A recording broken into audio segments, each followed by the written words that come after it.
Good morning. We continue our interviews with candidates who applied for the competition for the position of Director of NABU, and we are going today to have interview with Yuri Leonidovich Belousov and then with other candidates. Before we start with questions, I want to remind you that Mr. Belousov, at first you will have 5 minutes to explain your motivation, tell us what you believe is important about yourself. Then each member of the Commission will have up to 10 minutes to ask you questions, so please answer those questions concisely, without any slogans, without any unnecessary examples. And after we are over with these questions, and if we have other questions after those 10 minutes, the Commission will have a chance to ask you those additional questions. We have 1 hour scheduled, but if necessary, the Commission can vote to extend the interview with you, and at the end you will have another 5 minutes to add something you believe is important that would kind of evolve from the interview, or maybe something that you forgot at the beginning. This is how that's gonna happen today. Okay. So please, the floor is yours. You have 5 minutes. You have the clock over there, and then you will see how the time flies by.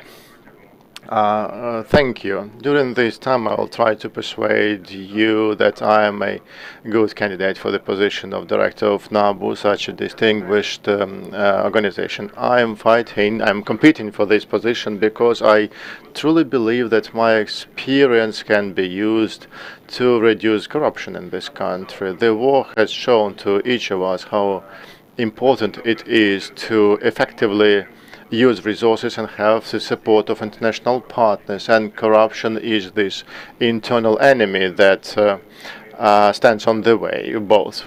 My second motivation is that I appreciate my personal development, and for me as a head, it's a good opportunity to try myself on a higher position with a high potential. I am confident of my powers because I can inspire people, I can unite people around common values. I have a proven experience of system-wide transformations. I mean, introduction of absolutely new types of investigations, for example, the violation of human rights, the activity of law enforcement agencies.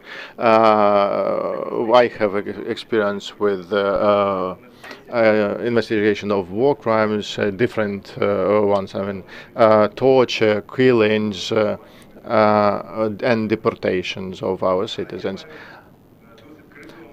I have experience in crisis management, and I know how to work within uncertainty, and over this past year I proved that because I am heading one of the most complicated area of investigation. This war crimes in the context of war. Only Ukraine has that kind of experience now.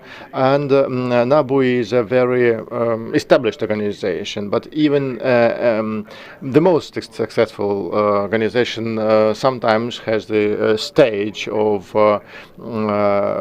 stale organization, stale activity, and sometimes it needs a fresh view. I have cooperation with law enforcement agencies from other countries in EU. We cooperate with Europol, Eurojust, international judiciary institutions, and expert think tanks, and I believe I can use this experience for the development of NABU. The first important thing is to keep NABU as an effective and independent institution that has already proved its efficiency both in Ukraine and internationally. And we will do that based on the best law enforcement practices. Second point, I want our citizens to be able to enjoy quality services in the government authorities through reduction of corruption in the activities, and we will use all the capacities the NABU has for that. Third priority is to increase the trust to NABU and to be able to raise investments in Ukraine to reconstruct and to achieve the new level of development after the end of the war. During the first period, what would be the concrete steps? Certainly, as a person who never worked in NABU, I will spend time to immerse into this environment jointly with my staff. Yuri Leonidovich, sorry, you are being too fast. We have interpretation going on. So yes, to study the internal processes, resources of NABU and needs of this institution. Second point, based on this analysis, jointly with the staff of NABU, we will try to establish goals and priorities for the next 3 years and harmonize the available resources to achieve them. That can be introduction of new areas of investigations, or we can establish new units and establish proper cooperation with them. We will extend the presence, territorial presence of NABU, which now is limited. We will introduce the best standards of pre-trial investigation. Second point, we will look into the professional development plans for the staff based on the priorities. We will look at what kind of international expertise we need to engage and what kind of development our staff would need. Cooperation with SAPO is very much important here. We need to deepen this cooperation based on the both on the level of institution and on the level of individual prosecutors, and my experience will help us here. We will determine joint priorities and introduce common standards for pre-trial investigation. And the last point that I will focus on, I would further deepen cooperation with the international organizations and the civil society that work in the area of anti-corruption. Thank you. Thank you, Karen. Please. Good morning. You are the head of probably the most important department in the Prosecutor General's office currently. Tell me how many staff you have, how many current cases you have, and how you lead that department. Дякую, Карен, за питання. Thank you, Karen, for this question. I was elected as a head of this Department of War last May. The General Prosecutor invited me to join this position to kind of strengthen this activity. The department had about 50 people back then. We have increased the number of personnel twice, and now we have up to 90 people. About 80 of them are prosecutors. Also, I initiated the establishment, and now we have them already established, regional units in regions of Ukraine close to the contact line. So we have 9 new units, and they have about 120 prosecutors. So we have altogether about 200 prosecutors who are dealing full-time with the investigation into war crimes. But certainly other prosecutors in other areas are involved into this activity too. So what we did, I reorganized the department. I introduced the specialization of prosecutors because I believe that the prosecutor cannot possibly be investigating all types of crimes. So we established specialization, and last week we created the position of prosecutors who deal with genocide, with violence or sexual violence cases. So we have established this narrow specialization for them. we didn't have good cooperation with the other bodies for pre-trial investigation. Now we cooperate with three of them, mostly the SBU, National Police, and the SBI. And we even have with the National Anti-Corruption Bureau, we have cooperation with that too. We have joint investigation with them. As to the crimes, as of today, since 24th February, we have over 70,000 war crimes registered in Ukraine. This is a huge amount of crimes, and we understand that to investigate that amount of crimes, we can investigate them only through changes. Briefly about those changes, along with the increase of number of staff, we introduced the modern standards of investigations jointly with international partners and the civil society. We developed the standards for pre-trial investigation of war crimes. We are introducing modern technology, IT technology, and the Department of War has been selected for a pilot project, and with help of the EU we are introducing large-scale project to implement those changes. So this is going to involve the Estonian partner and a Ukrainian partner, and they will try to digitalize all the processes within the prosecutor's office, and they will start with our department. And one of the parts of the digitalization is the introduction of e-case technology. We are in constant touch with NABU. We studied the cases of NABU to avoid the mistakes that NABU has faced, and we will introduce this e-case technology. We cooperate with Microsoft a lot. We met them at Munich conference with the head of Microsoft. We cooperate with Palantir, the company. It's a modern leader in introduction of analytical IT solutions for the law enforcement agencies. That's very much important and critical.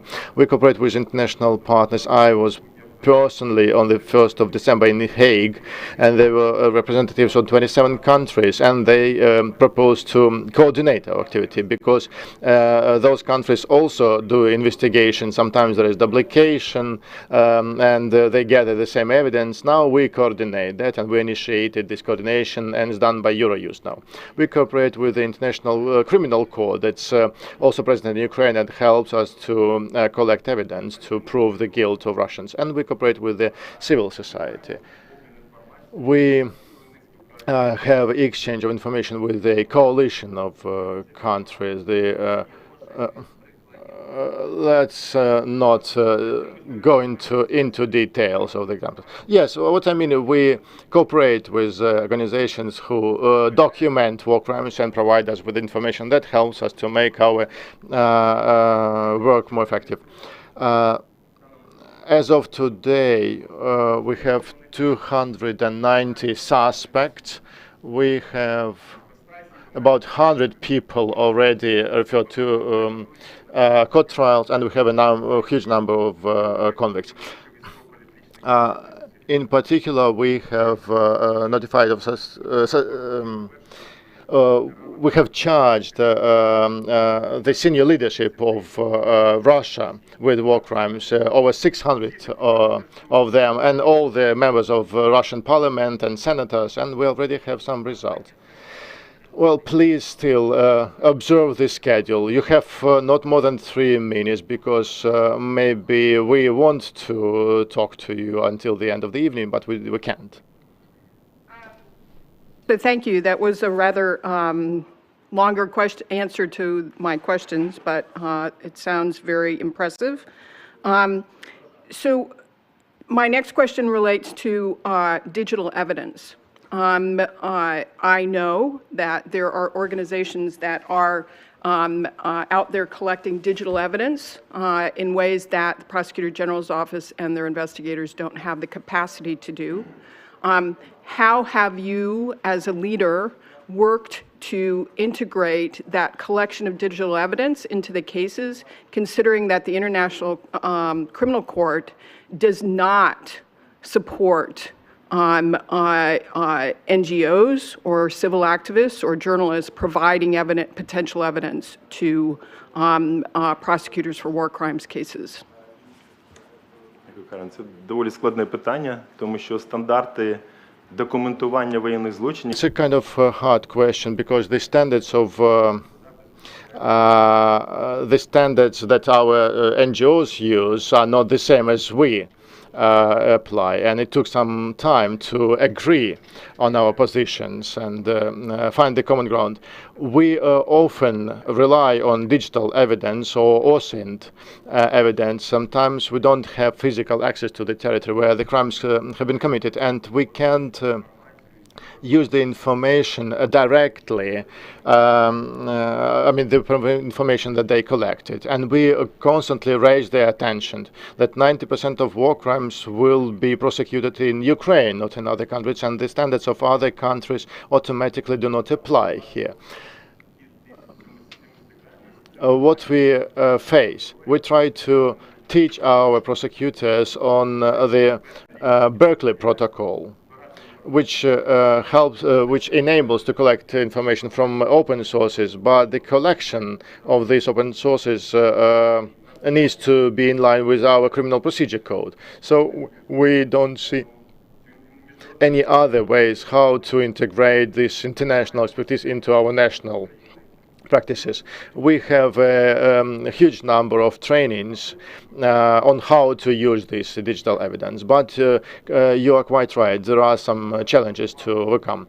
And our international partners helped us to proposed us to help to collect those types of evidence. Those were civil society organizations, but we told them that unfortunately we would not be able to use them in criminal proceedings because only the law enforcement agencies need to collect this evidence, or if we file a request to international organizations, they can also help us to do that. My last question relates to the victims and the victim's family. What process or procedure do you have to implement Ukrainian law as it relates to keeping victims' families informed, identification procedures? Your degree is in sociology, so presumably you care about the other side of law enforcement as well, and that's the people who are the victims of the crimes being perpetrated. So what processes or procedures have you put in place in the office in order to keep families informed, keep victims informed, and ultimately, what is, for those families, what are they saying to you in terms of what they would like to see for justice to be done? Дякую, Карен. Надзвичайно складне питання. Проблема потерпілих взагалі є системною для... Indeed, this is a systematic problem for our justice system, and sometimes victims remain without attention. We started to implement the practice of cooperation with defense lawyers who defend the victims, and those were successful examples. One of the cases was a rape in one of the police stations that happened before the war, but we started cooperation even back then. And now we try to involve colleagues and defense lawyers, and if we get information about victims and to provide them with quality support, we were involved into the drafting of the law on free legal aid, and now those victims of sexual violence or torture, thanks to this law, the government must provide them with free legal aid. It didn't exist before. As to the sexual violence, we introduced changes into the general strategy of the general prosecutor, and the particular area of these changes was focused on support of victims. For the Office of General Prosecutor, support of victims is one of the main areas. We are just discussing the format now, who is going to coordinate the activity, who is going to provide those services. We will establish a specialized unit in the GPO that will support the victims in cooperation with other authorities, because a lot of authorities need to be involved. Indeed, this is a difficult issue. We investigated a lot of cases in Bucha. There were a lot of murderers there, And we explained to the families that we did everything possible. We are doing everything possible to make sure that they have justice, but that requires time. And the only thing that we don't want, and that's critical, and that's what I said at the beginning, we should not seek justice if we can't use fair evidence and fabricate a case against all the Russians that we have in our captivity. The standards of the rule of law need to be applied even to the enemy. That's why, yes, we need still time. And we always say to our victims that we believe we can do that and ensure justice for them. But the even experience of investigation of war crimes in other countries proves that it requires time. And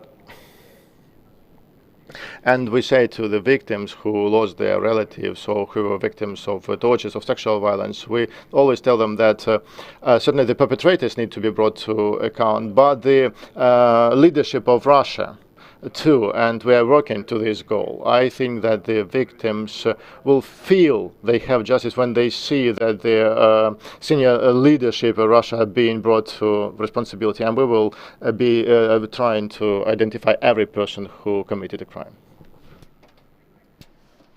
Thank you, Karan. Yes, please, Kirilo. Yuri, I already asked this question, maybe in some other form, but do you understand for yourself that, let's hope that for the next 7 years, for you, that will be activity in the conditions of pressure, that is activity in the conditions of uncertainty, that is activity in the conditions of taking unpopular and sometimes difficult decisions. Are you ready for that? Are you ready today, while being here, are you ready to say that you are ready to become the director? Yes, thank you, Kirilo. You know, I do not consider for myself the position of the director as a gift that receiving it, that I will get a high salary and be happy with my life. I understand how difficult my work is going to be. But you know, I have experience of working in these conditions. The direction in which I'm working right now, I can't say that this is the easiest direction. And I realized when I was offered to head the War Department, I realized the challenges that I would have. And I consciously took this challenge. That is a completely different thing. I realized that because right now, if I can use that, I'm fighting with the external enemy of Ukraine. Corruption is another enemy, and mostly it's internal enemy of Ukraine. And I'm aware of that. I've used to work in the pressure conditions. I'm a person who implemented in the prosecutorial bodies the direction of investigating human rights by our national law enforcers. In our proceedings, we selected interim measures in the form of detention of law enforcers, mostly for torture in district departments. We brought to responsibility employees of the patrol police, penitentiary facilities, heads of local police departments. I know what pressure is. With respect to me, I received letters even by heads of the Ministry of Internal Affairs to the Prosecutor General's office that I violate the law with my actions when we started bringing law enforcers to responsibility. We managed to explain to the then management our position. I know what pressure is, and I'm ready for that. With respect to 7 years, yes, I realize how difficult it is going to be, but my motivation consists, and all my previous positions, by the way, were selected by me because I realized myself there, and it is important for me what will be left after me. And I hope that I will be able to contribute to that. Recollecting my management of this body, people would say that corruption has decreased and the NABU has become even stronger. Thank you. I will allow myself to more categorical than you, given your self-presentation. while presenting yourself, you mentioned that there is a need to establish communication with the Special Prosecutor's Office and the Specialized Prosecutor who used to be a detective in the past. And as far as I understand this part of your self-presentation, you believe that it is fair, appropriate, and correct that the National Anti-Corruption Bureau has to be headed by a prosecutor. Do I understand you correctly? I would not consider this question in the context of that a detective heads the prosecutor's office and that the prosecutor has to head the pretrial investigation body, but it is very important to have a fresh perspective for some activity. During the 2 years, in cooperation with prosecutors of the SAPO, detectives of the NABU, and investigative judges, we developed the standards of the pretrial investigation that are currently available even in the form of a free app. And in this task force, that was an unofficial task force, for 3 days we had a battle to determine whose territory is where. Where is the territory of the prosecutor and where is the territory of a detective, and how they should cooperate. And we reached the conclusion that they do not duplicate themselves. Everyone has their own territory. I would like to say briefly that from my perspective, a detective and a pretrial investigation body, given the change amendments in the CPC regarding the distribution of roles, which changed a bit after 2012, the pretrial investigation body is the body that has to establish all factual circumstances, to collect all quality evidence, and to reconstruct events.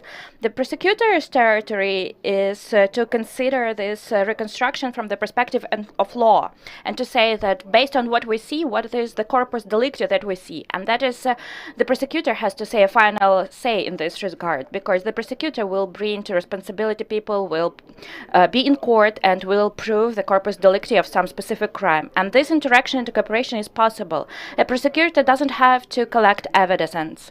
The prosecutor doesn't have to show to a detective, to tell the detective which tool to use to collect this evidence. That is the role of the detective. And my experience as a prosecutor, I saw the collection of evidence from another perspective, and probably this allows me to understand the position of the SAPO and accordingly the positions of the detectives of the NABU. And I'm convinced that I will be able to find arguments to make this cooperation sustainable and effective. Thank you. Thank you, Karila. Yes, please, Pavilas, you're welcome to ask your questions. Good morning. You are one of candidates who is not NABU employee, and as I know, never been NABU employee. What are the main essential, I would say, competencies NABU director has to have?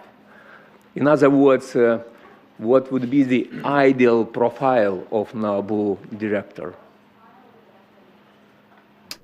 Thank you for your question. That is a very difficult, in-depth question. I will try to answer it briefly.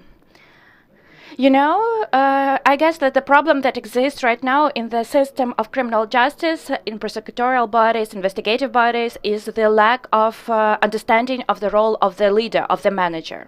As a rule, these administrative positions, managerial positions, are given to those who have shown them best as a prosecutor or a detective, and a person who holds this managerial position does not understand that this position is related to something else.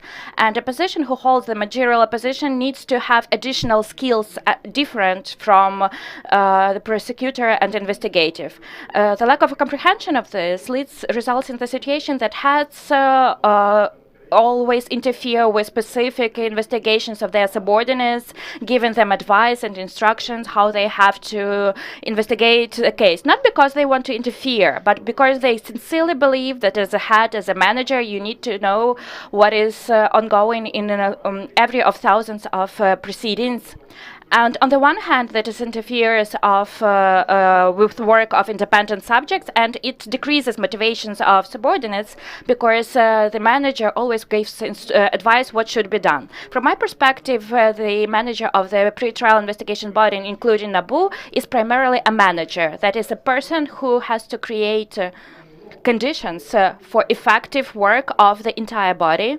That is a person who has to ensure proper cooperation among all structural elements. That is a person who has to ensure maximum support of subordinates, because I understand which challenges are faced by the NABU, which pressure the NABU is subject to, and the manager has to undertake the main hit in this respect and to withstand this pressure, defending employees against this pressure. But in addition to that, the head of the NABU has to ensure proper external environment for the NABU, effective cooperation with all stakeholders in this field, NACP, SAPO, state financial monitoring, international organizations, non-governmental organizations, and only then altogether we can fight with corruption. So for me, the ideal profile of the NABU head is a person who understands investigations, who understands organization of processes, understands that is critically important, the necessity to develop the human resources, because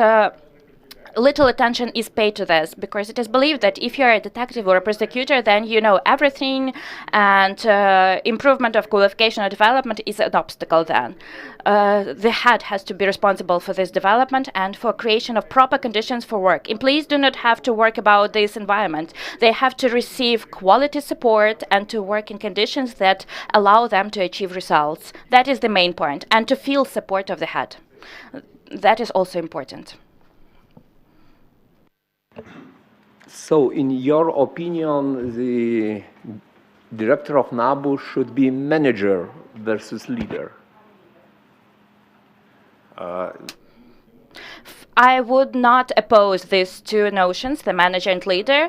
Leadership qualities of the head of the NABU, if we are talking about that, then that is the dominant feature, because the institution, the NABU, was created to overcome one of the most serious challenges that we have in our country. And huge resistance was done and has been done with respect to this institution. So the manager without leadership qualities will not be able to defend the NABU, will not be able to create conditions, and will not be able to convince subordinates of higher ideas for which this institution has been created. So the leadership component is the key one. Without leadership qualities, the director of the NABU would not be able to do his work. I would talk about the distinguishing managerial skills and skills related to the investigation of a specific case. The higher the manager is, the more managerial skills he has to have and leadership skills he has to have. And that is the main feature that has to be paid attention to. Of course, this does not exclude that a leader has to know the sphere in which he is working. He has to understand what corruption is, what are the reasons of corruption, what are priority spheres, and in which direction all efforts of the NABU has to be directed, considering NABU as a part of the system and seeing how NABU has to cooperate with other elements to overcome corruption spheres. One more question, but related to this, to leadership and management. You already mentioned the importance to unify the team. How do personally unify team? Based on my previous experience, I am sincerely convinced that a team respects and trusts its leader when they see that a leader sincerely works, supports them, and sees the goal in which the institution is moving.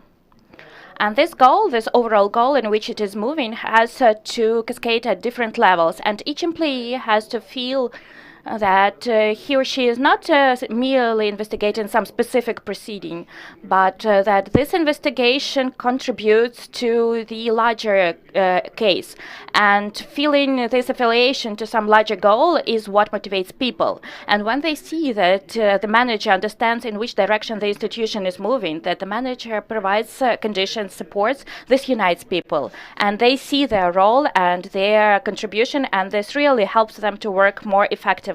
And people often are ready to work in less, with lower level of financial and material support, if they feel that that their life is not meaningless, no matter how lofty it might sound, that they are doing something great.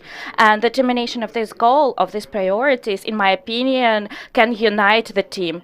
I'm sure that it is already united, but if I am selected as the director, I will be able to contribute to this and to maybe to unite them even more around shared goals and objectives. Sorry, I have to ask this last question. What is the role of values in team integrated? What is the role of values in team integration? Є There are values are the key ones. Values are what based on which the internal culture of the institution is built. And for me, it is important. I will provide you an example from my previous work. For me, it is important that a person who comes into the team, you cannot see that at once, but it is very important. I try to personally conduct interviews with all employees who come to us, who join us, because I want to feel the person, whether the person shares our values. What I'm talking about, we investigated human rights violations in law enforcement bodies, and many people wanted to work with us. I carried out interviews with all of them and asked, do you even believe that human rights violations exist? Who commits these violations? And when a person says, you know, they do not exist, these violations, or these bandits, how should we treat them otherwise? And I realized that this person did not understand what we were doing. This person would be in dissonance with the team because this person doesn't believe that human rights violations exist or that they are important. Similarly, if we are talking about the NABU, if the person shares values of the institution like mutual support, zero tolerance towards corruption, common values, if the person feels that, then I think that the person will be able to work. But these values have to be not, just quite often, according to the strategic planning, they are somewhere put on the wall and no one knows about them and they are just formal. I believe that these values have to work and they have to be shared by employees. Without them, you cannot unite the team.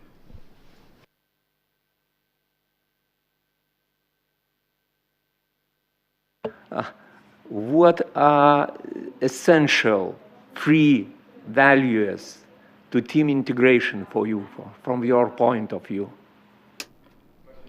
Zero tolerance towards corruption, that's for sure. Secondly, that is, for me, that is teamwork. Every employee has to see himself as a part of a team, a higher system. And thirdly, that is a key for me. And I always say that you cannot investigate violations of the law by violating the law. Employees have to realize that if we fight the evil, we do not have to commit this evil on our own. And if the employee agrees with that, then he or she will be able to work. But if the employee believes that for the sake of the greater good we can violate the law, for me that is a key foundational value. This employee will not be able to work effectively in my team.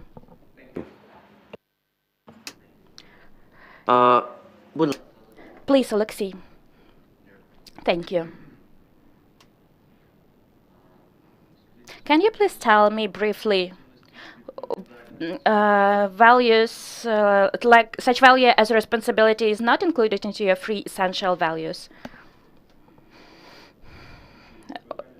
Responsibility, of course, of work in the pretrial investigation bodies and in the prosecutor's office is related to responsibility for sure.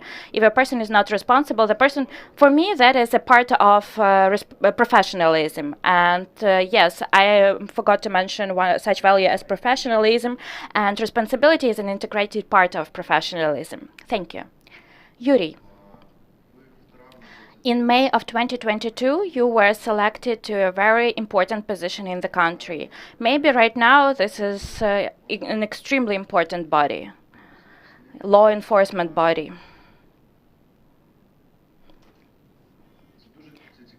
That is interesting work. Do you understand it correctly? Yes, of course. For less than a year, you've headed this department. Right now, you've managed to ensure the work of a new department, because according to the information I have, before that, it was not effective. That is external perception, so you really did a lot there. In addition to internal work, right now you've developed the external communication as well. And as you've mentioned, with international institutions and with partners who assist right now with less than a year has passed, do you not feel sorry to leave this team, this position? Even 10 months as you've headed this department. Thank you. As you say, Alexei, that's a very painful question. You've asked a very correct question. And how I'm going to answer it? I've wanted to work in NABU for a long time. And but for this invasion, I saw for myself participation in this institution because I have several years of cooperation with this institution, with the NABU. I know employees, we did a lot together, and I've always been attracted by this body.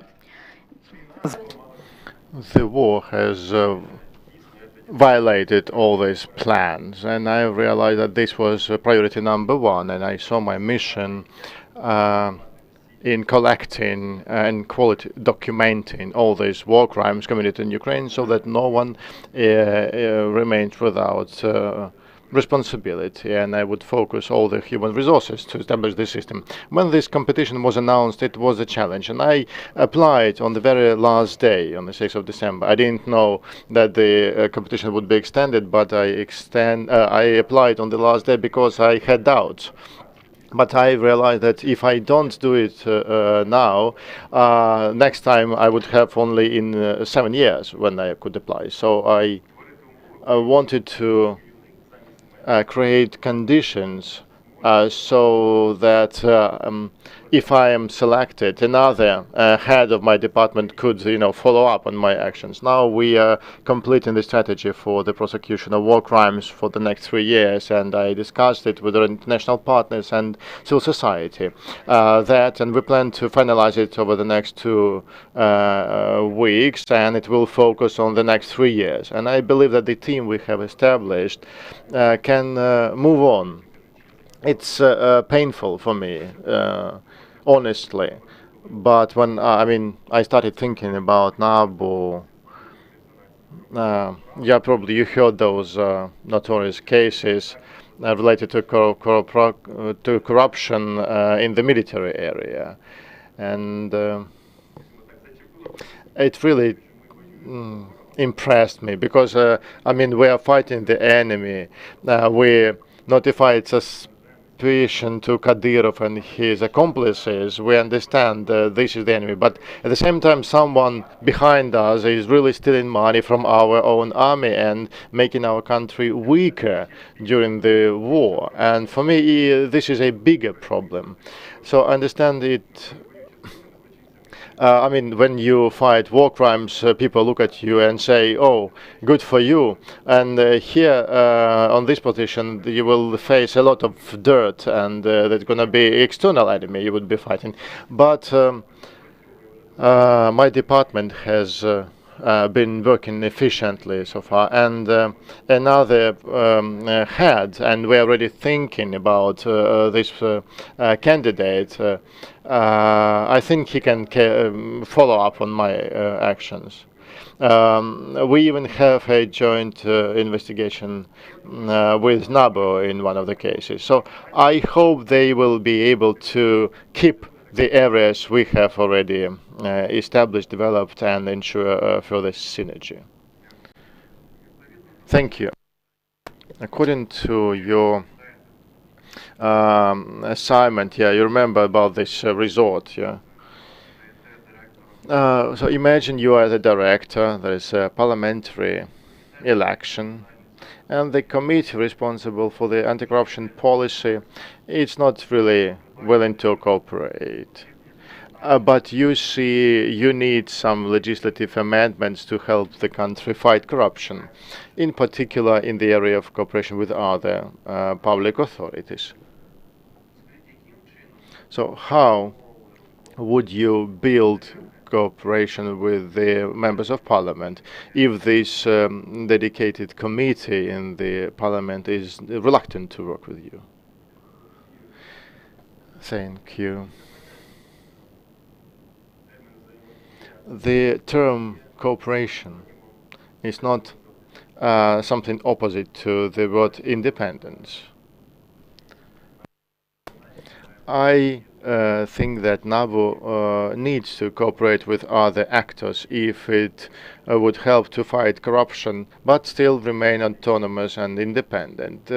MPs are one of the key actors, and a lot of issues depend on them. I mean, the issues related to the approval of the anti-corruption strategy and other legislation, in particular in the area of responsibility for the corruption. So we need to cooperate with the MPs. And if we fail to find mutual understanding with the committee, well, there are NGOs and international partners working in the same field. And I think jointly with SAPO we can start lobbying within the law, can start lobbying these ideas about the need for those legislative amendments. I don't see any other way forward, because without those amendments our activity would not be that effective. So I would say we would lobby those amendments with help of international and national partners within the framework of the law. We would have official meetings probably with the members of parliament to communicate those ideas to them and explain why those ideas are necessary. My last question. What would be your first steps during the first 6 months? So what do you think you should do in the first line? A couple of points. Point number one, I'm not a NABU man. I know the people there, I know the problem they're facing, but I need to understand the internal environment and analyze the internal processes in the institution to understand what the critical problems they have today, what needs they have, and how we can address them fast. That's point number one. So to study those processes deeply, jointly with NABU, to determine the priorities and goals for the next year at least, where we are going to. Where are our priorities? Because the resources are limited and we cannot do everything. We need to focus our efforts on priorities. We need to establish cooperation with partners, SAPO and other public authorities who are working in this area, and the international partners too, because we would need support from international partners, starting with help with equipment, facilities, and development of training sessions. I mean, everything I'm doing now in this Department of War. So that would be probably my priorities for the first 6 months. We can understand what is going on, if there are problems, urgent problems, what we need to do to address them, understand the priorities where my support as a director is needed, and engage in the support of international partners to create necessary conditions for the effective work. And then we can move on. Then we can talk about the strategic goals for the longer period. But the first 6 months would be about that, I guess. Thank you. Thank you, Alexei. Drago, please go ahead. So I'll just continue where Alexei started with the first question. So you became part of the prosecution service of Ukraine in 2019. You became chief of the department at the Prosecutor General's office immediately. So in 2021, you became chief of another department. In 2022, you became chief of the most important department in the Prosecutor General's office of Ukraine.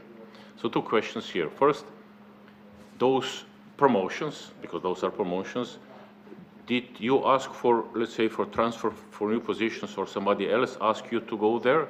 And second, say, as I said, you're now heading the most important department in Ukraine prosecution. After 4 years, no, you got it after 3 years of practice in the prosecution service. What's wrong with other prosecutors?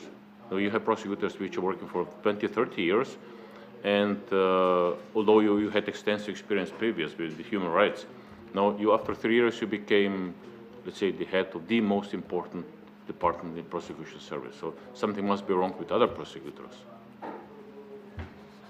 Дякую, Драго, за запитання. Я тут невеличке, можливо, уточнення, щоб не складати. Let me clarify here, so that you don't have impression that I was jumping to different departments. Over the past 15 years, I've been working in the area of violation of human rights committed by law enforcement officers. That's why I was invited in 2019 to head a new department. I was invited, but I passed all the stages of interviews, testing. I scored necessary points, and that's why I got the position. In 2021, there was a merger of two departments, rather. So I didn't leave the department I used to work in. It's just that along with investigations, because of the internal reorganization, we were united with another department that was focused on penitentiary areas. So it was kind of extension of authorities and scope of work that I had been doing before. And in May, since the large-scale invasion started, the priorities changed dramatically. We understand that the war is priority number one now, and maybe my experience of reorganization of the first department, then the extended department, proved that I can enhance this area of work. And maybe my managerial qualities, my leadership qualities also played their role,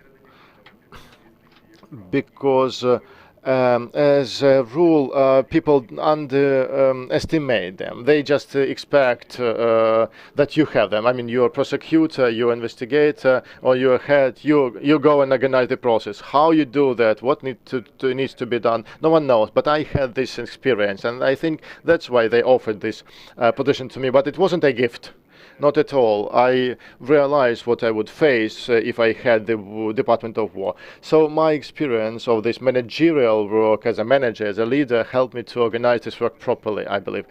So I don't think there is something wrong with the other prosecutors, as you say. Maybe I had the management and leadership qualities, those that people look for only now. And the standards for the management of the justice system. I mean, what you have in business, and it's a must-have in the justice system, they take it for granted, but not all the people have them. Some minutes ago that you're finalizing the strategy of investigating war crimes. So if you're finalizing it, it means you already have a draft. So who produced the first draft of the strategy? Дякую, Драго. При офісі Thank you, Drago. Yes, in the Office of General Prosecutor, since last March, we have an international expert team, called Atrocity Crimes Advisory Groups, and it includes leading experts from the US, UK, and the EU that deal with investigation of war crimes, because it's new, something new for Ukraine. They were happy to help us, and I initiated the process for the development of the strategy. We had our meeting with international partners and discussed the necessary elements of this strategy, because they know how to investigate war crimes in other countries, how to prosecute them, and we couldn't have done that without the international experience. I coordinated this process with our staff and with the international experts, and that's how we drafted the first version. Then I presented it at a meeting with our civil society organizations who deal with documenting of war crimes, and they offered their proposals. Now we're on the stage when we integrate the proposals of the civil society into the strategy. It's not going to be a big document, and with international partners we realized that the strategy is going to be outlined on 10 pages. It's kind of vision document that speaks about the values, the mission, and major strategic areas. In parallel, we are developing a plan of measures to implement this strategy. It will take more time, I think a month, and that would focus on the next 3 months or 3 years, so that the strategy is not only on paper. It's not only used as a political document. The strategy, you said you have studied and this is your quote, you studied the NABU cases to avoid mistakes NABU did in their work, and afterwards you said that you even have one case together with NABU. So can you explain how can cases which are dealt with by NABU important for investigation of war crimes? Where is the connection there? Це дуже цікавий досвід.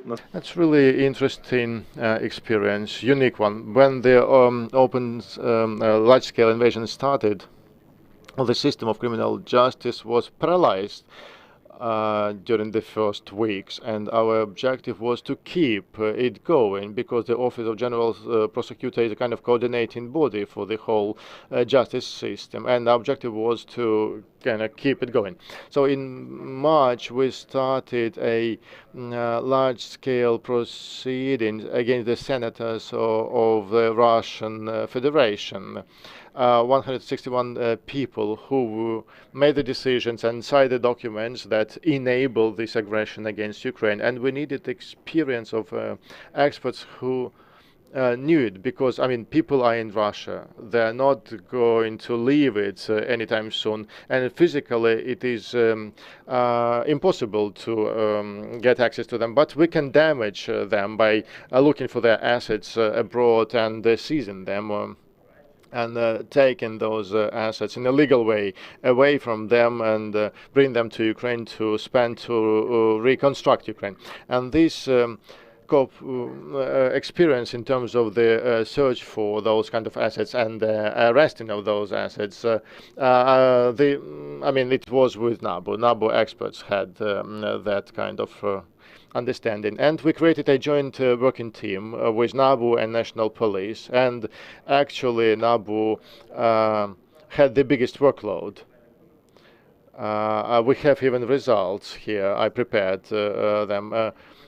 Only under these proceedings we managed to attach over on property or worth over $350 million in different countries of the world. This is the unique experience we have of cooperation with NABU in this area. To say attention. So, well, I am listening to you all the time, but you said you go after all the members of Russian parliament. I don't know how much you can speak about it, so if you cannot say it, you just say it. I cannot say it. But let's say, first, for which criminal offense, and second, how will you prove it?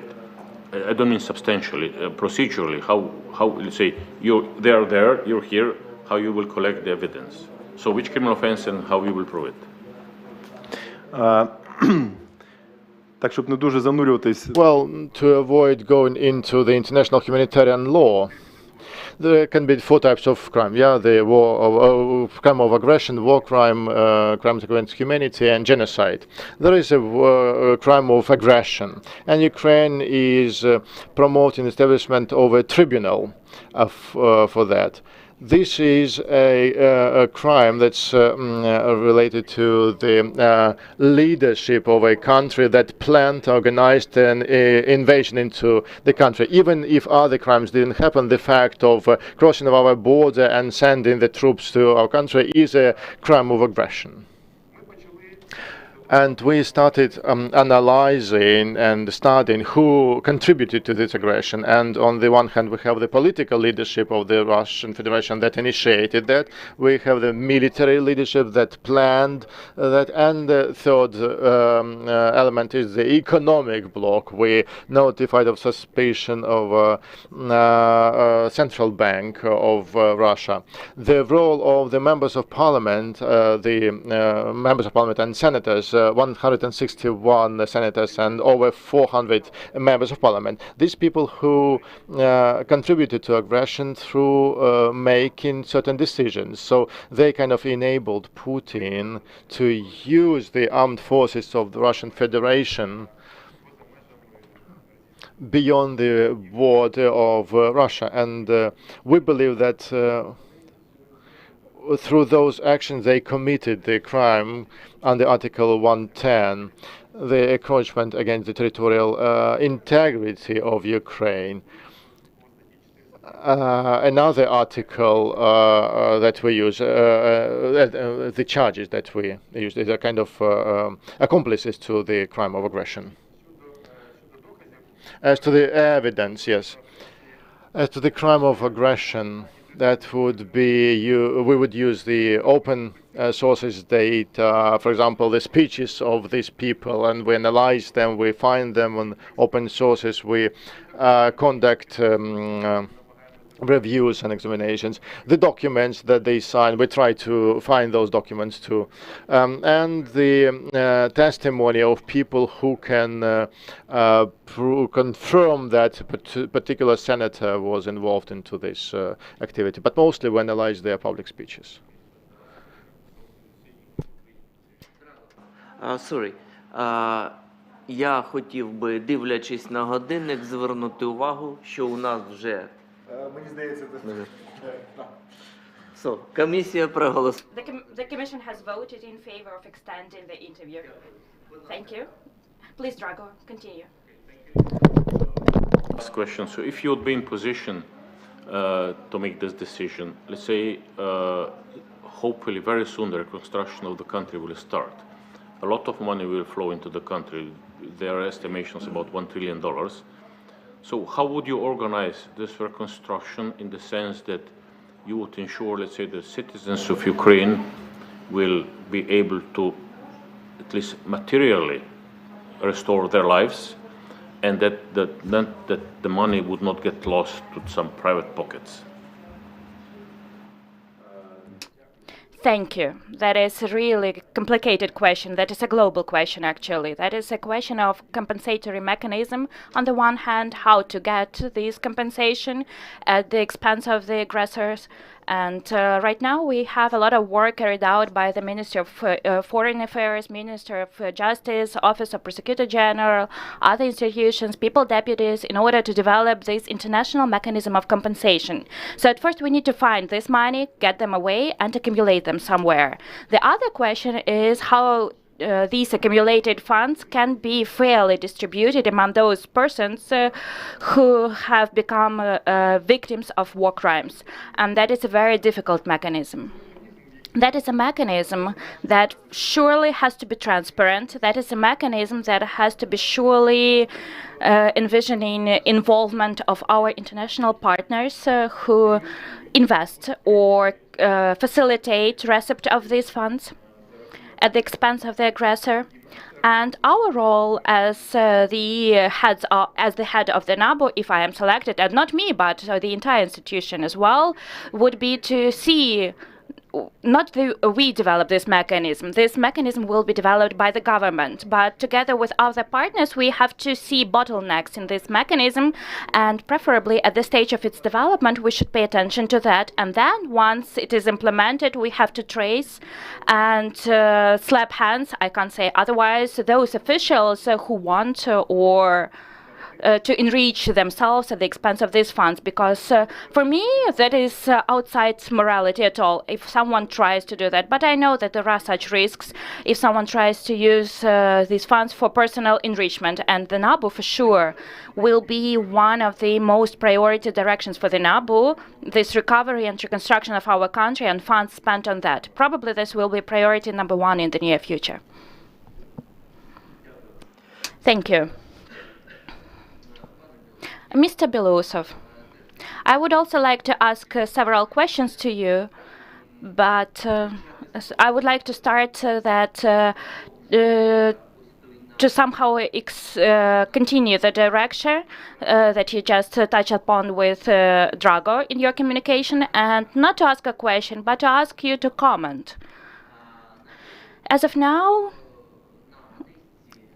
in the range of platforms, in the social media platforms, with respect to candidates of the competition, there are different opinions voiced, including with respect to you. There are several times I've come across information or even questions or reproaches probably regarding you with respect to your position regarding Wagner member Medvedev, who was arrested for a fight in the state of alcohol intoxication in Norway. Please explain to us, because frankly speaking, I have no position with respect to that, because I do not know everything and I do not know all the details. So, do you really believe that you are guilty or your unit is guilty of something in this situation or not? Please, you're welcome. Mr. Chair, you know, that is the question is that I've never expressed any position regarding this case, but one of the bloggers, for some reason, has ascribed some position to me and started attacking me through different Telegram channels, starting, like, it started a day before yesterday, if I'm not mistaken. It's strange why he didn't see these crimes committed by me before that, but on the eve of the last stage, he started doing that, but let's ignore that for now. With respect to Medvedev, I would like to extend the situation. We are talking about Wagner in general. I've never expressed my position regarding this group, but I can say that now. We have several investigations regarding Wagner Group, that is the private military group. Our unit was the first one which announced suspicion to Mr. Prigozhin, who is the head of Wagner Group. And for sure, that not only this one, we also have a separate provisions regarding mercenaries and private military companies as well.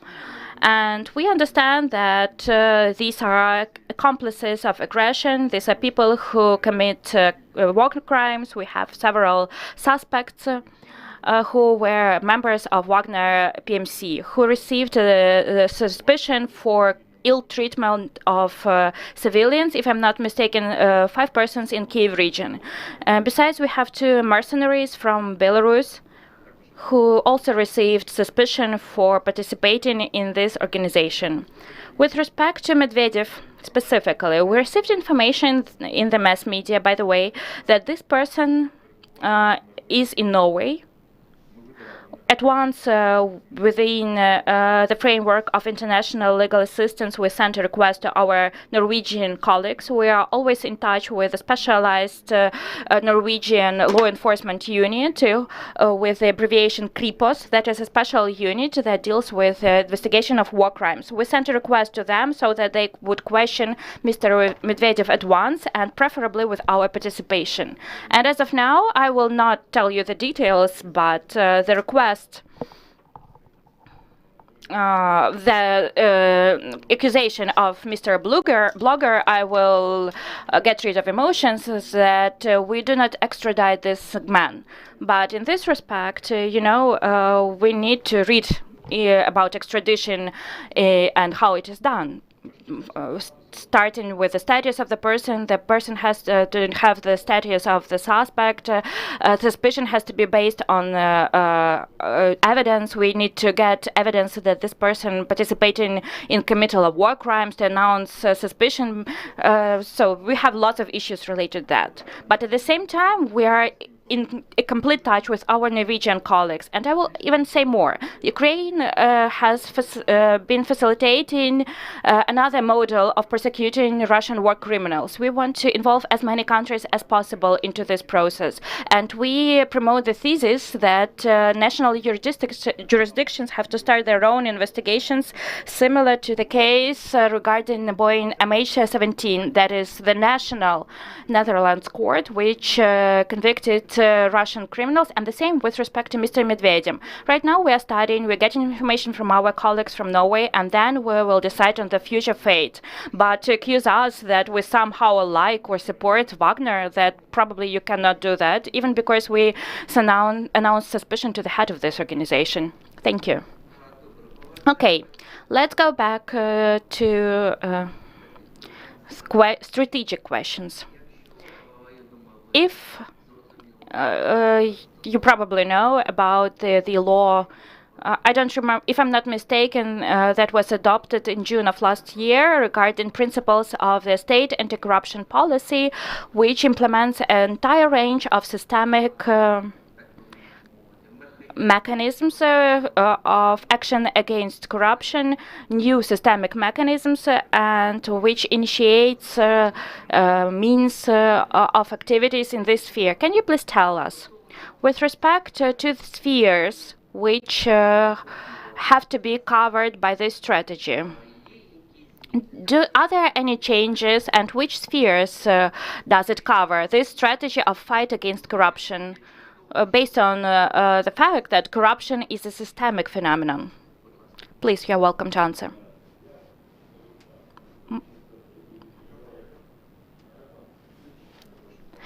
Yes.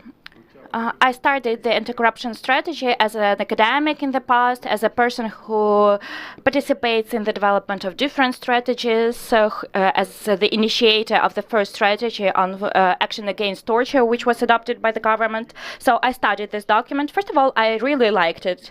There are not many documents like that in our country at the level of the strategy who are that quality in terms of development. So we see that the best specialists were involved into the process of its development. The anti-corruption strategy, that is the second strategy that covers 2021 to 2025, and the approach is very systemic. That's what I'm talking about, that the NABU has to be a part of the system.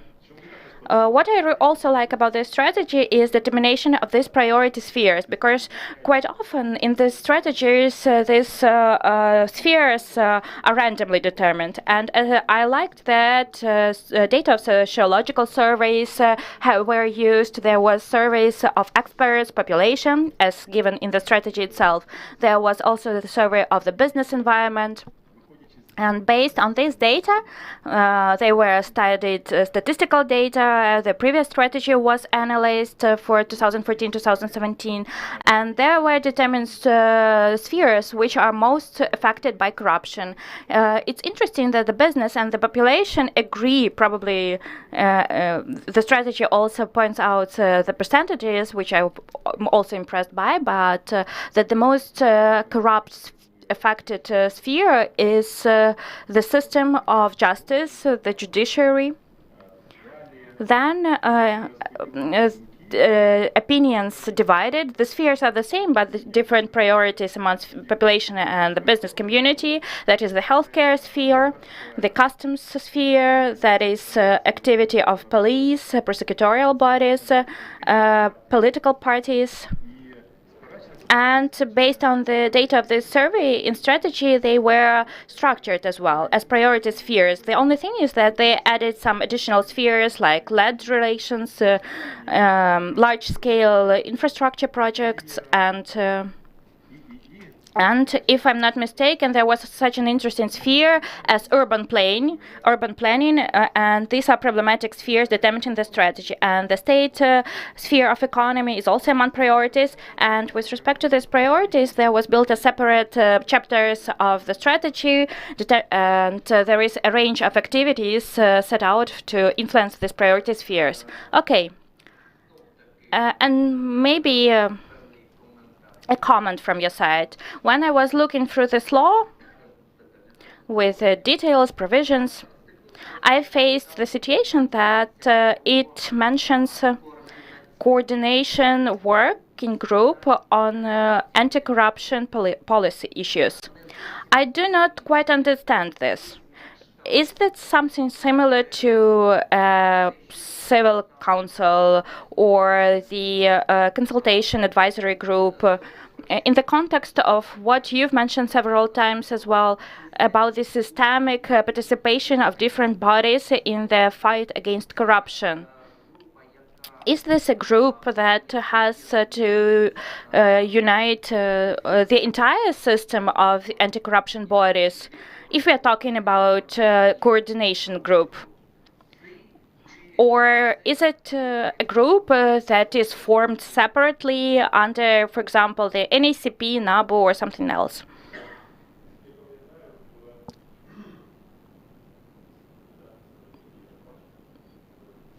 As far as I remember, if we are talking about the coordination, not council group, yes, coordination group,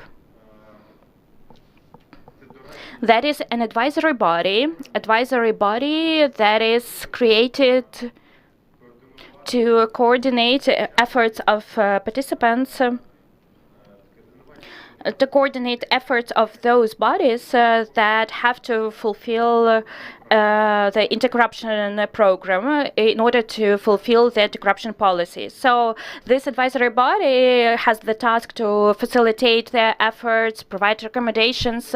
It has to include representatives of those bodies that have to implement anti-corruption program measures. If I'm not mistaken, people deputies also have the right to be included into this group. And if this group, group, is established at the NACP, and the head of the NACP is one of the co-chairs of this group, if I'm not mistaken. So that is an advisory body, as far as I understand. Thank you. Do we have any other questions? Yes, please. Karen, please. My first question relates to, and I'd appreciate it if you just keep your answers pretty short here. How much preparation did you do in terms of looking at the existing functioning of NABU to participate in this process? Ви маєте на увазі? Do you mean how much time will I need after appointment, or how much time have I spent to study what it already has there? I mean, how much did you do to get to this point? Did you look at what is open source related to NABU? You said a couple of times you know NABU because of one case that you worked with him. I want to know what you looked at in terms of their structure, who their employees are, how successful they've been, what are their codes of ethics. Did you look at any of those things before you came to this interview? Дякую, Карен. Я тоді... Yes, Karen, I will explain. I'm talking about now, not based on the case which we have with them, not only based on this case. I know about the NABU probably the first time when I faced NABU, I was one of the authors of the study when we were studying activities of the SAPO. I mean, I hate to interrupt, but I asked a very specific question. What did you look at or study to prepare yourself for these interviews? Did you look at the structure of NABU, the employees? Did you look at what they have done so far to align their resources with the problems of corruption? Did you look at prospective changes in the law that need to be made in order to make NABU more effective? What did you look at to prepare for these interviews?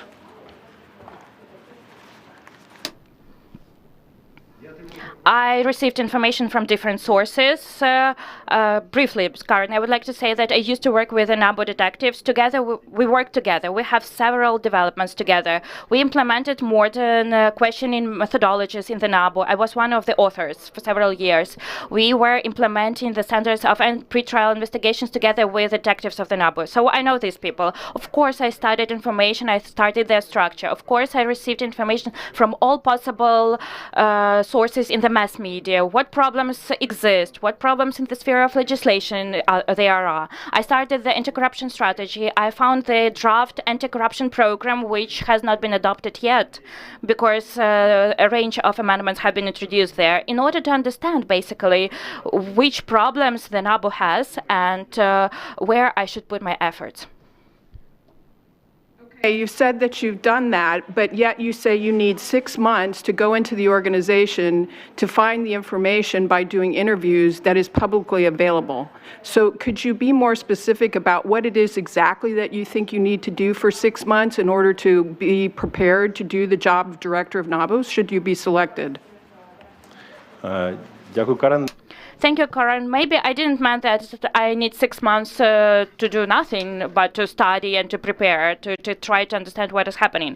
When I was talking about the need to understand the internal culture and peculiarities of the NABU, that is the information that I cannot get from open sources. These are peculiarities of interaction between units, duplication of functions, specialization that may overlap between different units. These are specific problems which emerge during the interaction between detectives and the prosecutors of the SAPO. That is not publicly available information. Resources, support, which sources? These are problems related to operational work. These are problems related to the work undercover. This is information that I can get only from inside and only by means of communicating with colleagues. Similarly, with respect to priorities determination, we have to review the proceedings to determine priorities in terms of proceedings and to see which proceedings are minor and do not require first-time attention. I cannot get this information from open sources, but we will start working from the first days, and the NABU will continue working during the brief period of my interpretation. I need this clarification in order to understand goals and priorities of the NABU that have to be now. Maybe I will learn that the NABU has priorities which are clearly determined by the NABU and that they are following these priorities, then that's okay. Then we will not talk about these priorities. But I would like to repeat again that I can't get this information from open sources, only from inside. Thank you. That the people that we interviewed yesterday identified several of those priorities because they were publicly available, and you haven't mentioned any one of them. My next question to you relates to the fact of you coming over into the organization that you have you don't really know anybody because you don't work with them on a daily basis. Have you contacted or discussed with any of your current colleagues in the department where you work now about bringing them over into NABU into management? I did not say and I did not offer to any employee of my department, which I had right now, or to any other employee of any other law enforcement body. I have not offered the move to NABU in case of my selection. I believe that any staff changes have to take place inside the NABU after the in-depth study of the work of every head, and only then we can determine whether this work was effective or not. I know quite well many employees of the NABU, and I would like to repeat that is one of the motivations, because I know that this is a quality body working in a quality way. With respect to yesterday's interviews, the problems that mentioned yesterday, they were the standard issues related to the need to extend the number of employees of the NABU, the need to implement autonomous wiretapping, and to expand territorial units. I know about these problems. I'm saying that I need more time to understand internal problems about which no one but the employees know, and I will be able to understand them only while being inside this system. But again, it doesn't mean that I will not work since the very first day. Thank you. I just make sure that the interpretation is correct. You said offered. The word you used was offered to anyone to come over to work in NABU should you be selected.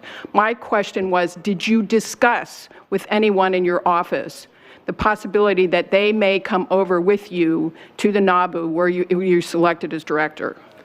Ні. Проста відповідь. No, the simple answer is no. Social media postings, are you aware that there's a social media posting that was made after your first interview which promoted you for a second interview? And do you know who made that posting? Карен, я перепрошую, можливо, ще. So, can you please repeat your question? My question is, after your first interview, there was a social media posting promoting you for a second interview in this process. Do you know who made that social media posting promoting you as the best choice for a second interview in this process? Я не знаю, про які пости. I'm not sure what kind of post you mean. There were a lot of posts on social networks and mass media. If you check out my webpage, there are a lot of comments that people say that I could be the best candidate. So maybe you could refer to a specific post you're mentioning.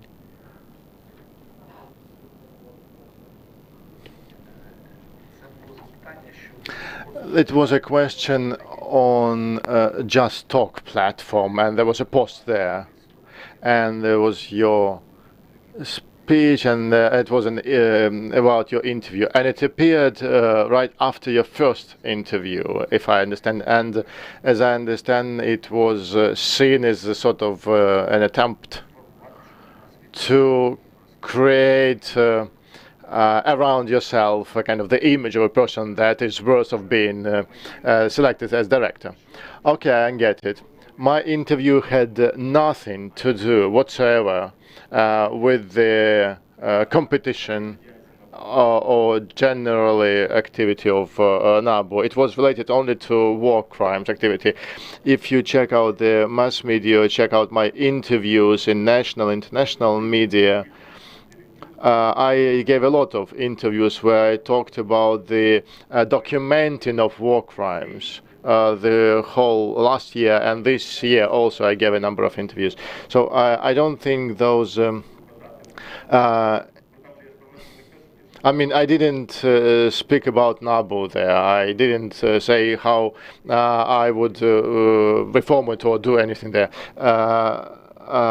Those interviews I was given before I was applying to this competition.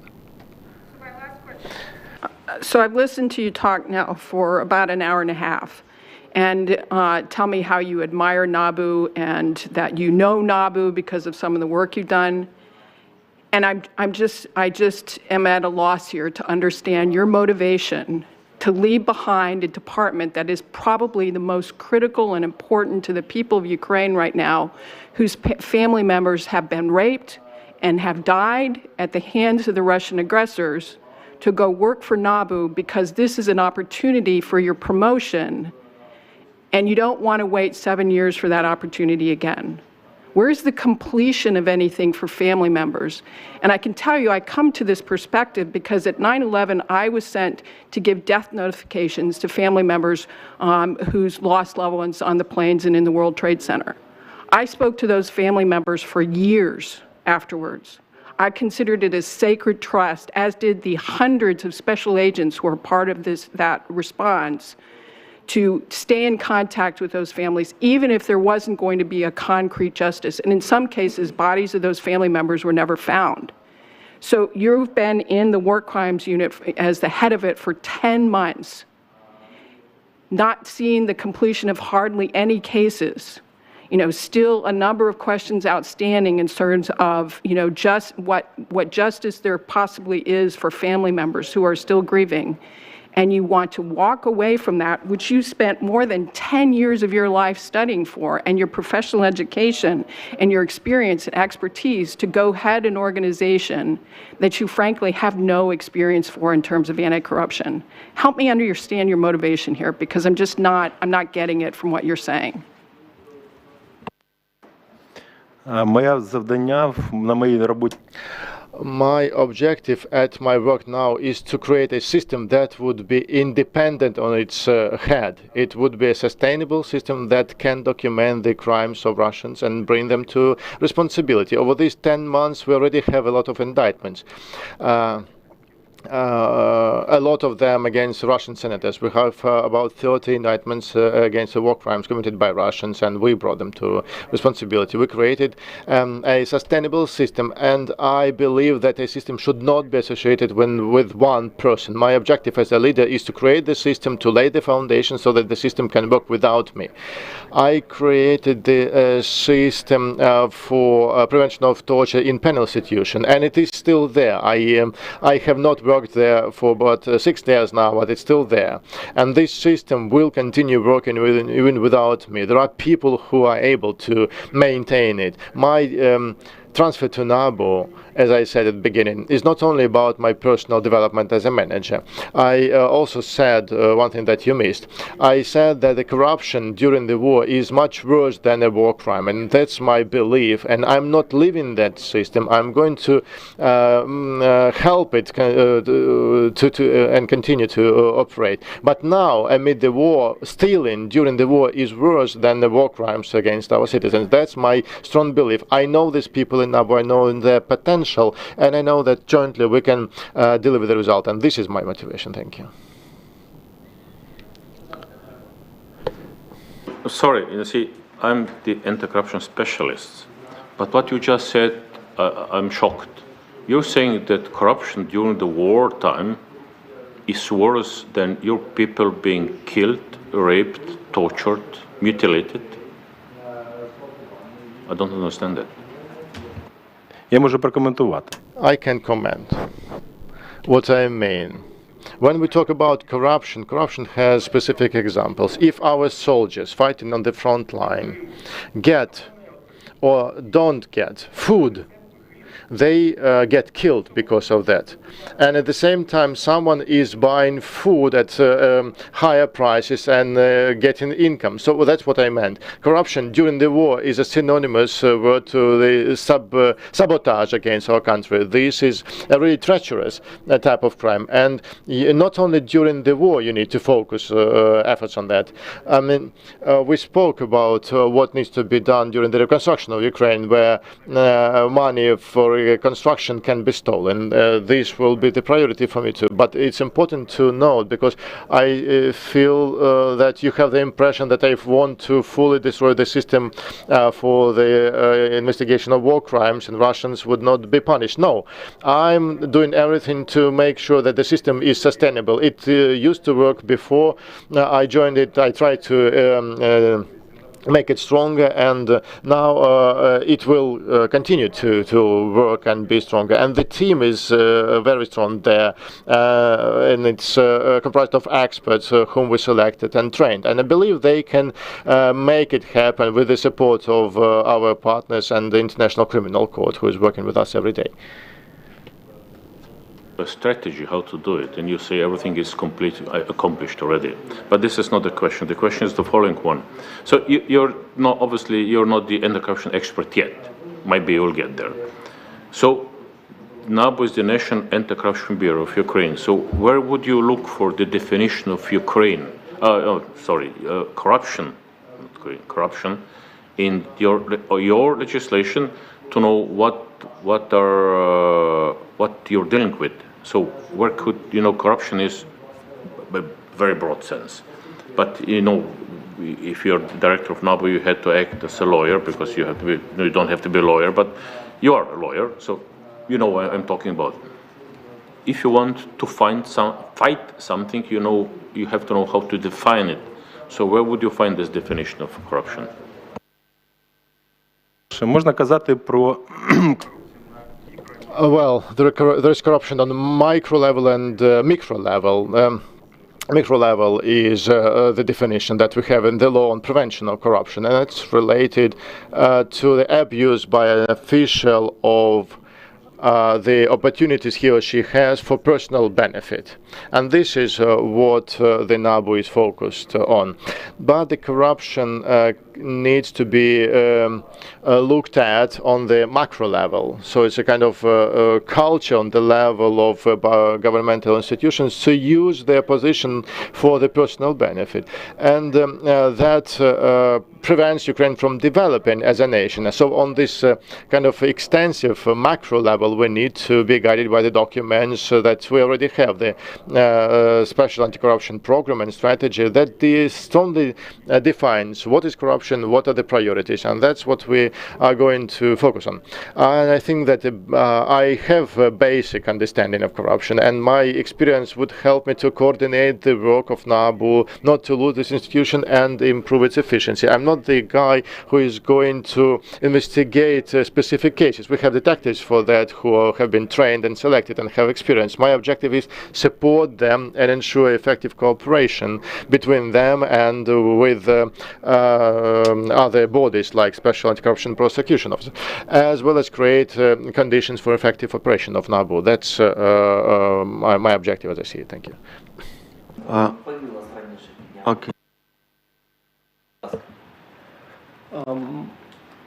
My question is very short and very simple. What does integrity means for you?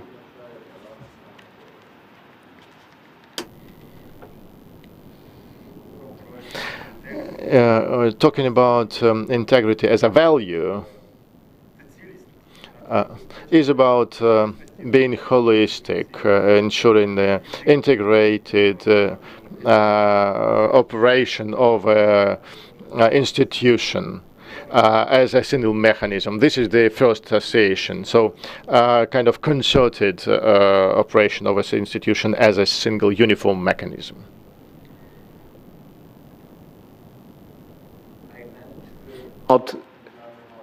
I mean integrity, but not integration of the system. What does integrity means for you? Дозвольте, можливо, я почую переклад цього слова. Перепрошую, пане.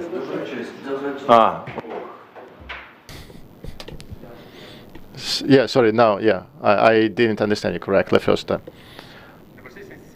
Integrity is a quality of a person, is something that describes the values of this person, and it is something that indicates that this particular person is guided by certain values that prevent him or her to commit something evil. I mean, you can have integrity not only in your professional life. You can be a person of integrity in your personal, private, family life. So integrity is about being guided by your values and ethical principles in a certain environment. Values. Could you be more specific? Ну, давайте будемо більш Okay, let's be more practical here. And let's talk about NABU and the fight against corruption. A person with integrity must not commit any corruption related offenses, and this person should not be doubtful about following the law, because this person will be guided by the principles of morality and will distribute this culture in the cooperation with its staff. The person will not be feeling comfortable if he or she sees that there is corruption in his environment. What are your three personal values?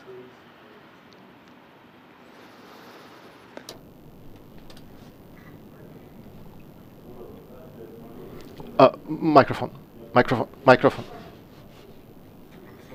Professionalism.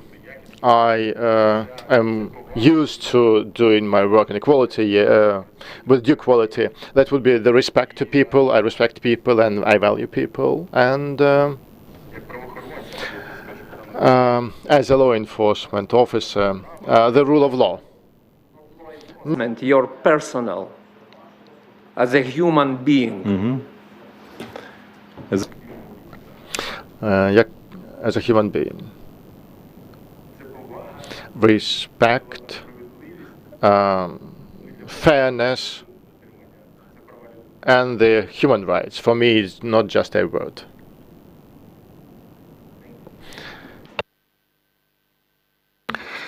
Скажіть, будь ласка. What priorities you would call the most priority ones? Because we understand that there will be no resources for everything. So how would you prioritize the NABU performance? Well, the priorities have been outlined in the draft strategy and the program. For me, important to understand is how the work is organized internally, and I can do it only by communicating with the staff. I mean, how this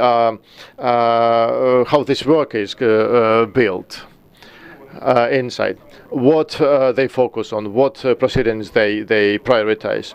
So talking about global priorities, they are outlined in the anti-corruption strategy. I don't need to reinvent the wheel here. But my first priority would be to ensure and focus the major attention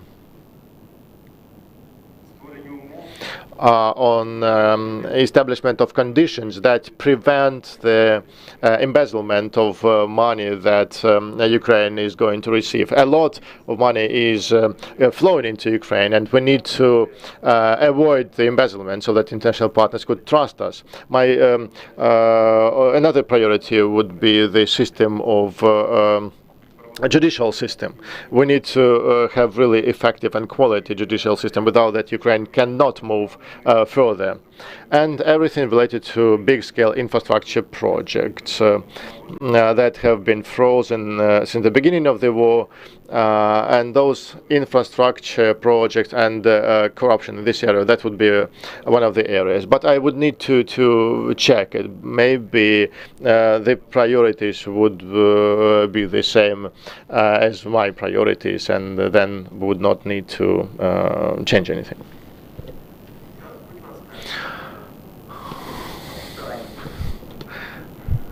The last one, really last one. My final question, I just want to be clear here. When you answered Mr. Kos, you said that to you, having your soldiers without the resources they need was even greater than war crimes against your citizens. Are you saying that currently there are allegations or documented instances of Ukrainian soldiers who do not have what they need to fight this war? Not before the war. I'm well aware of those situations. I'm talking about right now. Do we have documented cases, or have you seen or heard evidence where Ukrainian soldiers do not have what they need to fight this war, and that result of them not having what they need is because of corruption? Це своїм напрямком я не розслідую. Well, I don't investigate those cases, but I saw information from the civil society organization, the investigations of the NGOs and the public area about the procurement of food in the Ministry of Defense. And that result in changes of the senior leadership in the Ministry of Defense, which kind of indicates that this could have happened. I didn't investigate those cases, but I saw that on media. And I assume that it can be true.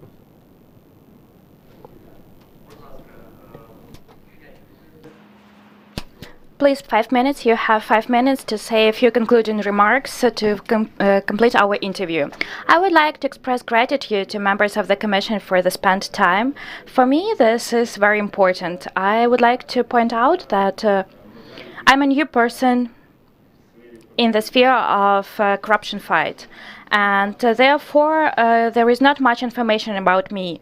But I have experience and I have reputation in other spheres. And I also think that it should also be taken into account while evaluating me as the candidate. I would like to assure everyone that I'm ready to face complicated challenges related to this position. I am capable to study. I understand that I can master, in addition to basic knowledge on the anti-corruption sphere, I would be able to master more specialized knowledge. I've been doing that, but it is very difficult right now to combine these two directions. But in case I'm selected, I will be able to master all this knowledge. And the main thing that I would like to mention, and I'm addressing you right now as members of the Commission, and given that not only you see us right now, but our colleagues as well, our citizens can see us as well, and in place of the NABU, I would like to say that my task is to preserve this institution.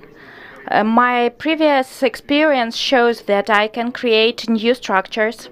I can provide for their maximum development and building and bring them to a new level. And I want for this structure not to perceive me as a stranger who may come into their house, which they have been building for years, and destroy it.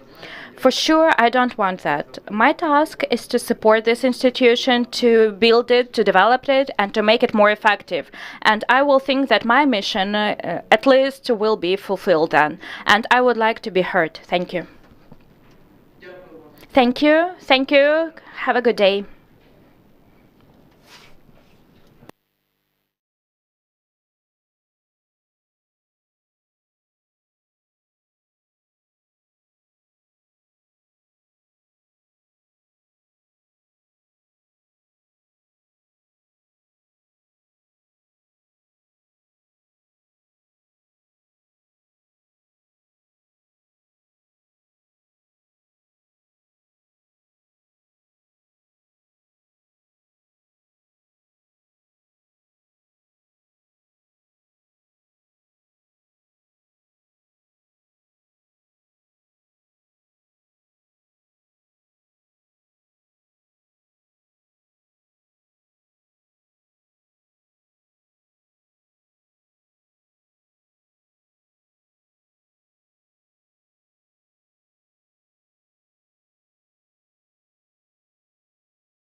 Продовжуємо.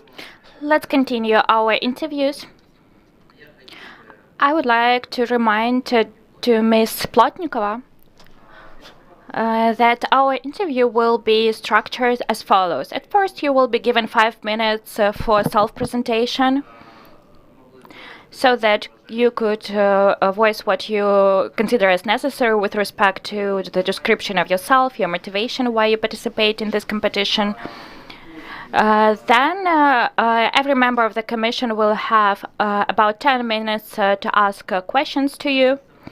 And therefore, we have a request to you, please be concise and brief in answering your questions, up to 2-3 minutes, answering each question asked by the members of the Commission. After that, if we have any follow-up questions and additional questions, once this round of 10-minute QA sessions is over, we can also ask some additional questions to learn more about your vision or which have emerged as a result of communication during other colleagues. And at the end, you will have also up to 5 minutes to say a few concluding remarks, either to focus attention on what you forgot to mention at the very beginning or what has come up to your mind after answering our questions. If we move beyond our 1-hour time slot, then with a separate decision of the Commission, this duration will be prolonged. So please, welcome. Your first minute starts now.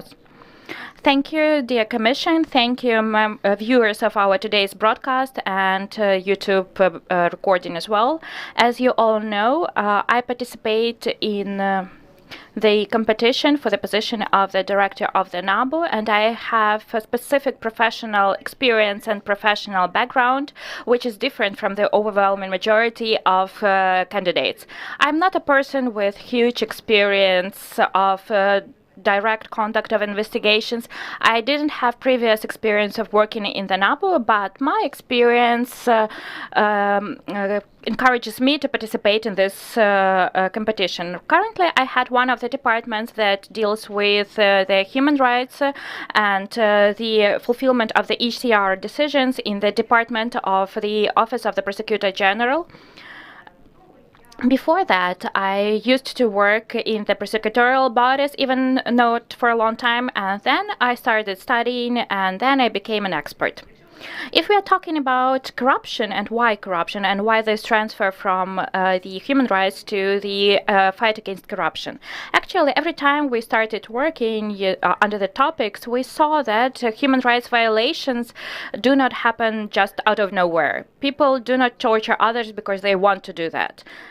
People commit these violations because at some point of time, because of corruption schemes, because of the imperfection of the system, because it was necessary there, this person was at this position, it was appointed to this position. As a rule, in most cases of serious human rights violations, corruption is to blame. Corruption is to blame which has taken its place in the respective bodies. So therefore, we can endlessly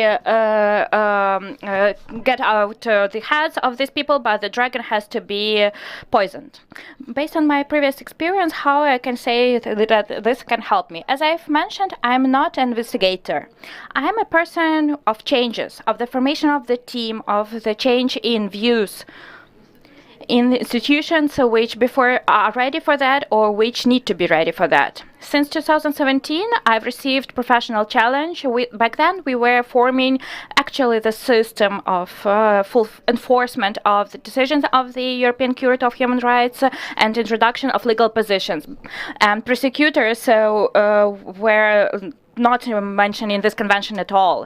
And right now we can say that this has become a system which is a part of the coordinated system on enforcement of court decisions. And for the third year in a row, the committee of the ministers of the European Council point out this as a great achievement.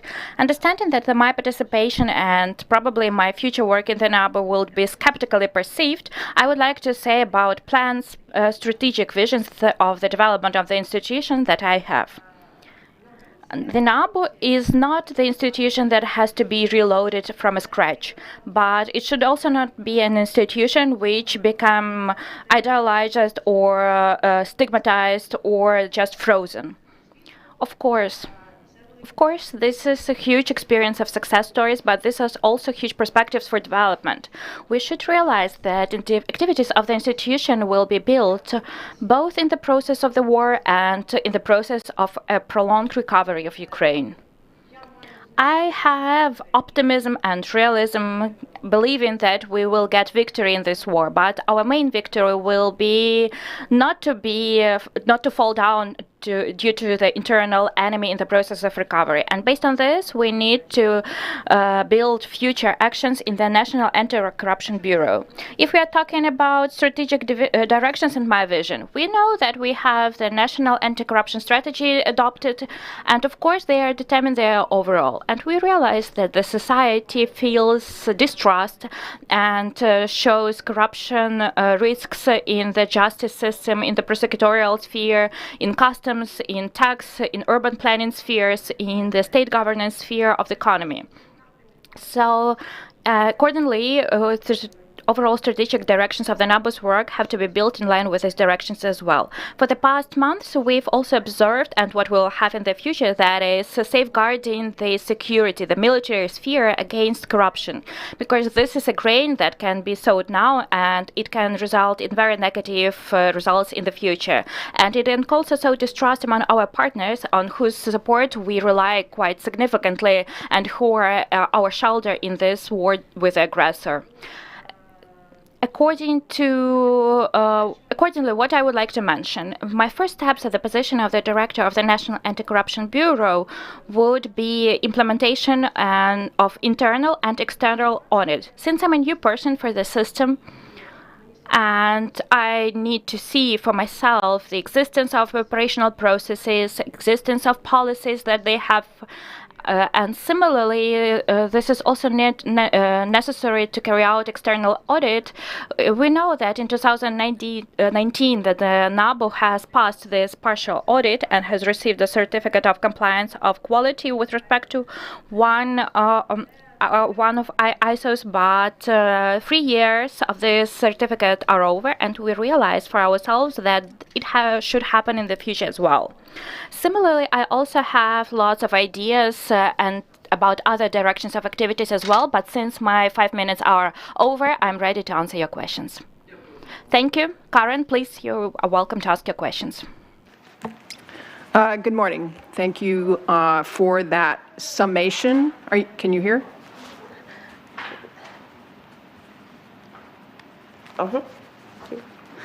Thank you for the summation of your vision and direction of NABU.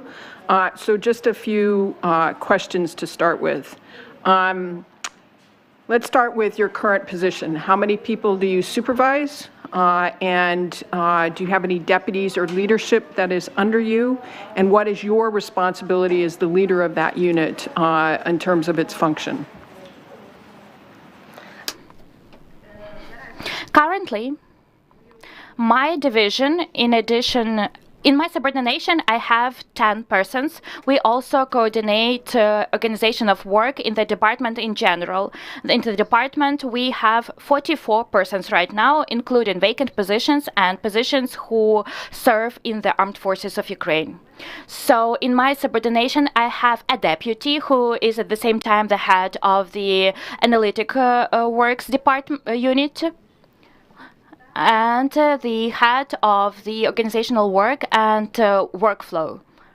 With respect to my functions, they are freely available, by the way, because the regulation on our department is available at the website of the office. My duties and my functions include coordination of work of the division, organization of work of the department, and ensuring cooperation among units of the department.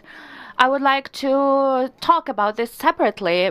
Basically, our department was established by means of merging two structural units in 2021, and there was initiated a new synthetic direction of activities of prosecutorial bodies. If previously these were separate departments on action against torture and a separate department on overseeing enforcement of court decisions. So it was decided, in order to establish an entire comprehensive cycle of identification, monitoring, and responding to human rights violation, our department was created. My duties also include organization of control over tasks that our department has, preparation of all analytical materials, and preparation of all reports that we have to prepare. Besides, the peculiarities that concern me include ensuring enforcement of decisions of the European Court of Human Rights of Belarus versus Ukraine. That is basically the violation of the procedural aspect, that is of Article 3, that is full prohibition on torture, that we have to oversee. Does your department do investigations? Yes, of course. Our department carries out investigations. For that, we have the first division, which oversees investigations under such categories as Article 127, that is Article 365, that is abuse of authorities by law enforcers, that is the violation of the right for defense, if there was force applied, and a range of other articles of the Convention with signs that their subjects are law enforcers and that there was a serious violation of human rights. Besides this category of so-called economic cases in the State Criminal Enforcement Service and other penitentiary facilities. And as a supervisor, do you have any role over those prosecutors who bring those cases? In other words, any sort of supervisory role? Or is that your deputy's responsibility? Look, if we are talking about those investigations which I've just mentioned in my previous answer, there we have a direct head of this division who performs this role. If we are talking about criminal investigations that are carried out in order to ensure enforcement of HCR decisions, that is, renewal of those investigations that were not investigated or that are not investigated now, my department performs coordinating and supervisory role regarding those proceedings which are implemented and investigated in regions. Where it is done by the Regional Prosecutor's Office and respective territorial divisions of the State Bureau of Investigations. Our main pretrial investigation body is the State Bureau of Investigations because they work with law enforcers. So do you personally have any coordination role with the State Bureau of Investigation to ensure quality and successful prosecutions?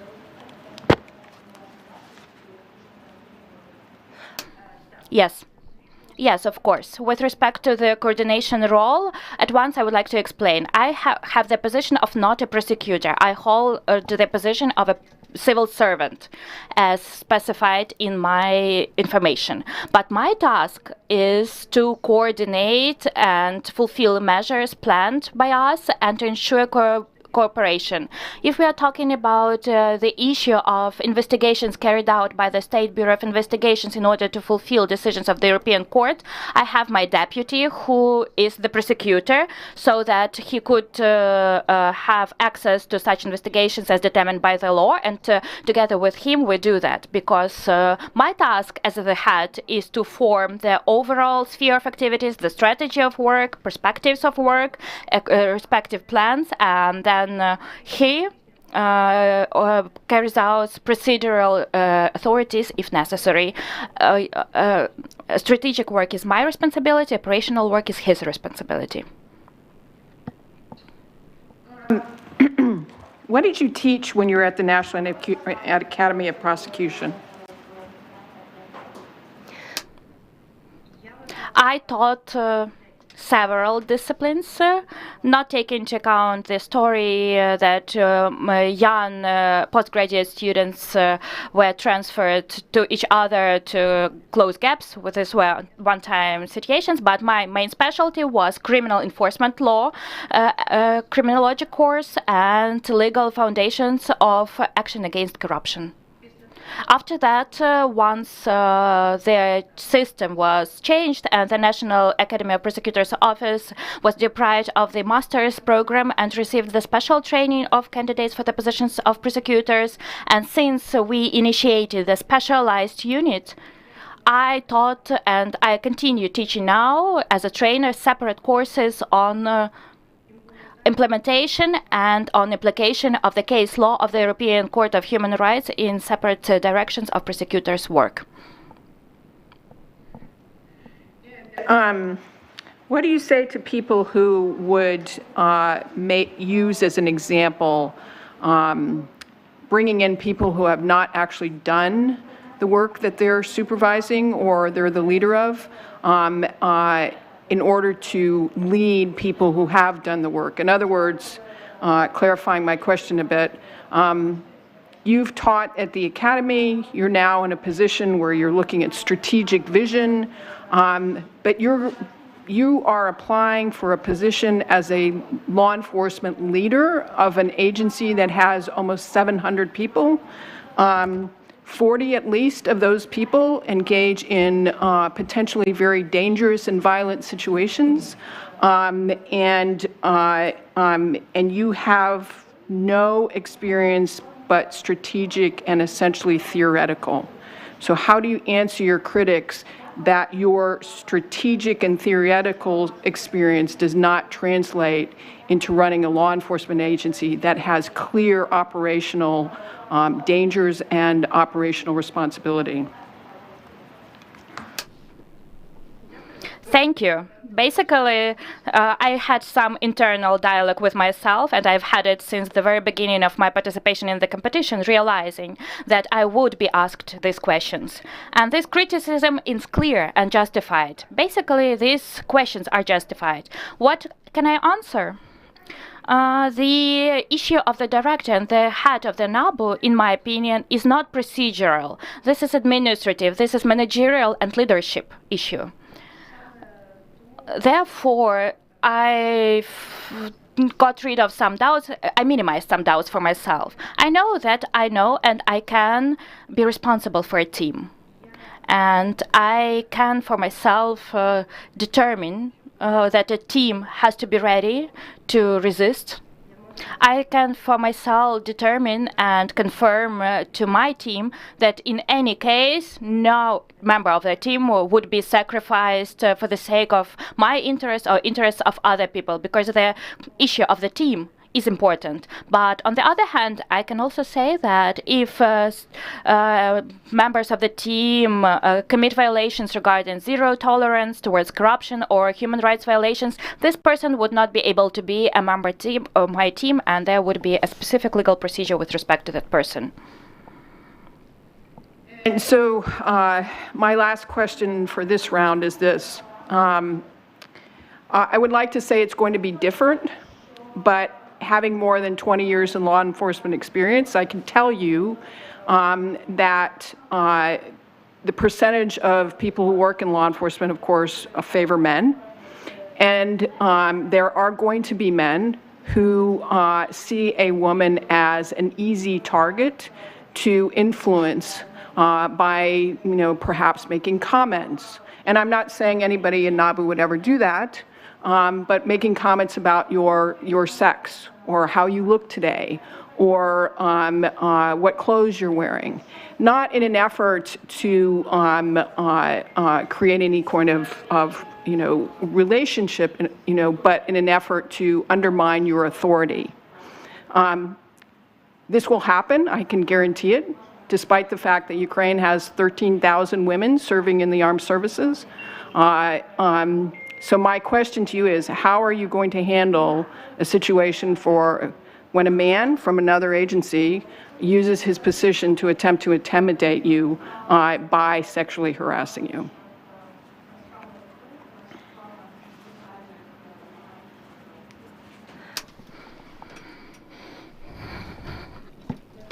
I can't say that I've been preparing for this question, but my other colleagues had it when I was applying for the competition, and when I became a gender symbol in my close friendly competition, that I'm the only woman left at this stage. actually respond, I would respond as follows, so that the instances of harassment would not be repeated, but that no person would want to repeat them, because prevention is not only about me but for others as well, because if one woman fails to respond, that it means that you can behave like that to other women as well.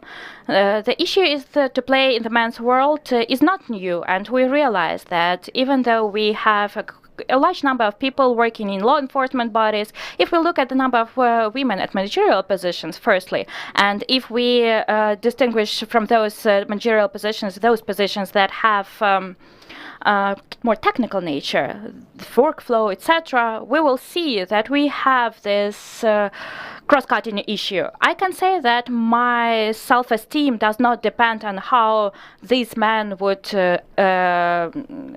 see me, and that is the issue of whose reputation would be more damaged, mine or theirs, by that. Дякую, Карен. Будь ласка. Thank you, Karen. Yes, please, Kirilla, the floor is yours. I will start with not a question. With all due respect, when you say that you are not prepared for something,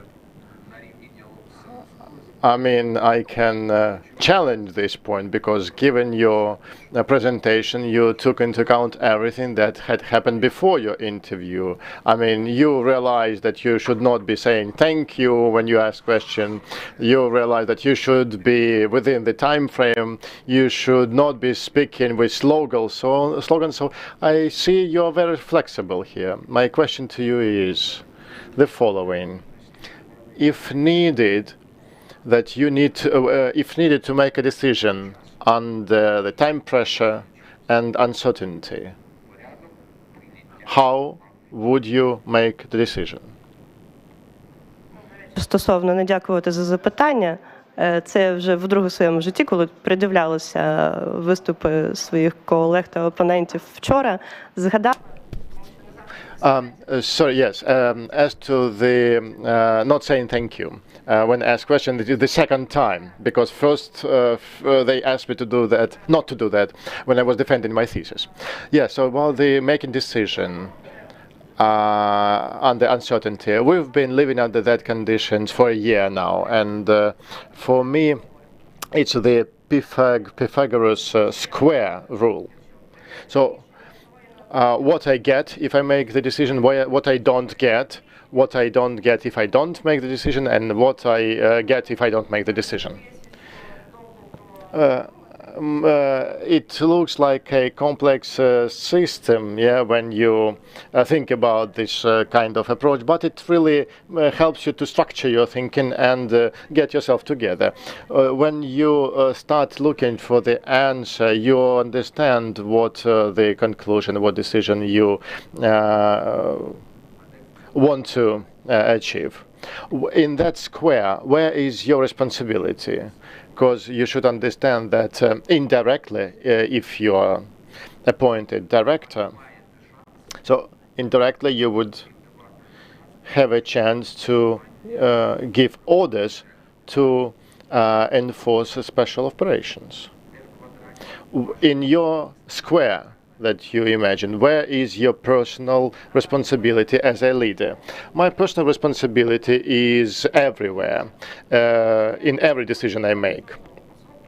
And I cannot vest this responsibility onto another person, or say that I was guided by external circumstances, because for me, I understand that if you give orders, or if you develop certain policies in NABU, it may lead to potential risk for the family members of the staff, and for the staff, for the family members of my family. And this is my responsibility too. Before I pronounce something, I understand that I am going to be the one to be responsible, and I cannot share this responsibility with anyone. Thank you. Yeah, we agreed not to say thank you, but still. Kind of provocative question, and you started talking about that, so I have to ask you that. You think that the gender symbol and the status of being a gender symbol gives you some advantages? No. It doesn't. It just gives us a reason for jokes. And helps me to stay always prepared, you know. Thank you, Kirill Pavilas, please. The floor is yours. I'd like to ask you the same question I asked the previous candidates, since you are among the candidates who never worked for NABU. My question is, what are the essential or vital competencies NABU director has to have? In other words, what would be the ideal profile of NABU director concerning competencies? Well, in terms of competences, let's talk about soft skills and hard skills here. As to the personal competencies, for me, that would be the ability to take responsibility for the actions and decisions of other people, because sometimes you, and most of the time, you're responsible for the actions and decisions of other people. The decisiveness, ability to resist, and empathy. Empathy, I don't mean that you tap everyone on shoulder. Empathy is understanding your emotions and emotions of others, and ability to manage those emotions, because under those working conditions, especially we talk about the war conditions and reconstruction condition, the psychological, mental condition can be, well, different. Flexibility, not rigidity of thinking, and openness to something new, and your ability to face challenges.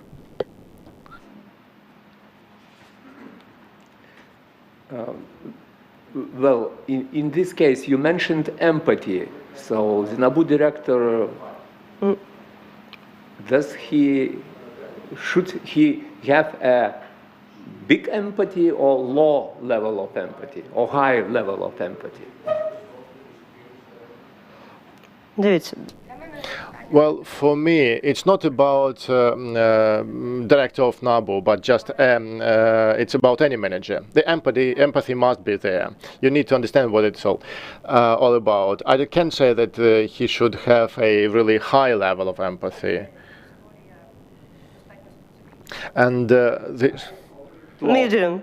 Medium, between. Okay.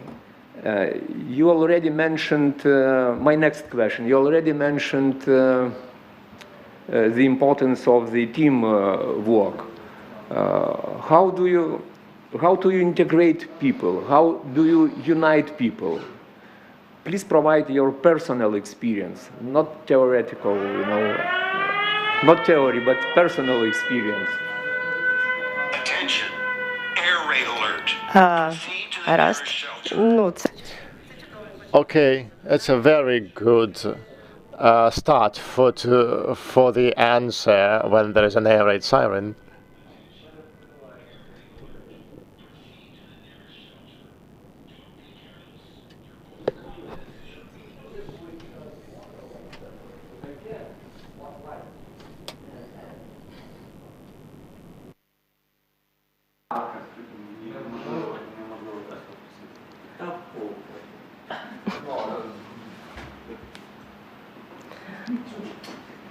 так. Вже зручно продовжувати? Хвилиночку, зараз хвилиночку.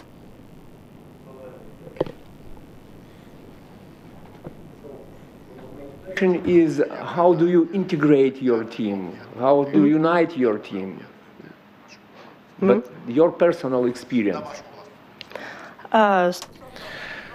As to my own personal experience, well, I've had it already, not with that many people. I came back to my civil position in the Office of General Prosecutor back in 2020. And I was an outsider, really, although I had some broken relationship because I was a teacher lecturer. But still I joined the staff who were only prosecutors, and they well, they didn't have bias against me, but they were sort of, you know, worried. And for me, you need to understand what people resist in the first line. You also need to understand who in this team is a leader at the moment, formal or informal one, and what are the goals of this team today, whether the team is united or not. For me, it was important to show that we can go somewhere together. I offer them this way. On this way, they will get my support. But in any case, if someone turns somewhere that would not be in line with the values of the team, this person would have to say goodbye to the team. That we had a couple of successful cases in terms of reorganization, and my mutual understanding with the team was finally built when we had to conduct all Ukrainian coordinational meeting of all the law enforcement agencies on torture. It started after the Skagarli case, and the country, the society needed that, and we coordinated our activities with all the agencies. We prepared all the necessary analytics, and we came up with the format of appropriate measures, and we implemented them within 6 months, and now we have the due cooperation between the agencies, given the number of cases now being registered. So the team saw that I'm with them and they can rely on me in any way, in any case. I've mentioned the values. Please elaborate on this issue. What values are essential the team to be integrated? The values that we talk about here are the most difficult ones to ensure integration of team, because you can work with people, you can change their qualities, but integrating values, this is something that's the most complicated thing. And my experience demonstrates that there might be people who never integrate the values because they see this world in an absolutely different way. As far as I know, NABU doesn't have that kind of people, or at least we don't know about them from public resources. The values that I see in the NABU, and they are outlined on the official website, but one thing when you declare them, another thing when you implement them. So the values are zero tolerance to corruption. Obviously, the corruption will never be on the zero level, because sometimes the society, well, many people in society need corruption, or they feel okay about it. But the people who work to fight corruption, they have zero tolerance in every day of your life, because otherwise who is going to watch the watchdog? The other value is responsibility for your actions, because what NABU has been doing and what effect its activities can have on the lives of the suspects, well, that's a huge thing, and it's a big responsibility to conduct the proceedings so that it ends up in the court, or it ends up in acquittal. So sometimes you need to take responsibility for the actions that appear to be a mistake, and maybe honest mistakes, but still a mistake. And because we all need to understand how it will affect our reputation and the future. And the third value is the understanding that with all your ambitions, and desires. And I mean, NABU is probably a star team in terms of their professional qualities. Sometimes you need to forget your own ambitions and work as a team. You are a part of this project management effort, and you are told that you need to do this part of work because you are a specialist here, and you need to do that because the value of the team is higher than your own personal ambitions. But your team is integrated. Ні, я розумію, перед тим, як Well, I understand that even before you start working with the team, but I mean, yes, you should conduct some internal audit. I would study the results of the work. That's for once. And the second point, something that I didn't mention, but I wanted to. There should be some tactical and strategic steps, and we can engage the anonymous surveys for that. And sometimes you need to engage psychologists for that to understand how strong the team is, how integrated they are, how sustainable they are, and what are their ambitions. Because we need to understand the general environment in the team and the micro-environment in the units and departments. And another point is communication, obviously. As I always said, the door of my office would be open for communication with the staff, and it should remain like that.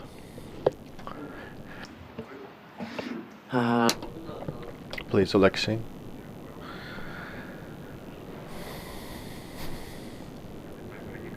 Veronika Petrivna, good morning. You have a solid experience of teaching. You cooperated with various training centers and training programs. In your view, what would be the best thing for the NABU staff to study? What skills you would like to enhance? Well, yes, some time ago we planned cooperation with NABU, and since I specialize in this European Code of Human Rights practices, but at some point of time we decided not to do that. But talking about the skills that need to be enhanced, we are living in the context of war. I'm not going to be an innovator here. I'm not going to say anything new here. I probably would focus on OSINT intelligence and work with open sources. But we need to understand that for the future, for the longer run, for our desire to be a member of the EU, I would probably insist that NABU detectives need to understand the secondary law of the EU, because we would need to understand something that is going to be not only part of the international cooperation but of our national legislation sometime down the road. And the GDPR, so-called, it's also another thing that to focus. Because the level of privacy protection in the EU is higher than in Ukraine. Yes, they have instructions in the regulation that says that it would be applied when the interest of the law enforcement agencies are involved, but that's one thing. But another thing is we need really to understand this issue better. It's not a directive of the EU, it's just a regulation that can be enforced directly. And given the size of data that can be identified and can be used for investigations, I think this is important. And another point is the issue of search for assets, and in general the work with assets for further confiscation. I know the trainings are already happening, but we need more of those. Other things that I wanted to refer to, I wouldn't say it's something obligatory. It's project management skills, because such huge proceedings at NABU that last for many years and that involve a lot of actors, that requires project management skills, where you need to establish milestones and interim control leverage, because right now, yes, you sometimes don't need to focus on some stealing of a bottle of whiskey or Hennessy from a retailer. That's not something that NABU deals with. Can you please tell me, what in your opinion should be improved in terms of cooperation between the NABU and the prosecutor's office in order to increase effectiveness of work in the anti-corruption sphere? Thank you. I will not be original right now, but since I currently work in the prosecutor's office, but I would like to express my opinion as a candidate with respect to the improvement of cooperation. That is the issue, of course. First of all, it concerns procedural aspects, and that concerns the framework of realizing who is responsible for what in the criminal proceedings. Because issues that emerge, quite often they emerge because of the lack of understanding of the boundary of responsibility and the lack of understanding of contribution of everyone to this criminal proceeding and its perspectives. To improve within cooperation, I would suggest as a future step that these are policies of cooperation with interaction with participants of the criminal proceedings. These are internal policies that have to be implemented, because we can also understand the prosecutor who refuses to satisfy some decisions because the prosecutor is to be responsible for that in the court. The prosecutor will send it to the court and will be responsible for the acquittal verdict as well, because the case of a detective, moreover, in this aspect, as we see in the NABU, in the synthetic role, where the detective has the duties of operational work, investigator, that means huge analytical work, collection of information, etc. But then, in the court, another person is responsible for that. That is the moment. And if we have clear boundaries that guys, here you get information, we together with you determine the direction for this investigation. Moreover, if you want, you can you have that part of not discretion but of your obligations regarding collection of evidence. But then please understand that not everything that you've done can be transferred to the court, because the prosecutor sees how the court will work. And in this respect, we need to talk not only about cooperation between the NABU and the prosecutor's office, because one matter is the cooperation between institutions, but there has also to be, but it exists, but there has to be formed in more essential aspects the mutual respect and understanding that we are not opponents. We are on the same side, and moreover, we are participants of the same team. That project, the result of which has to be the case in the court and the legal court decision. Thank you.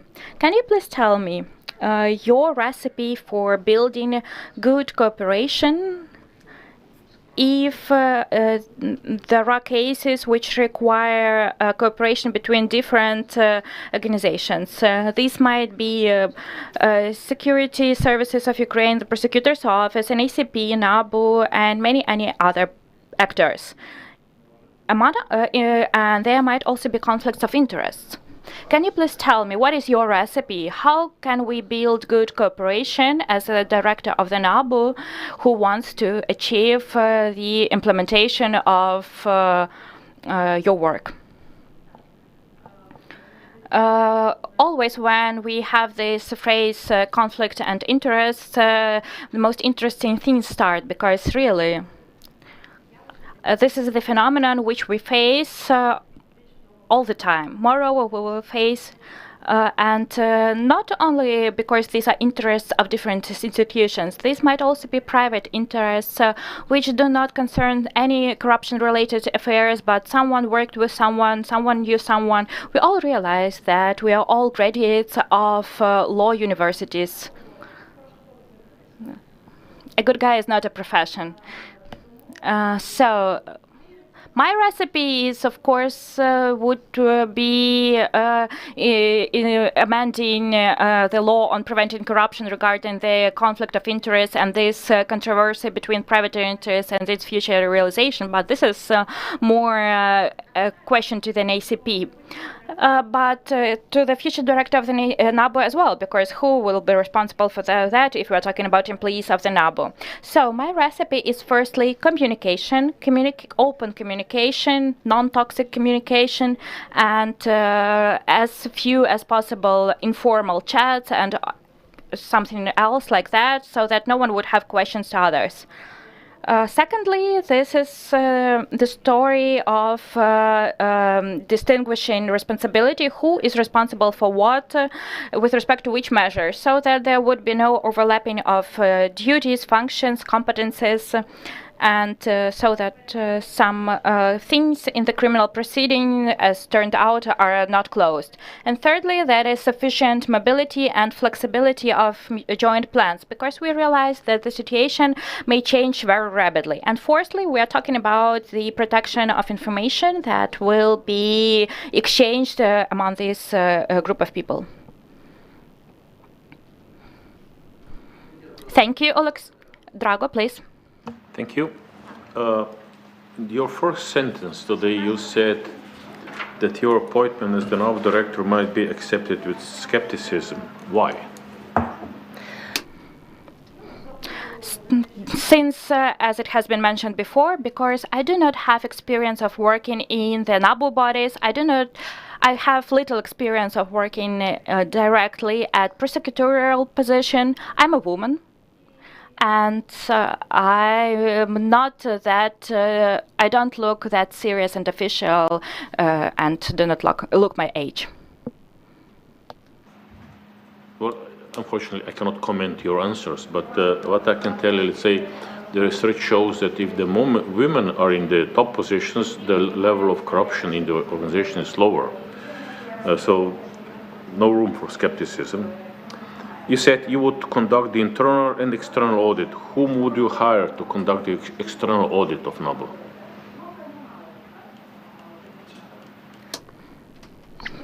With respect to this, I had questions, and basically I am still in the process of thinking about that, because I looked how it was carried out in 2019.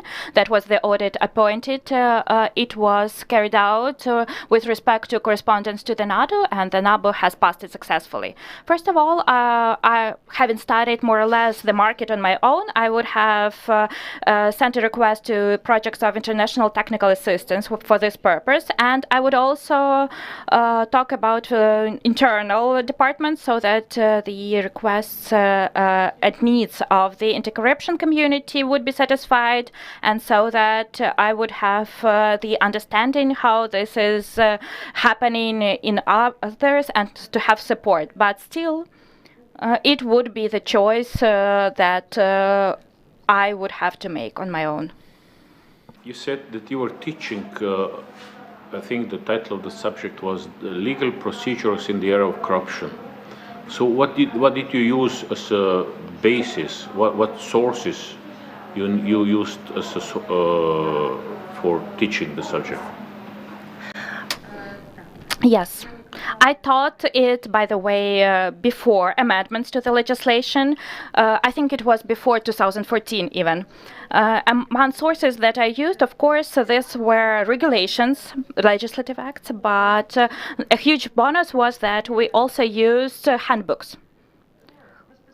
Like those handbooks, manuals that were used in the work and by other countries. And for Ukraine back then, at that stage, and now partially, this is quite complicated because we have this law, and it is clear we are governed by the letter of the law.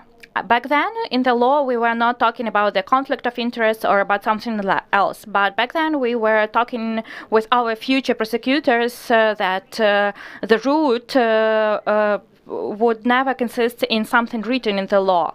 The law reflects what exists in the society. You have to work with that. And for yourself, because my trainees were working since the very low levels of the prosecutor's office.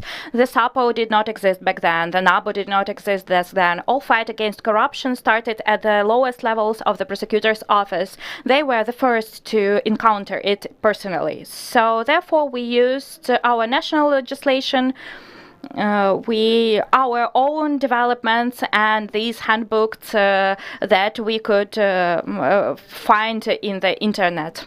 Because back then it was the very, very beginning. That after 2010, the Ukraine ratified the UN Convention on Fight Against Corruption, and back then they started talking about that the national is good, but look, there is also international provisions, and we are going in that direction.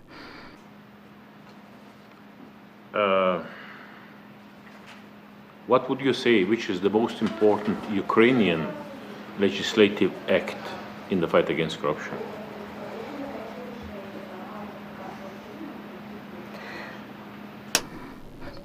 Actually, for me, the most important legislative act in any sphere is Constitution of Ukraine, because this is the foundation by which we have to govern and what we have to do. Then we are talking about the law on preventing corruption, not mentioning even some specialized regulations. And the third is the National Anti-Corruption Strategy, that is the third important act for me. The problem is that we do not have no legislative act that ranges the legislative force of all the regulations. We are mostly governed by what is given in the legal doctrine. But first of all, that is Constitution.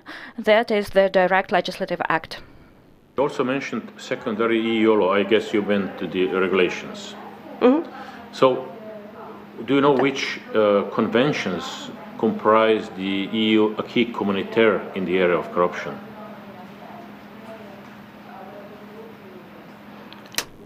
No, right now I can't answer this question because mostly I still specialized in the law of the Council of Europe. And there we have the Criminal Convention of the Council of Europe and the Civil Convention of the Council of Europe on fight of corruption. The issue of regulations and directives of the EU, that is my challenge that I've set for myself, with which I have to start working. And in the near future, I know that it will become the part of our legislation. Conventions you mentioned are the part of the acquis communautaire, because the EU has its own convention which is very old and outdated. You were already in the prosecution service when the selection process for SAPO was going on. So what is your opinion about that selection process for the head of SAPO? That competition, you mean the last one, right? When Klemenko was appointed. Look. In this respect, I can't say that it is very difficult to talk for me about that, but there is a moment that back then, in 2015, the competition for the head of the SAPO took place. I participated in the working group and in the coordination partially of this process. Therefore, I considered this competition primarily from the perspective of operational procedures and whether they could have been done in some other way in order to make everyone's life easier. Basically, they could have been done in another way, but I can't fully critically evaluate this. since there was the ranking list, there was the regulation, and it took place according to the rules of procedure. The fact that this delay happened, it had a negative impact on the reputation of the competition. We can't but admit that. The fact that the Commission did not explain to some extent the motivation of its choice or exclusion from the competition of people, it's also a negative impact on the reputation, because any decision has to be justified, first of all, for the person, so that the person would understand why he or she has been recognized as lacking integrity, and secondly, for the society, so that there would be no manipulations, or on the contrary, because of the lack of knowledge, so there would be no conspiracy theories. Last one. Let's say NABU is quite often making headlines. So can you remember any, let's say, sometimes in a good manner, sometimes in not such a good manner? So let's say, can you remember any of those headlines, either the good ones, but also the bad ones? Actually, with respect to headlines, I've always evaluated the communication role of the NABU and the communication model from the perspective of the violation of the presumption of innocence, especially when we were talking about some officials. And for then I have a question: whether the text that was prepared by a communication specialist, or whether this was a text prepared by journalists on their own. Because if these were the phrases coming out of the institutions as public officials, then that is the issue, whether it creates partiality in the courts, and whether the court decision could withstand in the European Court of Human Rights. If this was done by journalists, then again, that is the question to the journalist ethics. To talk about good headlines, actually, you know, this peculiarity of we do not remember the good things, we remember only the bad things. Yeah, headlines happened, but we need to understand who the author was. Thank you, Drago. Then, if you allow, I have some questions. Probably 3 times today in this room, we encountered such a notion as the conflict of interests. I look at your application while explaining your motivation for participation in the competition. You also drew attention to the possible conflict of interests. You provide justified answers. Can you please explain what is your understanding of the conflict of interest? What is that? For me, the conflict of interest is actually one of the foundational notions which we have right now in the anti-corruption legislation, but unfortunately it does not have a clear interpretation, among other things, in the case law as well. And actually the conflict of interest is the basis based on which we have broader corruptional manifestations. The conflict of interest, we all realize that right now it is divided into potential and real in our legislation, but for me, that's primarily existence of a private interest, not even the private interest, private relations, which are not official on the one hand, and on the other hand, your official duties or obligations to fulfill something. And the opportunity of the influence of your preferences, interests, etc. on the way how you do that. Not necessarily it will influence, but the existence of this interest will influence how you will be perceived by others while you resolve some specific issue. Because I may be 300 times good and have integrity, but if my community realizes that I have marriage or friendly relations with a person with respect to whom I'm taking a decision, even if this decision is fulfilled in line with the legal procedures, even if this decision does not correspond to the interests of this person with respect to whom this decision has been taken, but the people or my colleagues will have this concern that I have been under the influence of my interests. And then we have this conflict between the personal and the professional. Our legislation offers solutions, but not all of them are used completely right now. Thank you. The anti-corruption policy strategy, as of now, is very detailed, and it singles out several priority directions in which we have a specific determined amount of corruption risks. Prosecutor's office, court, law enforcement bodies. What do you see as corruption risks in these systems? First of all, in addition to seeing on my own the way how they are phrased in the anti-corruption strategy, I would like to say that I also have a personal vision to add.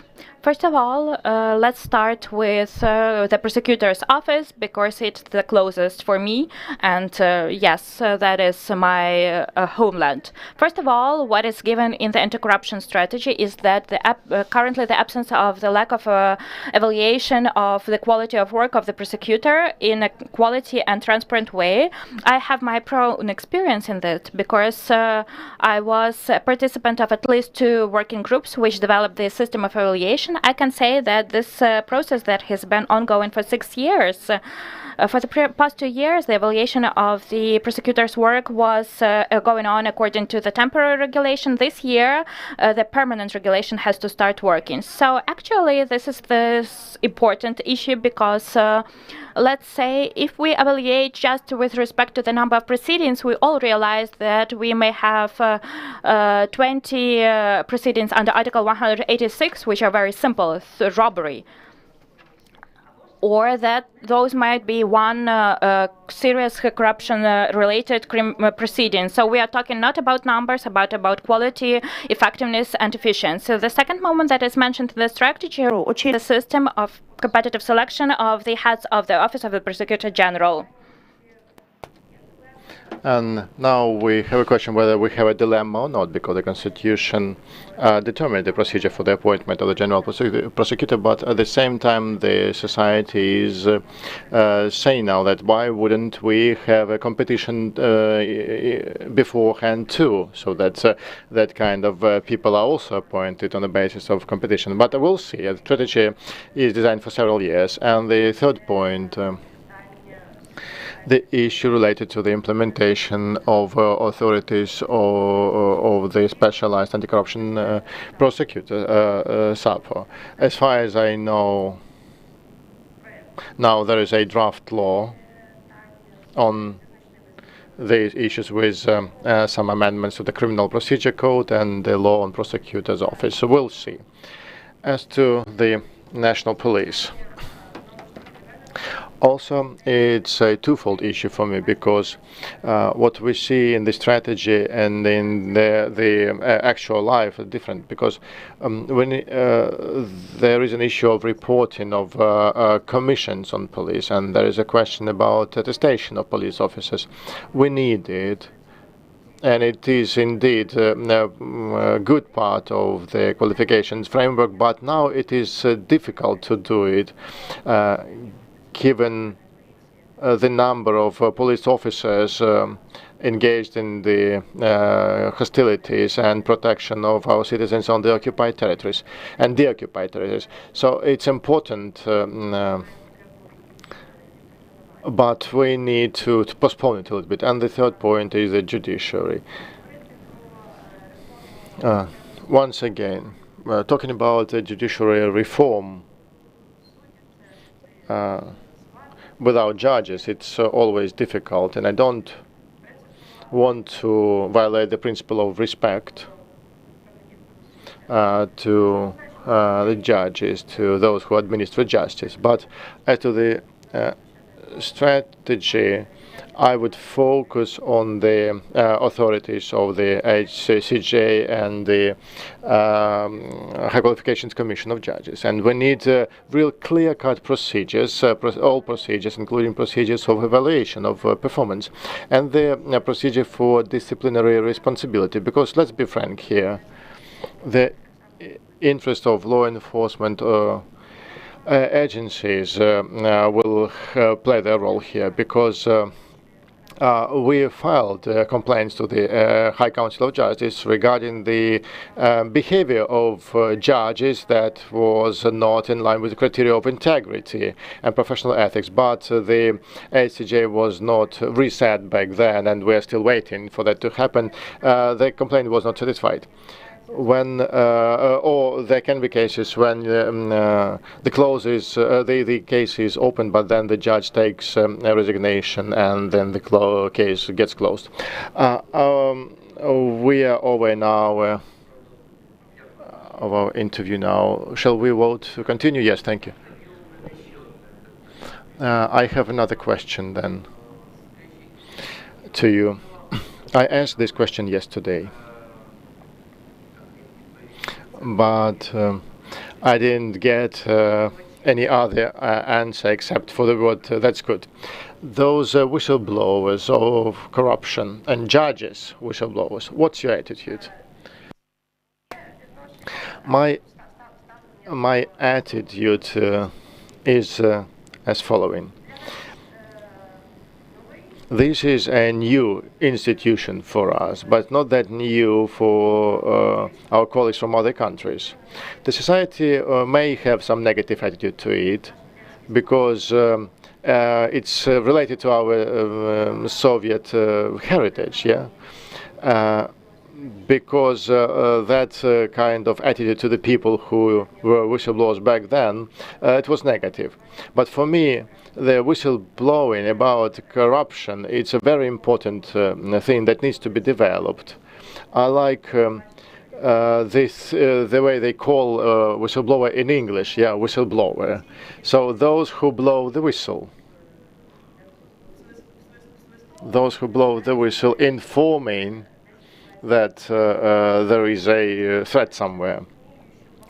I understand that many people in public authorities could be whistleblowers, but the question is that they don't know where to report to, and we have the law on anti-corruption, and there is a portal that gets those complaints, but it's not fully functional at the moment. The second issue related to whistleblowers is related to the information that is confidential, that's related to the secrecy of investigation. Because now we don't have secure informational channels in law enforcement agencies to make sure that no one will know who you are if you blow the whistle. And thirdly, talking about my personal attitude to whistleblowers, I'm not talking about corruption here because we want that to happen in other areas too. Talking about my professional background and what I've been doing so far. Previous candidate, and you use that exact term, zero corruption. How do you enforce or create that value of zero corruption in NABU if it doesn't exist already?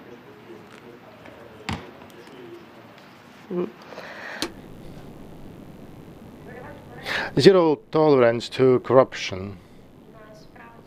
It is, in fact, something that an employee must have, an employee of any anti-corruption body.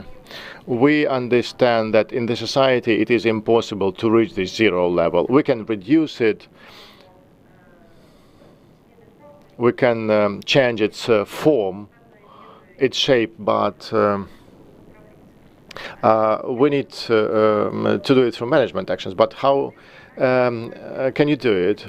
It should be a combination of methods, ways, and tools. For me,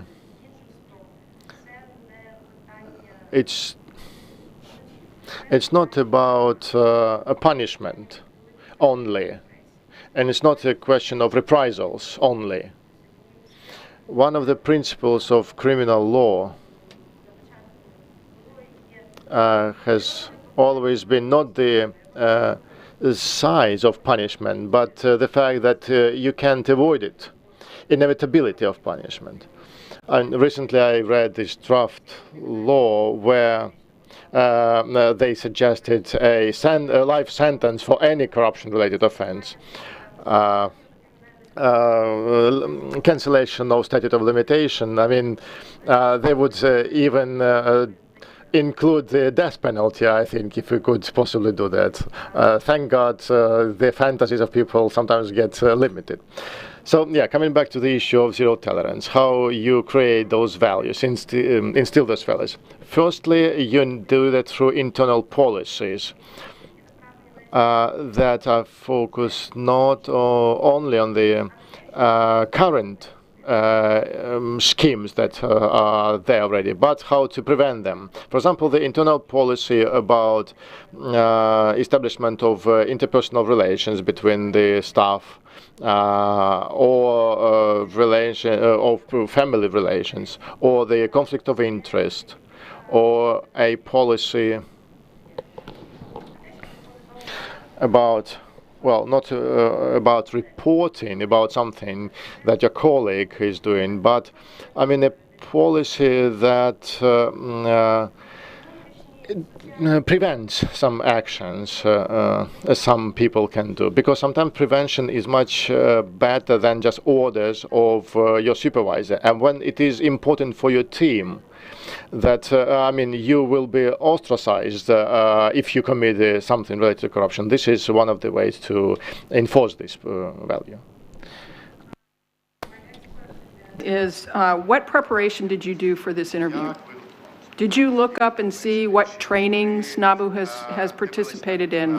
Did you look at cases that they have done that are public? Did you look at NABU's code of ethics, which is the enforcement mechanism for conflict of interest in NABU?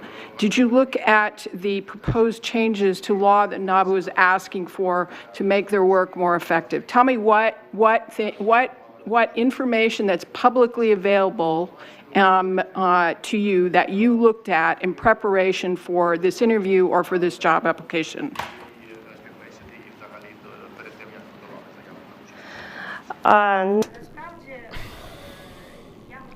Well, for this very interview, I was preparing as follows. I mean, NABU has always been interesting for me since its inception. I can give you this a small story. I remember we organized once a debate club, and only the Law National Anti-Corruption Bureau was voted on, and we gave this assignment for the team to prepare arguments in favor or not in favor. I won't share with you the results of this debate, but still, we did that some time ago, and I was preparing for this competition in detail. I studied the operational plans, the reports on the NABU.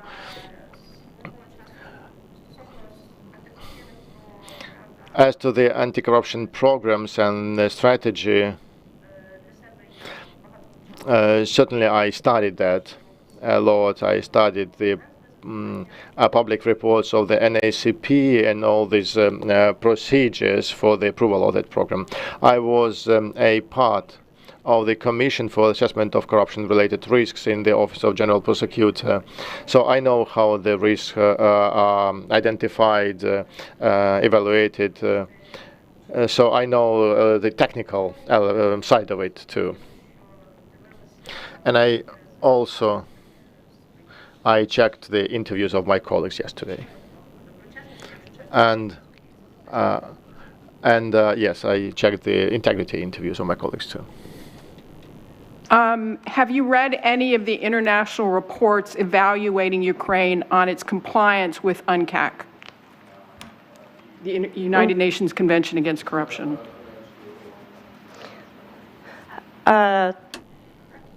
Yes, I read the last Greco report, but not for the preparation for this competition, but because it sort of defined my assignment at my job, because that was related to illustration of professional ethics standards for prosecutors. And the Greco gave a comment there, and I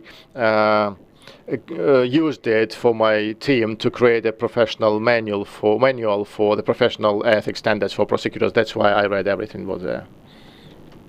Okay.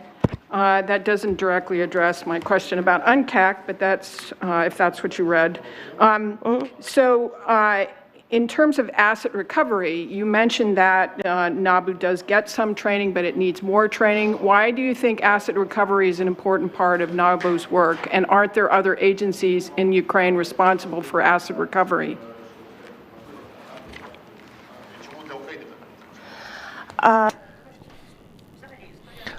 Well, the issue related to assets is related to the war now, because it's related to sanctions.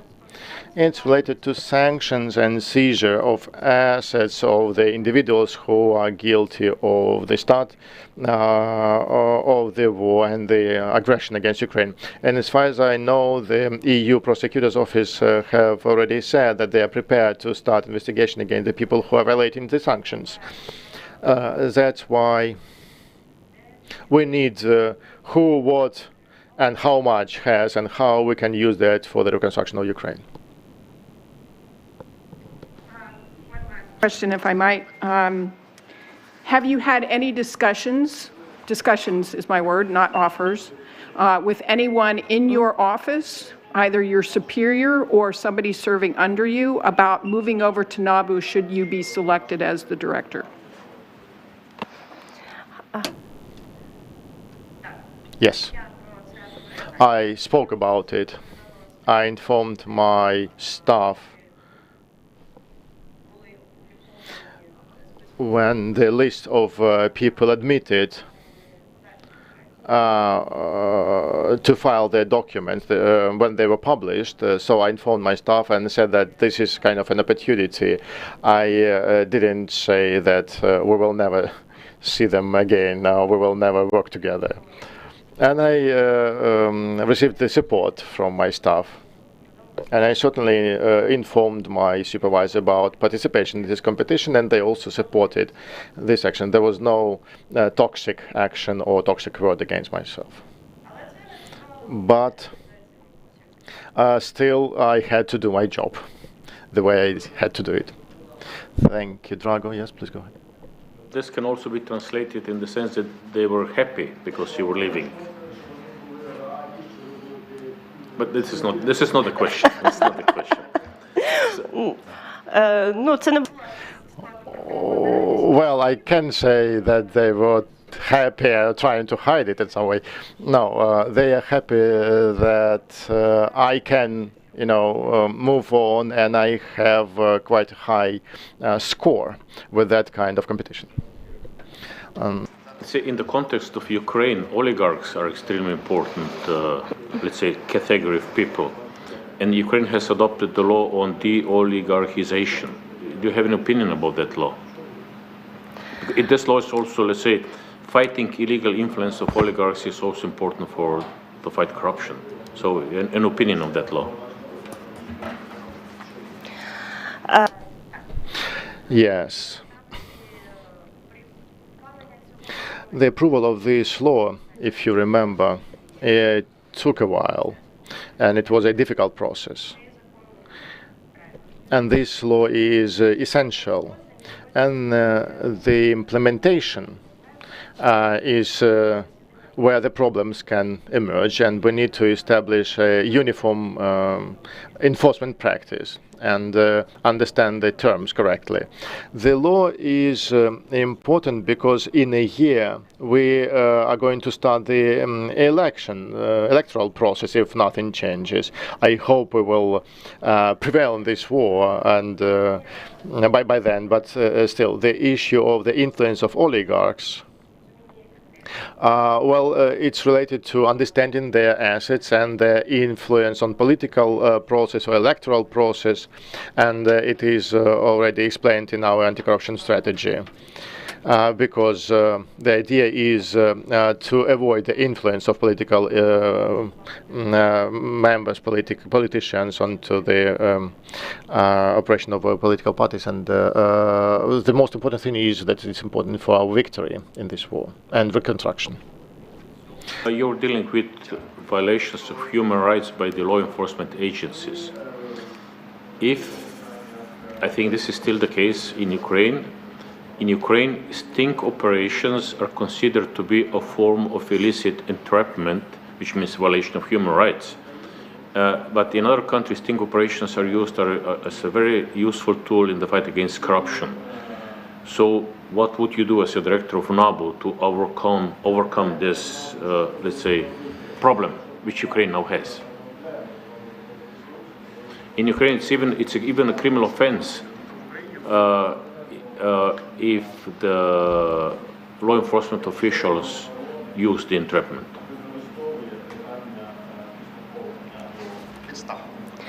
Так. Yes, this story is very much important, and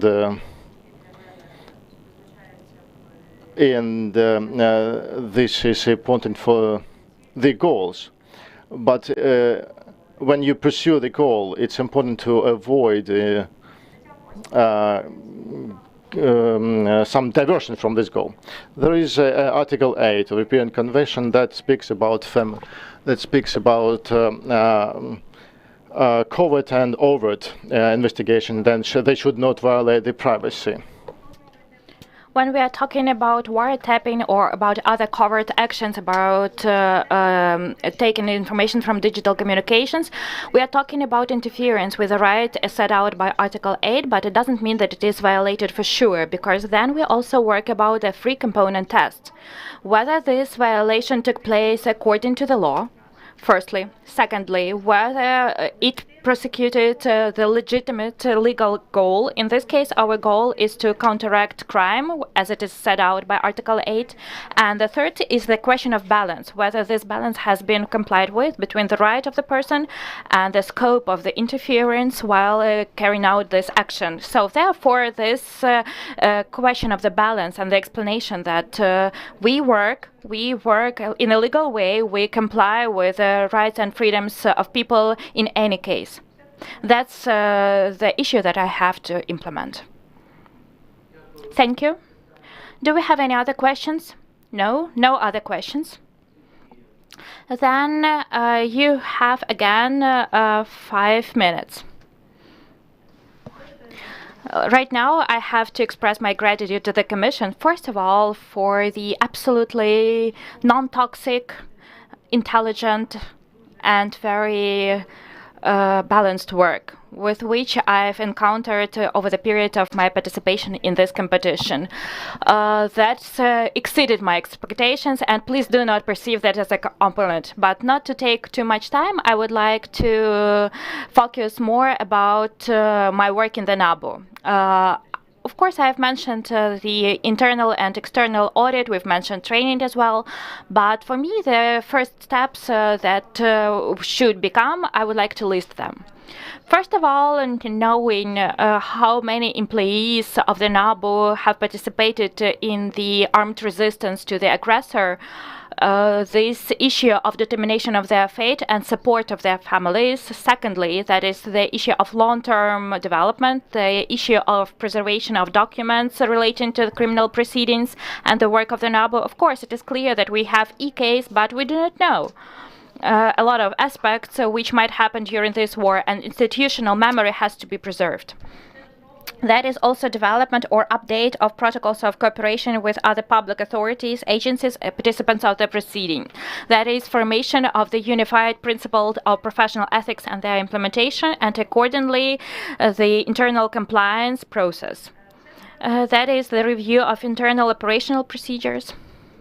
Yes, of course, within the framework of the secrecy of internal pretrial investigation, and if some process is may be closed with one Google document, it should be done like that, but not within 15 minutes or 10 approvals of this document. That is the issue of development of agents of change which are present there, and people who have the desire to develop, because they, from inside the team, they may form the new vision. as not the leader or the director, but them. That is also the issue of implementation of project management, as I've mentioned, and that is also the future work of the NABU, the understanding how to implement the work of the NABU and how to work with the future de-occupied territories.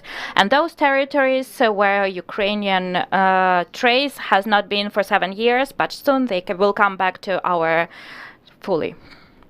So thank you. Thank you. Thank you. The interview is over.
Бесіди.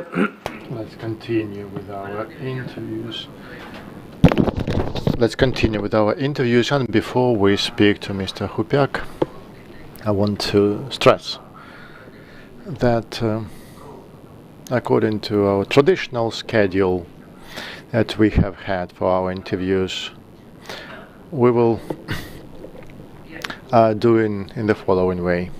You will have 5 minutes to share with us your motivation, to tell us what you believe is absolutely necessary, and then each commission member will have 10 minutes to ask the question he or she is interested at this interview. If that's not enough for us, the Commission may vote to extend our interview. And if the Commission members have other questions and they the 10 minutes were not enough to ask them, or maybe they got other questions in the course of the interview, they may ask you them afterwards, and then at the end you will have 5 minutes to wrap up your vision of the interview, add something that you believe would be necessary. Please answer the questions without any slogans and general examples, and please make it 2 or 3 minutes, because it's more or less easy for us and for you to state your point, but not extend the time unnecessarily. So your first minute start. Good afternoon, I'm Serhiy Hupyak. I will start my presentation with the following: where we are now, and I want to explain why I'm here and why I want to win in this competition. My motivation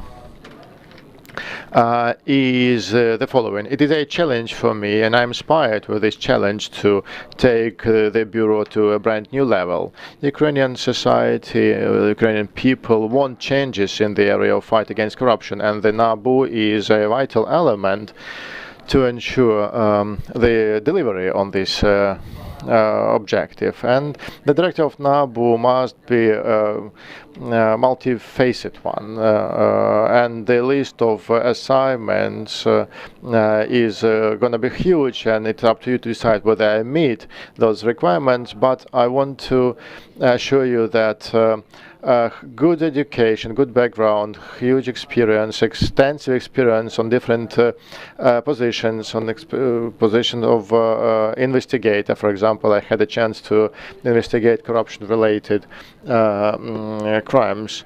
That would be important, but important is also to understand the problems the detectives are facing, the workload that they have, maybe the difficulties they experience as they do their investigations. Then I have experience of investigations in one of the most important departments in the prosecutor's office. I organized investigations in very difficult regions of Ukraine. The director must have strong leadership skills, organizational skills. It's not only about the experience, it's the actual projects implemented in different institutions. In March 2021, every region of Ukraine had a territorial department of the prosecutor's office, and my objective was to kind of establish them and deliver a result. And we managed to do that, and I have something to talk about here. Based on the competition in 2021, our department have been recognized the best employee in the SPI. The ability to self-develop, ability to share your knowledge is also important. I attended a lot of trainings, and that helped me and my employees to investigate and solve a number of crimes. We were the first to detect and organize a group that would do human trafficking. Also, During the trainings, I obtained skills and knowledge, and I already train others on that. It is important to be a public figure, open figure for the director, be open for communication, ability to see provocations, and ability to evaluate information. I'm open for that kind of communication. I have experience of public statements and communication with mass media. I am motivated, independent, and I'm prepared to work. Certainly the Commission has already interviewed a number of candidates who are employed at NABU already. I am an outsider here, and my understanding is based on my own personal experience and information about NABU that I learned from open sources. I already see the strategic goals of NABU. I want to ensure systematic changes on the level of legislation and thus prevent corruption. I want to continue the work to prevent corruption in the level of senior public officials, and I want to lead the fight against corruption during the reconstruction of Ukraine. I want to help Ukraine to join the EU and organize the economic cooperation and development. The NABU should remain independent. Develop both internally and externally. Internally, that would be a correct, adequate infrastructure, caseload, development of forensics, maybe establishment of a unit for psychological support of detectives and a unit for analytical activities. That would require also development of facilities, equipment, introduction of modern IT technologies based on the principle work less but achieve more results. Or everything must be implemented here, as well as the internal control development. The external development, that would include cooperation with other public authorities, civil society, international partners. That would include legislative initiatives in different areas, for example, changes that liquidate the identified corrupt schemes or improve the independence of Bureau. That would entail communication with the society. That's one of the priorities. NABU is known mostly to the people by the facts of disclosure of crimes committed by senior officials, but it's not only about solving crimes, it's also about preventing crimes and prevention of the spread of corruption. So when those functions of Bureau are implemented, that would influence the attitude of people. The territorial departments play a big role here. During the first 7 years of the NABU activities, it was a period of kind of initial development. Next 10 years must be kind of the further development and achievement of strategic goals. Karen, please go ahead. Good afternoon. My first question relates to leadership. In some of the materials that we are given to evaluate you, you were considered to be above average in your leadership capabilities. Can you give me an example when you as a leader had to make a very difficult decision and the outcome was neither going to benefit your subordinate nor necessarily you, but it was in furtherance of the overall good of the ongoing operations of the organization you worked for?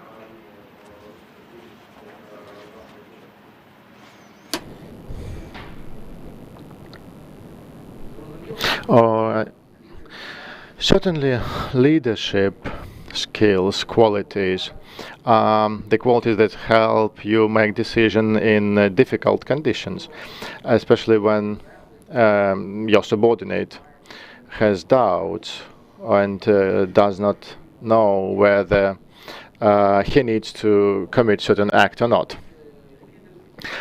My leadership skills are manifested with the following. I try to motivate my people as much as I can, and I mean my subordinates.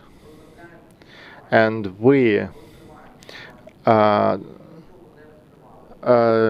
solve certain actions that had not been solved before us. maybe there's a huge risk, but the knowledge and intention to identify something more complex helped us to achieve results. For example, the situation of abuse of powers in the land area by a head of a penitentiary service.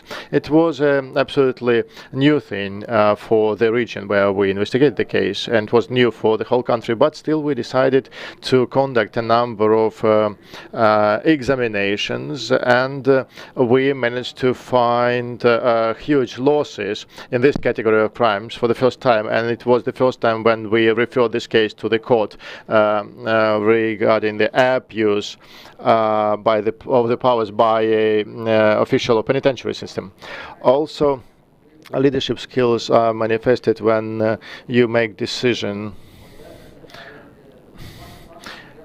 in the area, when you document the facts of receipt of undue benefit by certain officials. Your leadership, my leadership skills are also manifested with the facts when I defended my staff, when you help them to develop and achieve better results. I can give you an example here. When I joined in March 2021 to a unit that had been established several days beforehand, there was this employee who was sort of disappointed with his performance. He was overwhelmed with work, with these proceedings that he could have sort of inherited from other investigators. But still I managed to find the way to motivate him. We prioritized his activity properly. We made the appropriate decisions, and I gave him a chance to work with the category of crime that he was really interested in. And I realized that it was not necessary that it would deliver result, but it did.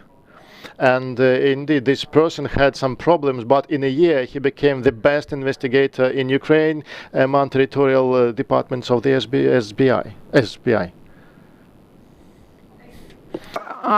My next question relates to running a team on a daily basis. We have all had members of our teams who were underperforming. Underperforming either because they really lacked the capacity for the job they had, underperforming because they had been assigned to work that they really were not interested in doing. They thought their resources and their skills could be used in someplace else. Or they were underperforming because they lacked an interest in being a member of your particular team. Give me an example where you dealt with an underperforming employee, whether he or she had one of those reasons or not, or another, and what was your resolution, in terms of either motivating or moving that employee? What did you do to help resolve that situation with this underperforming employee?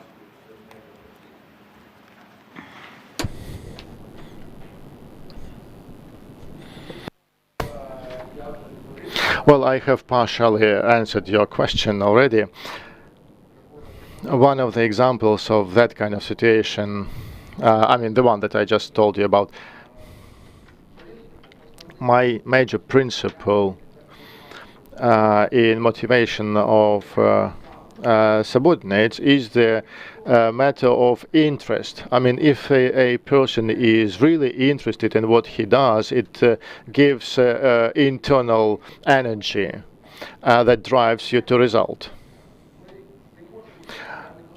I certainly cannot ensure the uniform amount of interesting cases for everyone where they can really implement their potential. But I rely on the principle of specialization.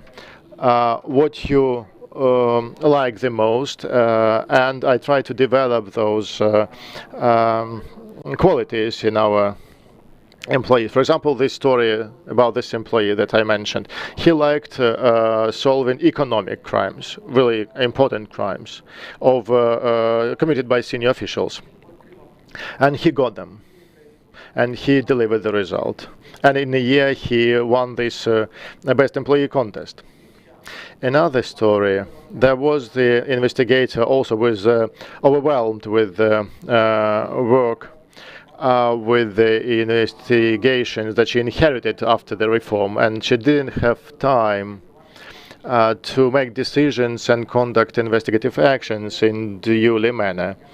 And I saw that, and I gave her a chance to concentrate, and we started the investigations and decided on quick actions that needed to be conducted, and in a year she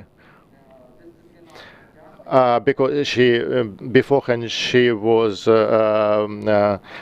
punished with disciplinary responsibility for the quality of her investigations, but in a year she managed to send the most cases to court, to refer them to court. As I said, I like studying, I like self-development, and I encourage my staff to do the same. In my department, my deputy was dealing with human trafficking.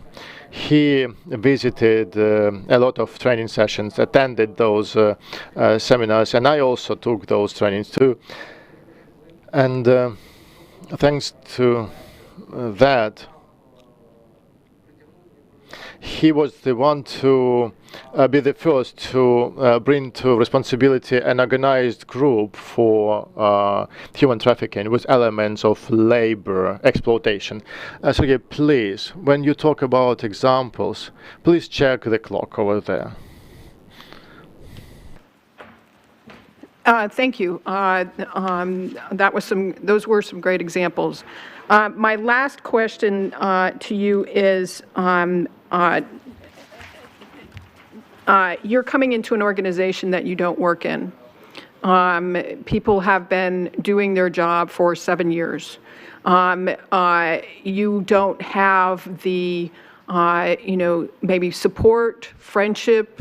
If I understand correctly, you don't work in Kyiv currently, that you work outside of Kyiv. So you're going to be moving your family. So that's a lot of changes and a lot of the emotional and family support that you would have, that you would be leaving behind.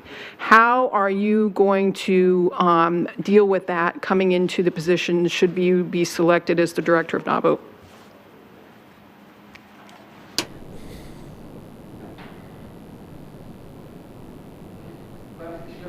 Well, in the first line, I would say that I had already an experience of changing the employer. In March 2021, when I headed a new structural unit, on the regional level, the territorial department of the SBI. Before that, I had worked in the prosecutor's office for a long time. I was also a manager there. I had been an experienced employee there. I had subordinate staff there. But I realized that I needed development, I needed changes, and I was prepared. I want to achieve more, and I am prepared to develop other institutions. A few people know, but in fact, I applied to another position at the SBI, the deputy head in the main office. And if I had won that competition, I would have had to move to Kyiv too. And I would have had to change my life and the lives of my family, but I didn't win. But I won the contest for the head of the regional unit in Vinnytsia. I mean, certainly I had doubts, and certainly that required change. And I also joined a team that was that had been established before me, a month before me. But it never stopped me, and we managed to organize a proper unit and deliver good results. With respect to the National Bureau, then for me, this is the same challenge as well, but just a more important one. That is a challenge from which I receive inspiration if if I implement it. I'm sure rather that I will have no problems inside the team in the National Bureau. Firstly, because I really know which values they have, and I know the organization of work, including from current employees. I know about their vision. I share the same vision. At the same time, I'm sure that they similarly will share my vision with respect to strategic goals. I don't think that any of the detectives or of the current heads of the Bureau's units would not want to join the fight against corruption in the process of recovery of the country. I don't think that any would want not to provide the impulse based on the results of practical activities regarding amendments to the legislation. I'm convinced that people would want that. And I'm sure that similarly that employees of the Bureau want for Ukraine to become a member of the EU, become a member of other important organizations. So sharing these goals guarantees that there will be no problems and there will be no different visions among us. Thank you. Thank you. Thank you, Karen. Please, Kirilla. Sergey, I have a question, a standard one to some extent.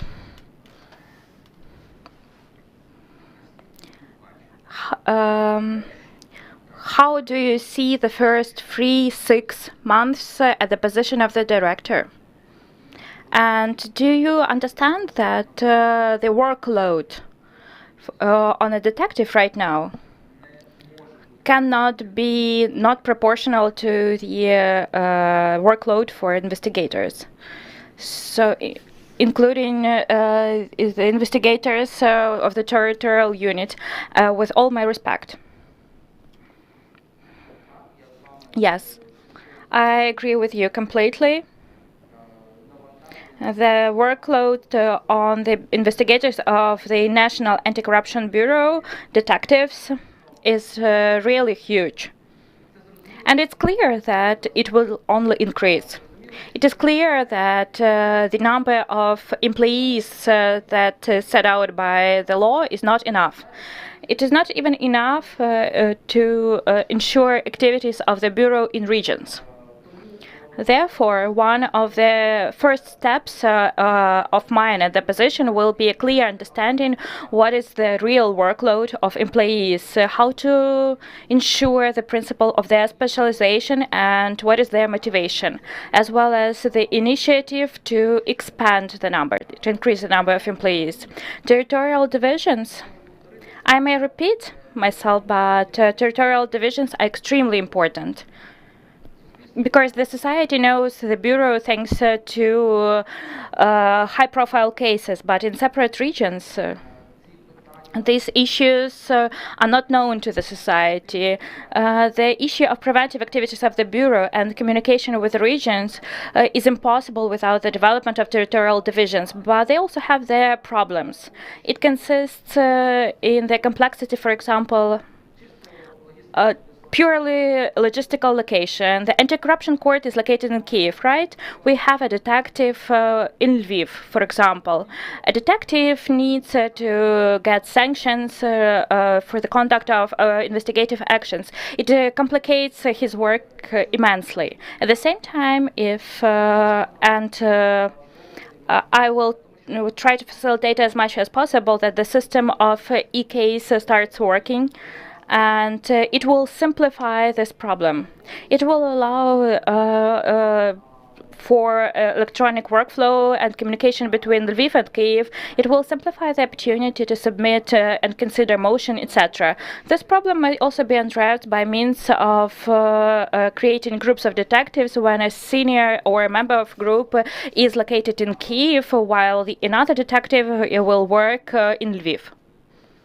All these issues are the issue of workload, proportionality, correct distribution, and motivation. These issues are the issues of the first days.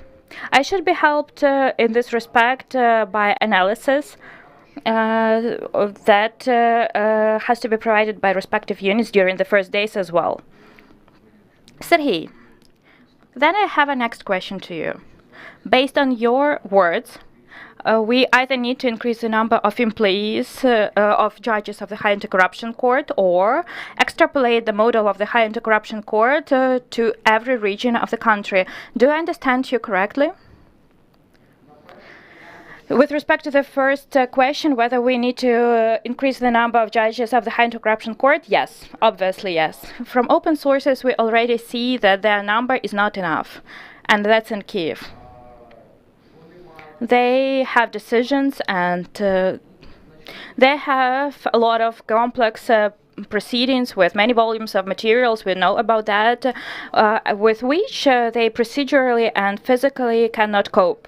So this is a very topical issue, and it is really necessary. With respect to territorial divisions, no. This model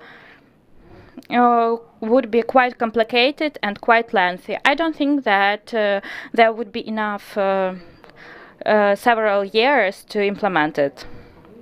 So that's why I'm saying that introduction of the system of electronic proceedings will provide an opportunity for regions to communicate with the High Anti-Corruption Court, and the opportunity to create groups of detectives. One of the detectives, I will not name surnames in order not to advertise anyone, has presented for a public presentation his understanding of the economy of the process of consideration of cases by the court. So I mean expenses of the resources, time spent by judges on that, and by other apparatus of the court on that, other resources, etc. Do you support this approach to the evaluation of effectiveness of your activities at the position and the effectiveness of the Bureau, the purely economical evaluation? Let's talk theoretically, like some specific amount of funds has been returned to the budget versus expenses spent on achieving this result. Or do you not support this idea? That's an interesting question. I would not evaluate that purely from the perspective of economic results of activities, because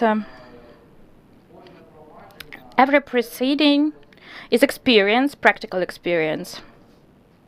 Every proceeding is a result of specific intellectual work, even if we are talking about the closure of a criminal proceeding. This shows to the society that this fact is not a criminal offense, and this is the practice, and this is a specific result. So therefore, to evaluate the National Bureau purely from the perspective of how many damages have been revealed, how many funds have been returned to the budget, and to compare that versus the expenses and costs spent on the funding of the National Bureau is not a correct approach, because there are many other aspects of the Bureau's activities, and I've mentioned today these aspects. This includes legislative initiatives. Who would evaluate that? How can we evaluate that investigation of the proceeding maybe will not result in a suspicion, but the investigator will realize, for example, gaps in the construction sphere? And this situation will become an initiative regarding introduction of amendments into the legislation. the decision on the president has been adopted, but the improvements have taken place. So this is not a proper correspondence between evaluation. Accepted. Can you please tell me, you used to work as a prosecutor for quite a long period of time. How many decisions did you take personally on closure of the proceedings and not sending it to the court? Taking into account your personal conviction that there was insufficient amount of evidence or critical mistakes in the process of evidence collection or due to other reasons from the court perspective. So how many decisions like that did you have in your practice? First of all, as a prosecutor, a procedural manager, I did not take procedural decisions on closure of proceedings. I checked legality of decision-making on closure of criminal proceedings by investigators of the National Police.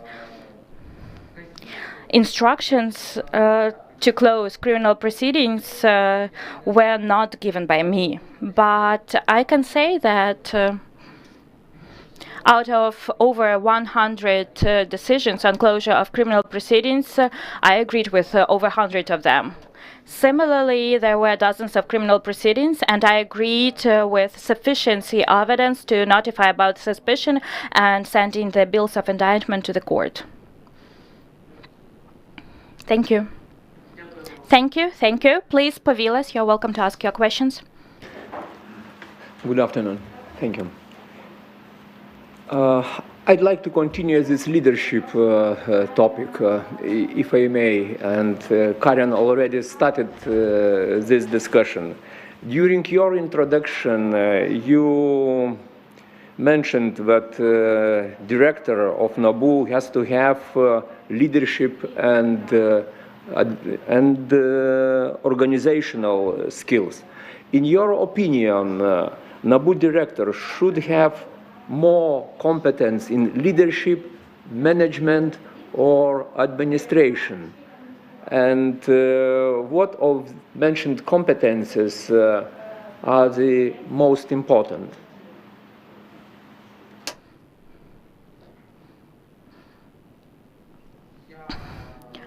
I would like to say the following. Any person may be the head and any may hold positions, but only leadership allows introducing something new. Only leadership allows leading people after yourself and taking decisions maybe in difficult situations. I believe that the director of the National Bureau is a manager and a trend of the body. If you don't have your own leadership opinion regarding this trend, then this will be merely holding of a position. Therefore, for the position of the director of the National Bureau, leadership qualities, in my opinion, the possibility to define ideas, to define principled strategies are important. And are more of a priority. No doubt that to generate, define ideas is very important, but what about implementation? That is also included into leadership qualities, but here that's more of an opportunity of analytical activities,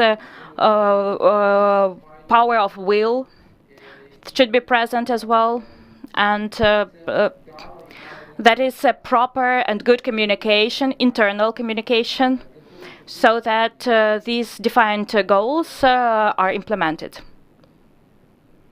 How do you define goals? Personally, you.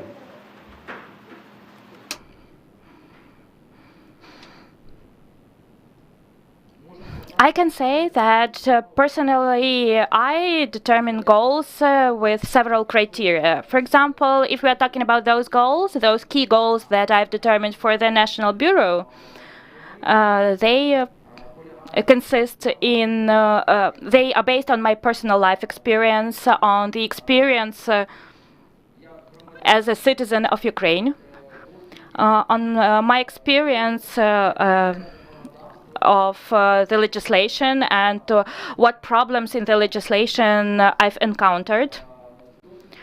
Based on analysis and understanding of what is determined as a priority for the state at this particular moment, and that, first of all, that is envisioned by the law, in particular by the anti-corruption strategy, and of course, based on my vision of how the country should develop and in which direction it should move.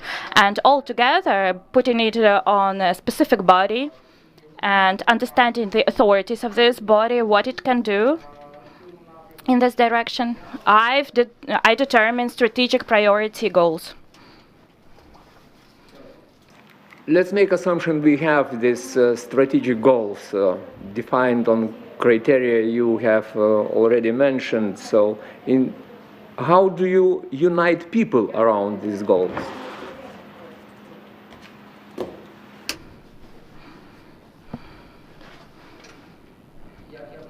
As I have mentioned before, I'm sure that employees of the National Bureau, all of them will follow these goals, the systemic changes in the legislation, and to ensure prevention of corruption with the help of these goals. I'm sure that everyone wants to join this. Similarly, to ensure the transparency of the use of funds during the recovery of Ukraine. Having launched this direction, I'm sure that an ordinary detective and their heads will not resist that, because this is a very significant and essential goal and global goal that is required by our country. But my question is, how do you integrate people to create a strong team? What is the main glue you use to integrate people, to make strong team? What is the main glue? What is your experience? The main glue, uniting element based on my experience, is interest to the goal to which the body should come to. If people are not interested in that, then the task of the head of the director is to tell them about the consequences of achieving this goal. And I think that I know how to convince people, and I can provide clear, structured arguments. What achievement of this or another goal or objective will give us. Knowing about results, about its consequences, people get interested. This being interested gives energy to implement that and to unite around this goal. And how do you know your team is integrated? How can you measure the level of integration of your team?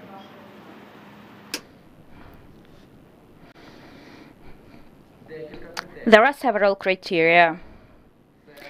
That is, results of work. No matter how simple it sounds, but these are simple statistical data and simple examples of bills of indictment transferred to the court. If these results get improved, if it is really possible to do something new, to double the result, then I know that my team can work together and can give the result. Another criterion is mutual assistance and support. You will not find any examples that in my subordinate unit someone would refuse to another person in providing consultations in providing support or in working together in some specific group, either in the group of prosecutors or investigators. So if I see that there is the own initiative of people to help each other in the group of prosecutors or investigators, then I see that my team is integrated and that it doesn't have any problems inside in terms of communication. If this team sees that there is the same communication with the head, that the head is ready to provide feedback regarding some problem, that the head is ready to resolve theoretically or practically problem, or to provide in a proper way organization of the workplace, so then it also a signal for the team.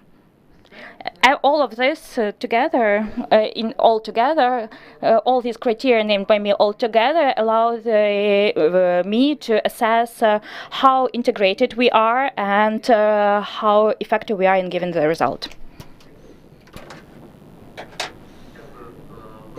Thank you, Pavilas. Alexei, please go ahead.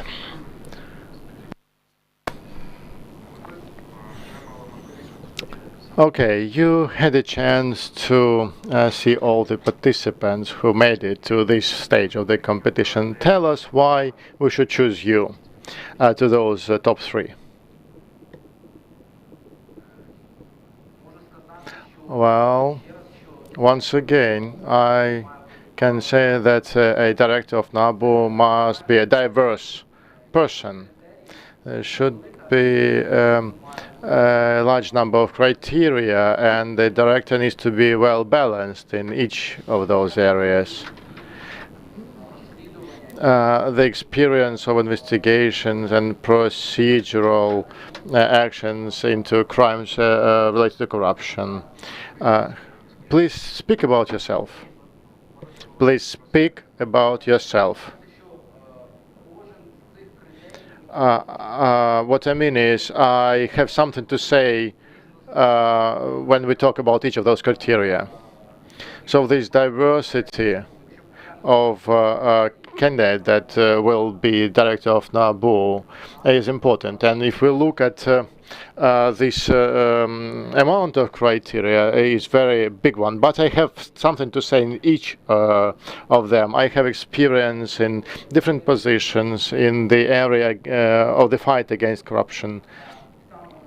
I have the experience of self-development and implementation of knowledge that I obtained. I have the experience of sharing knowledge that I acquired during training sessions, and I already am a coach. I have experience of cooperation with different parties in criminal investigations. I have experience in terms of ethical standards and communications too. So I believe I am a diverse candidate who can tick most of those criteria for the position of the director of NABU. Okay, you're a person that has not cooperated much with NABU. Let's imagine you become the NABU director. Whom would you rely on in your work to deliver results? Who would be your partner?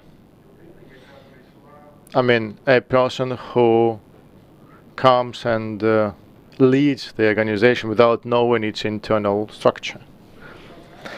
My partners would be the people within the NABU who are still interested in their work. Maybe some of them, and there is information about that already, that have lost their motivation. Maybe some of them have got tired of this 7-year-long marathon. So we need to address the situation correctly. So first of all, I would rely on the people who are interested, strongly interested in their work, and then you would try to encourage those people who have lost their motivation or whose motivation has gone down at some point of time. Certainly that would be people who are experienced at the NABU. So these would be the people who have had the practical experience of working in the most difficult situations, or people who have been with NABU since its inception. Because on the very first day, they can share with me what they believe would be necessary. Okay, you've been watching NABU now externally. You've been watching the senior leadership of NABU. Now, in your view, what are the top 3 qualities that NABU director must have today? Well, in simple words, it's obvious: integrity, competence, and fairness. Thank you, Alexei. Yes, please go ahead. Pavel? Yes, just continuing what Alexei asked: integrity, competence, and fairness. My first question would be, what should be the balance between competence of NABU director and integrity?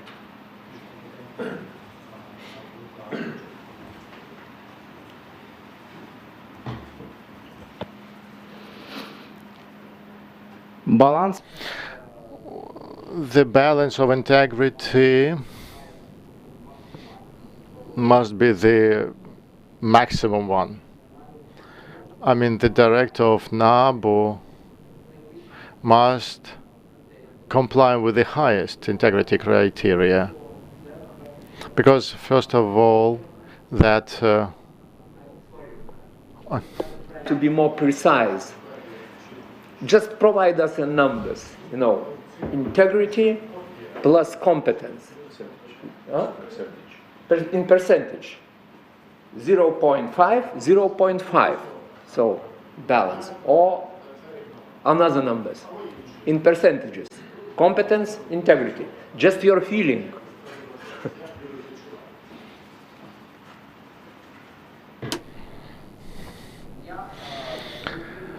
I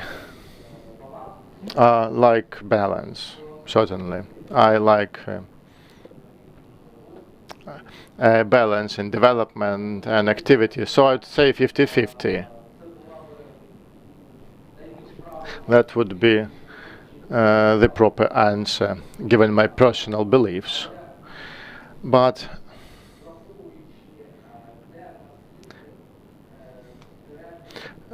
since the director of NABU, he is not a director of a pre-trial investigation body, where you would need the highest level of competence to avoid any violations during the pre-trial investigation. So the director of NABU is still the face, the authority of this authority, and is responsible for the activity of the whole body. So in this case, probably I would increase the percentage towards integrity for this very position. Yeah, and you mentioned 3 qualities: integrity, competence, and fairness. What is the difference between integrity and fairness?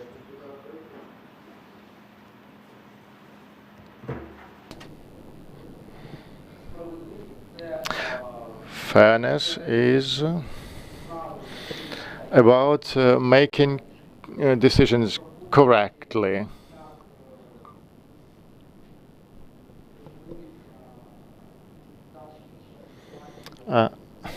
Depending on the regulations adopted for a particular situation and take into account all the circumstances of the situation at hand.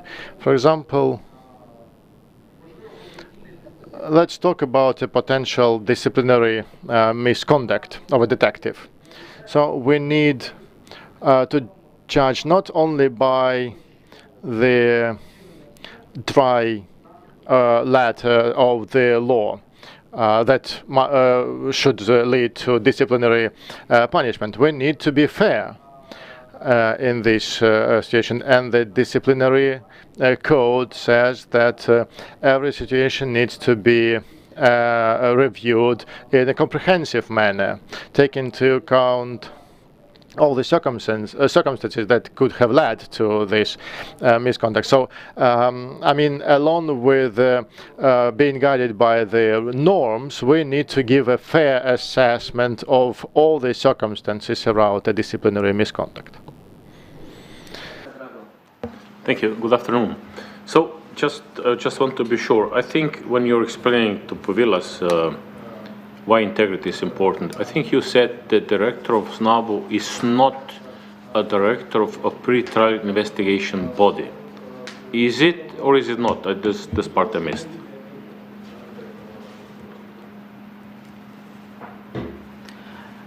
Згідно нашого кримінально-процесуального кодексу, according to our criminal procedure code,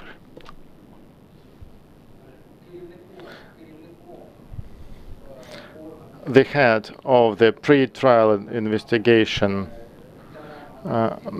body, which is the pre-trial investigation, is the head of the unit of detectives. This is what we have in the criminal procedure code. So procedurally speaking, legally speaking, yes, the head of the pre-trial authority is the head of the unit of detectives. The director of NABU, yes, has some functions, but they are a little bit different and they are limited. So, technically speaking, yes, I gave you a correct answer. But we need to understand that the NABU is not only an investigation body, because its functions are much wider. I mean, prevention of crime, obviously, and communication, correct, proper, successful communication with different actors, with international partners, civil society, law enforcement, public authorities, and ensuring correct cooperation. So, director of NABU is a much wider position than just a person who heads a pre-trial investigation body. Thank you for leading me to the next question. So, where do you see the preventive role of NABU?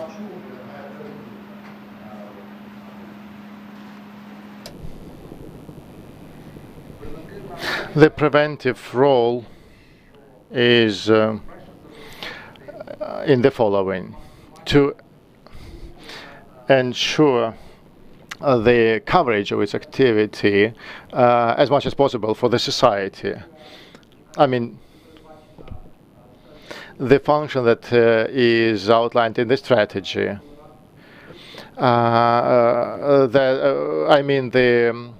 zero tolerance to corruption among the society, and we can do that by covering, by highlighting those crimes that we have solved and the people that we have brought to responsibility.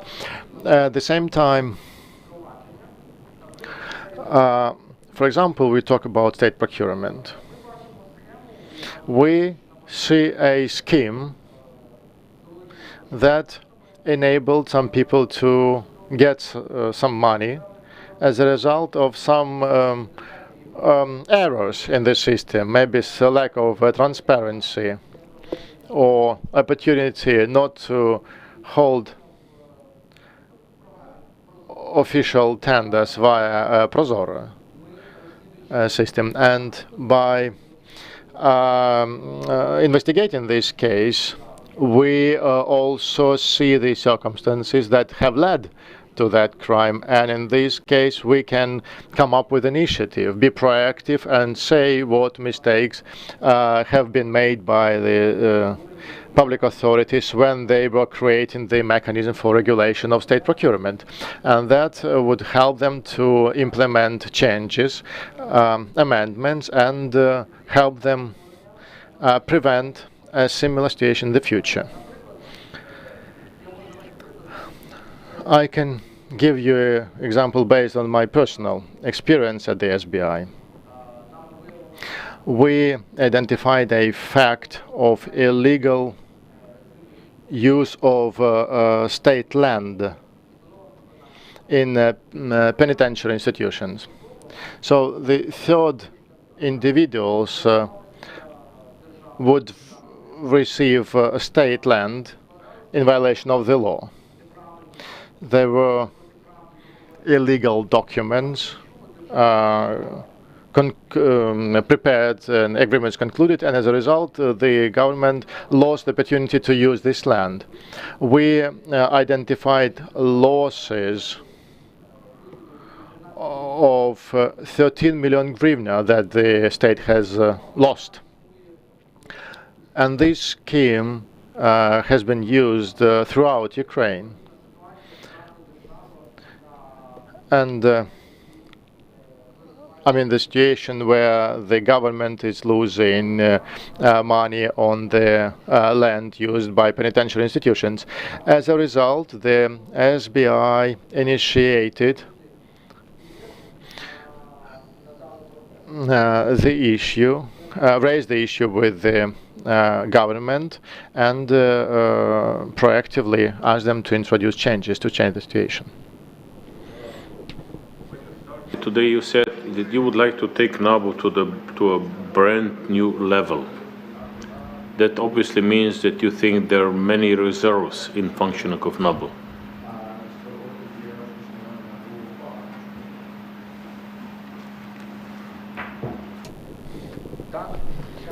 Yes. For the first 7 years, whether we like it or not, but these years have been the years of initial development, of construction of this authority, where the first criminal proceedings were regarded as success, where the number of detectives was limited, when certain units were not established within the structure. But these are natural processes, and all newly established bodies have to go through that. And 7 years were enough, as real life shows, were enough to create the authority, this authority, and start to work effectively and deliver results expected at the time of its establishment. But then, further on, well, it's a new level. It's a new level of actual development, level of optimizations, level of creation of new units that would improve the activity. For example, I know that NABU has a unit on forensics, but they don't have a lot of people, although all of them are very necessary, and they can collect the forensics evidence properly. They know how to work with phones, with other equipment. They know how to assess e-data properly. And this is of huge help for the detectives. That's why, yes, I think we would need to develop that too.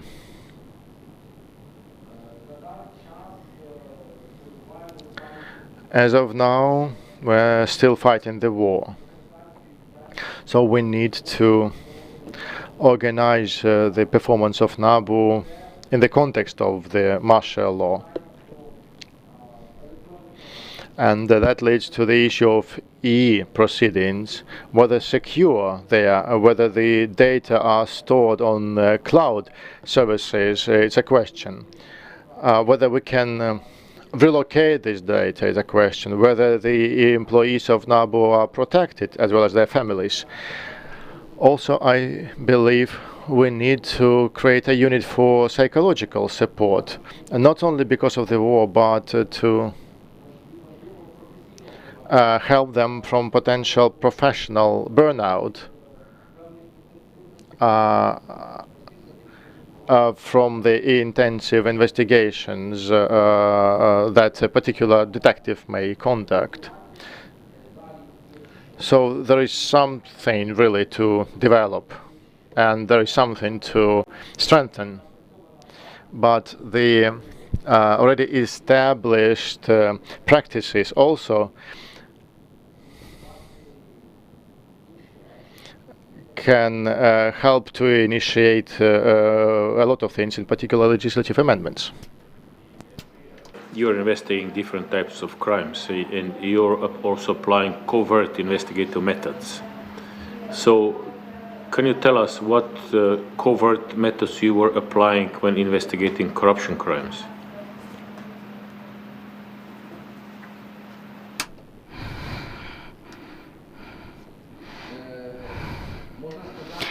I may say that we used, while investigating corruption crimes, we used all possible investigative actions that is stipulated by the procedural code, starting from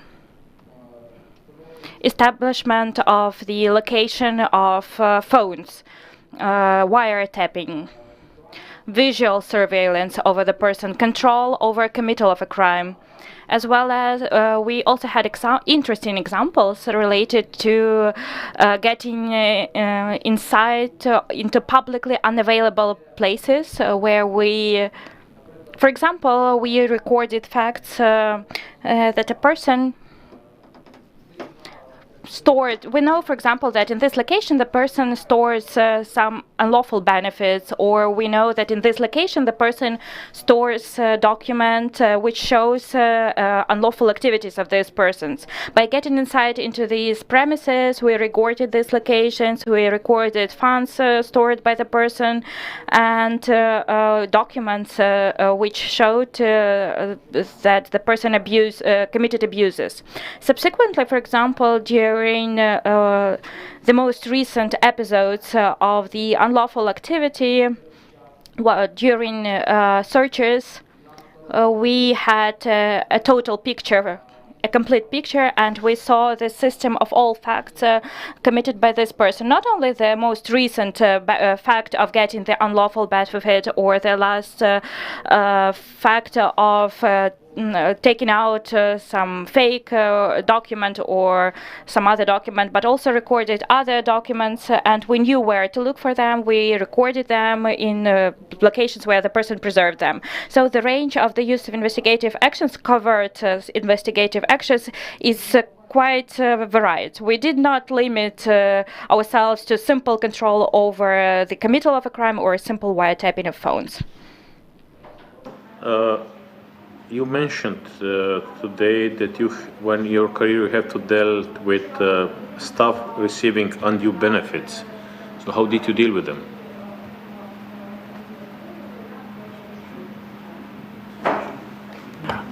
Хвилинку, якщо можна. 1 second, please. We have 1 hour over. I may not even announce why we are raising our hands. Let's continue our interview then. According to the rules of procedure, we've extended time. Please. Maybe you did not understand me correctly.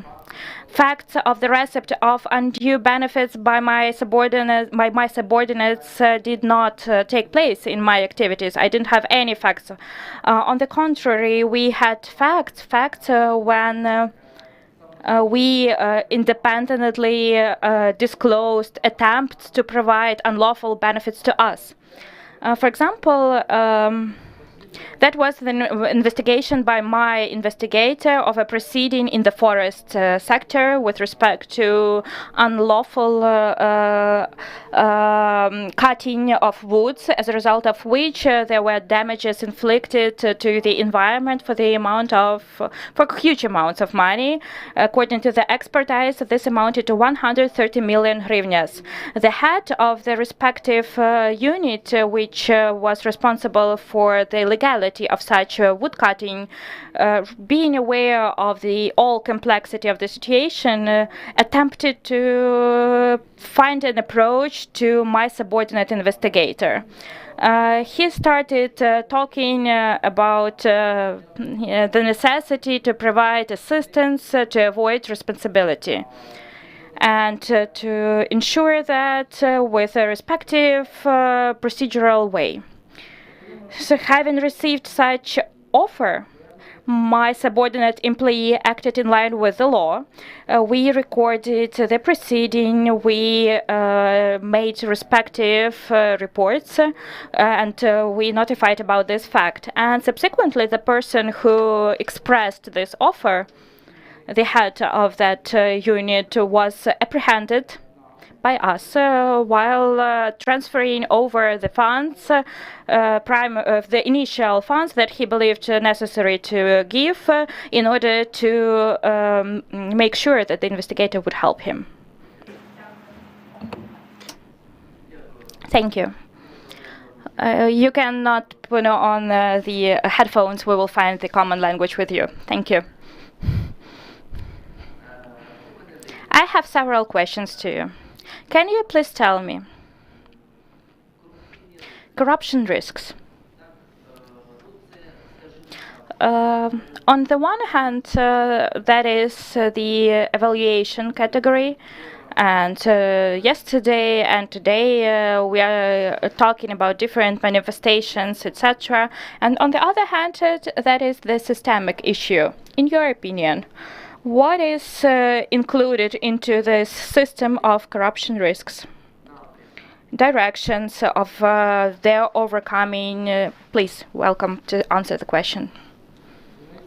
In my opinion, corruption risks are respective indicators, factors which might facilitate committal of a criminal offense or corruption offense or offense related to corruption, which exist in the state sector and in the private sector as well. Actually, corruption risks exist in all spheres of the state sector, and they also exist in the private sector as well. Why are they are caused by different criteria? I would like to say that, first of all, this is probably related to some specific organizational problems in the functioning of public authorities and local self-governance bodies. When we have over-complicated functions, over-complicated procedural processes with respect to provision of permissions, when we have the duplication of functions and duties of different bodies, or when, for example, improper regulation of bodies, authorities, and this gives rise to corruption risks. Then corruption risks are also created by improper digitalization and transformation in activities of the bodies in this direction. When there is no transparency in some processes, when it is impossible to carry out proper monitoring of activities of public authorities. Besides, corruption risks exist because of some gaps in the legislation.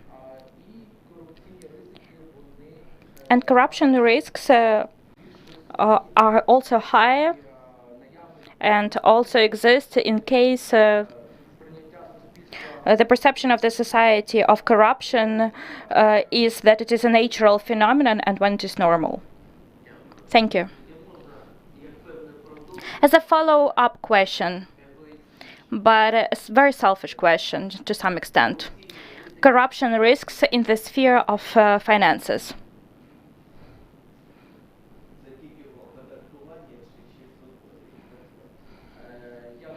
I think that this is a very broad sphere.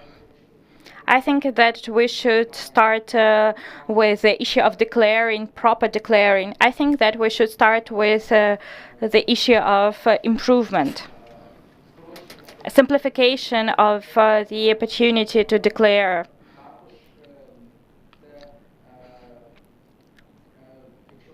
If we talk about the financial sphere, we also, of course, understand that this is the sphere of taxation and the customs sphere.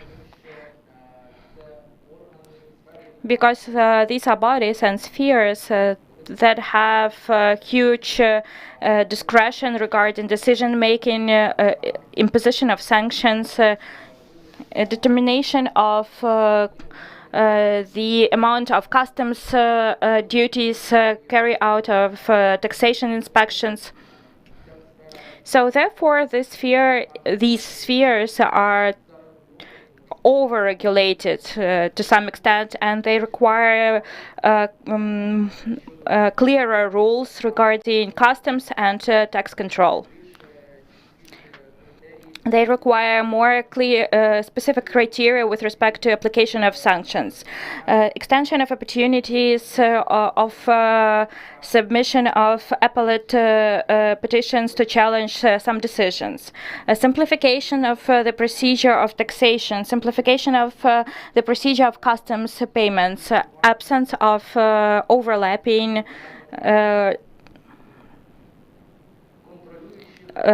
of some controlling duties in the process or in the process of goods crossing the border, the customs, or in the activities of the business and payment of taxes by businesses. That is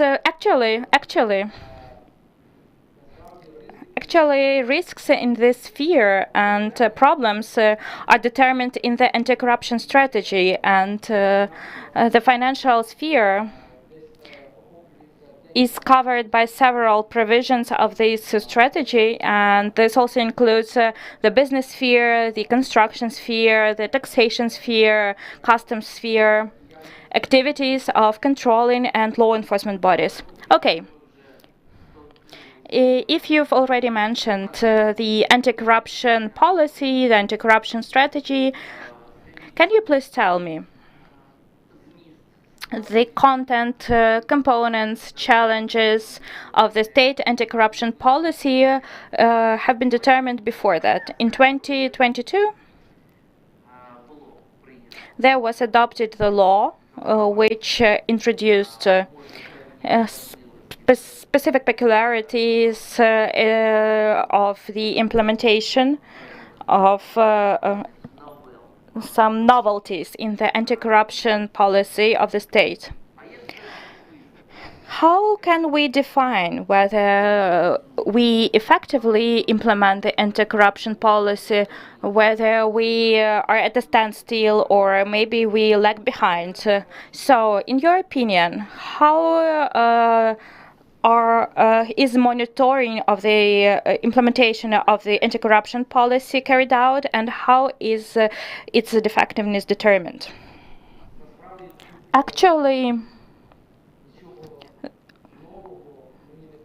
I do not need to invent anything new, because we have specific indicators regarding implementation of the anti-corruption program, and these indicators are determined by with the help of specific criteria. So the ACP accumulates data from different law enforcement bodies.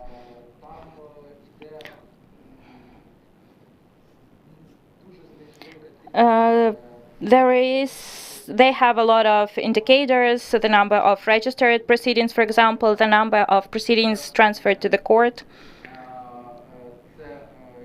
This also includes the amount of returned assets, established damages, etc. This is one of the ways of data collection. Another means is also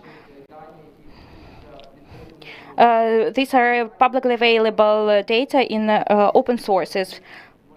I can say as follows. According to the strategy, the national agency is responsible for monitoring, and this monitoring includes analysis of implementation of actions set out by the program. It stipulates establishment of the indicator of corruption facilitation. It envisions analysis of how of the each of the problems set out by the strategies has resulted in amendments in the legislations, and whether these amendments in the legislations have eliminated the problem determined by the strategy. Besides, there is an ongoing collection of sociological surveys based on which it is possible to determine the indicator of corruption facilitation, to determine which part of the population is tolerant with respect to corruption, which part of the population refuses to engage in corruption, and to forecast which part of the population will abandon tolerance of corruption at all. So, thank you. This is a comprehensive issue of monitoring. Thank you. Do we have any other questions? Yes, please, Karen. My first question concerns your life outside of work, actually. Prior to the war, did you engage in any organized sports or any hobbies when in your free time?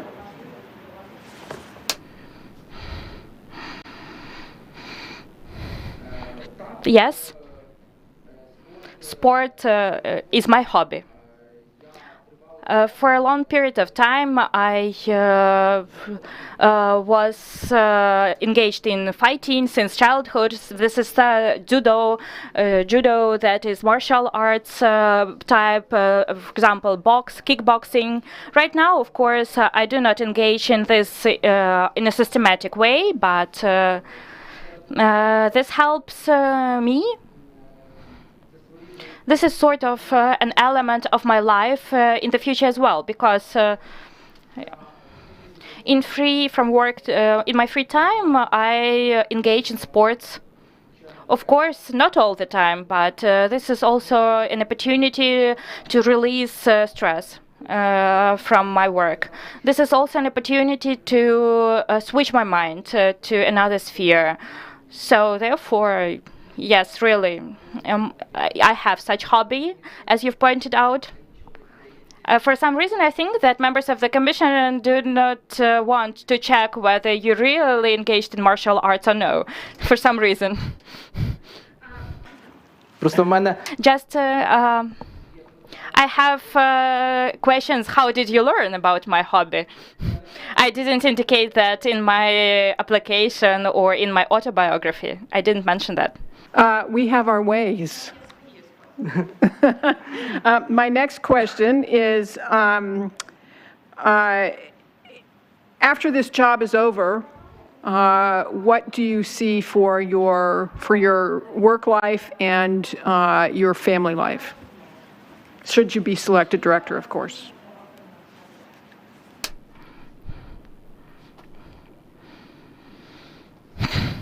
Do you mean if I'm selected to the position of the director, right? And I will have to move here, and I will have to change the place of residence of my family, or do you mean after I work 7 years as the director of the NABU? It's a very interesting question.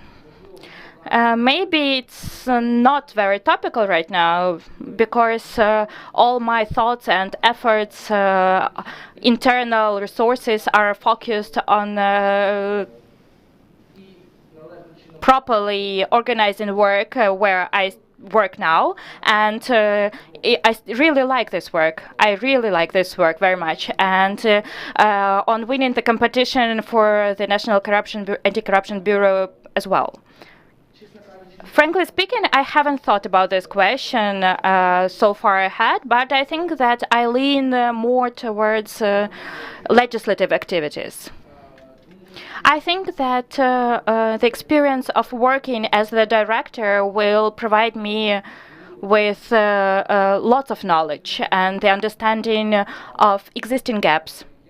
I think that this could be used in a very, very good way in legislative activities.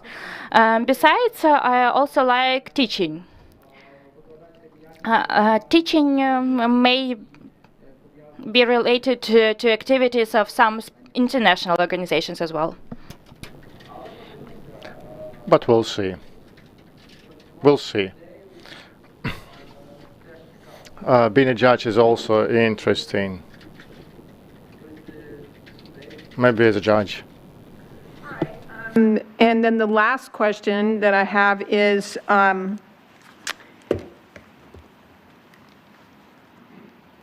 did anybody currently in the government of Ukraine, formerly in the government of Ukraine, or any of their proxies suggest to you to apply for this position?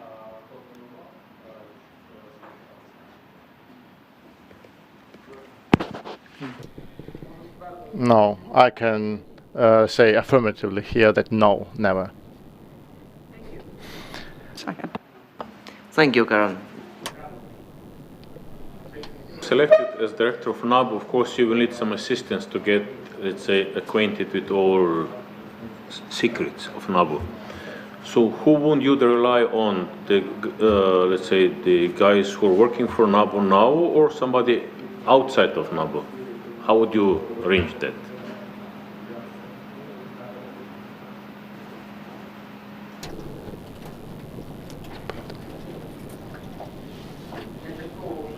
I have partially answered this question already. I would firstly rely on the current employees of the NABU, and I want to learn from them about the problems, the challenges, and those who would be interested in further work with NABU. But I understand that the director of NABU needs to have several sources of information. And I think that the international partners and those organizations who contribute to the development of NABU know the problems of NABU already. They know what needs to be improved. So that's going to be an important source of information for me too. I believe that civil society organizations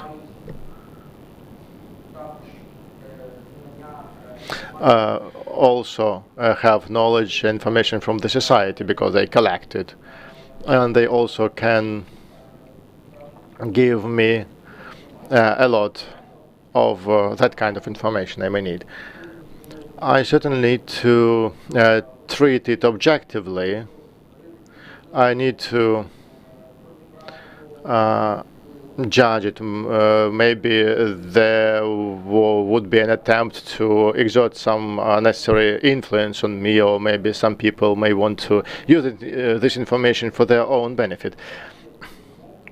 So when I have the comprehensive information collected from different sources, I think I would be able to tell where the truth is. Have you ever been threatened in your life for what you do in your official duties?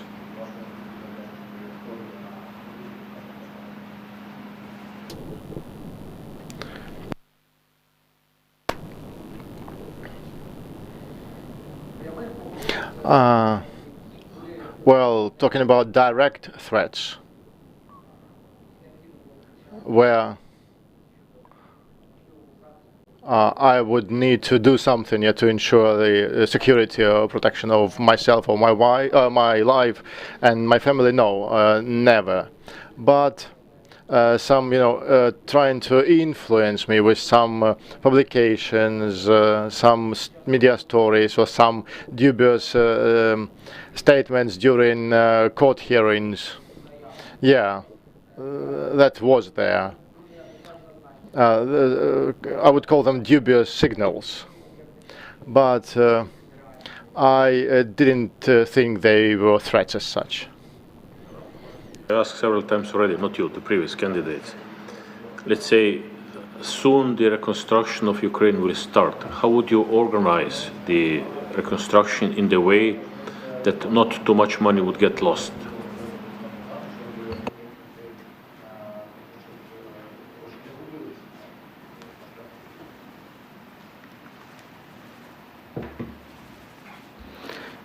Відновлення. Reconstruction of Ukraine and the issue of development financing of Ukraine, the return of assets. This is the area that has huge corruption-related risks. In particular, those risks related to the people who fall within the investigative competence of NABU. Certainly, taking action against those facts would comply with the law. The appropriate criminal cases would be registered to investigate into those crimes. And based on the those investigations, those investigations would send signals to the public authorities to change their procedures and to change the legislation and all the processes to avoid similar cases in the future. And we need to make sure that those facts that have been already established to make sure that the funds lost should be compensated on and reimbursed. Thank you. Poilas? NABU director's position is a very stressful position. So my question is, how do you make decision on this permanent decisions under this permanent stress? If you have any secrets, please share with us.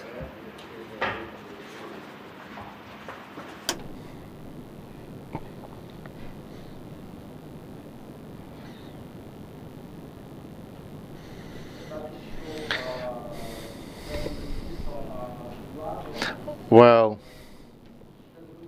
it's certainly that's going to be a very tough, and certainly there's going to be a huge workload, but you just need to be ready for that. You need to have appropriate competence, experience of decision making under such situations, and experience of organization of work in different institutions. I have that kind of experience. I have the knowledge, and I'm used to work in intensive conditions. I am used to work in situations where I need to make a lot of decisions. So I can say I'm prepared for that. The question is how to leave the stress behind after that kind of activity. Well, I have partially answered this question already. It's the matter of time that you spend beyond your work life. It's sports, staying with your family, bringing up children. Change in the activity. It helps you to kind of switch to something else and to leave this pressure. off your shoulders. Thank you. If we have no more questions, you have 5 minutes, just like at the beginning. I want to say once again that indeed I'm interested in it, and this is going to be a new experience. The whole competition has been built in a way that we kind of demonstrate the criteria that a director of NABU needs to have.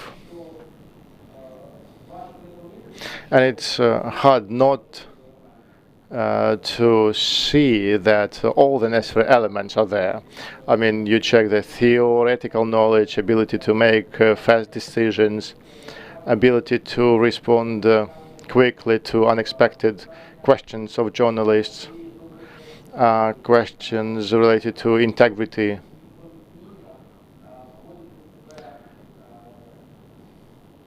ability to speak in public and answer questions asked by experts.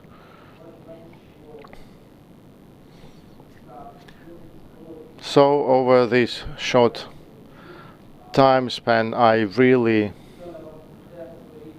have felt those challenges that the director of NABU may face, and that has been a really good exercise for me, and I want to thank you for that. And thank you for this opportunity to share with you my vision of the development. Once again, I want to say that NABU is at the front line of the fight against corruption, and this is a vital element in the fight against corruption, and this is a huge opportunity to significantly reduce the corruption and redirect our country to another area. And this challenge of becoming the leader of NABU is very much important, and that inspires me. Thank you. Goodbye.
Let's continue our meeting today.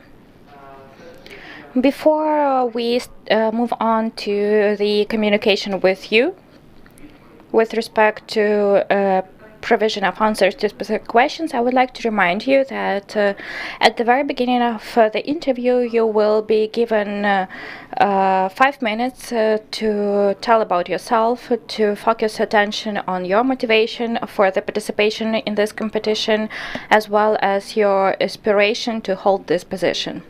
After that, every member of the Commission will have up to 10 minutes to ask those questions that they are interested in. After this round of 10-minute questions, if there are any follow-up questions or additional questions, members of the Commission will be able to ask them. At the same time, I would like to emphasize that it's preferable that you give specific answers to the questions in a concise way. Please, you should probably not focus on some extensive examples, mottos, which have no relation to the essence of the answer, because during our time slot, we need to finish our interview during an hour. Of course, it doesn't mean, and we've displayed that today, that there is an opportunity upon the decision of the Selection Commission to extend the time slot allocated for the interview.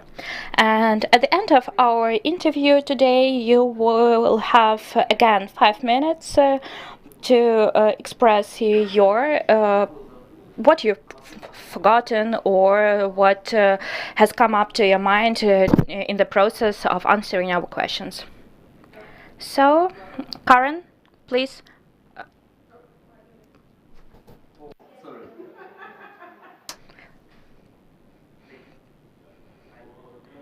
Good afternoon. I respect the interpreter, that is why I will try to be not very quick during the pace of my communication. So, my name is Maxim Vorvol. I have extensive experience of working in the law enforcement sphere. For 11 years, I've used to work in the prosecutorial bodies at positions of the prosecutor, investigator, and the head. For 6 years, I've worked in the NABU. At the positions at first of the senior detective, then at the managerial position of the deputy head of the unit of detectives. During this period of time, I've developed extensive experience, including both professional and life experience. Decision-making regarding participation in the competition for filling in the position of the NABU director was not easy for me. In fact, 2022 was the year of difficult decisions in our year. And when I learned that there would be this competition ongoing, I decided to participate in it. My motivation is the necessity and desire to develop this institution,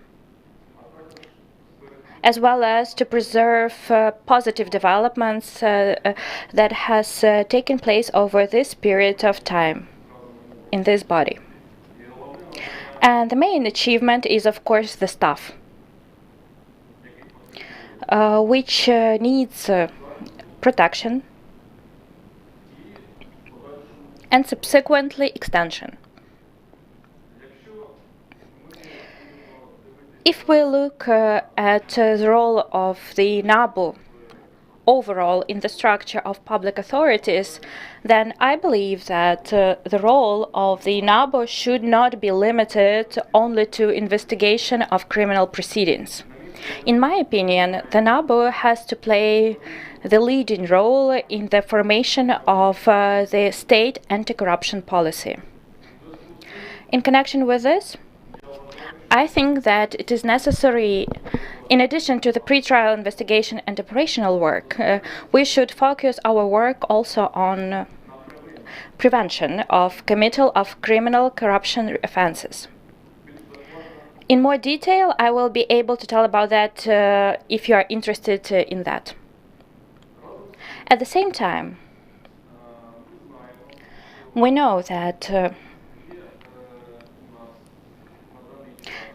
currently in Ukraine, according to the information of international organizations and according to the corruption index, Ukraine is holding 116th place. One of the criteria for the determination of this index is the use by officials from public authorities of their authorities and duties in their private interests, and the absence of any consequences for them for that. In connection with this, I think that work of the National Anti-Corruption Bureau of Ukraine has to, among other things, be built on the necessity to identify unjustified assets,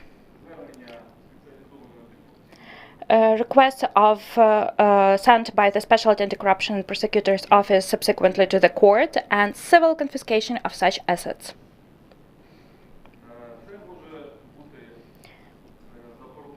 This may be a prerequisite for success.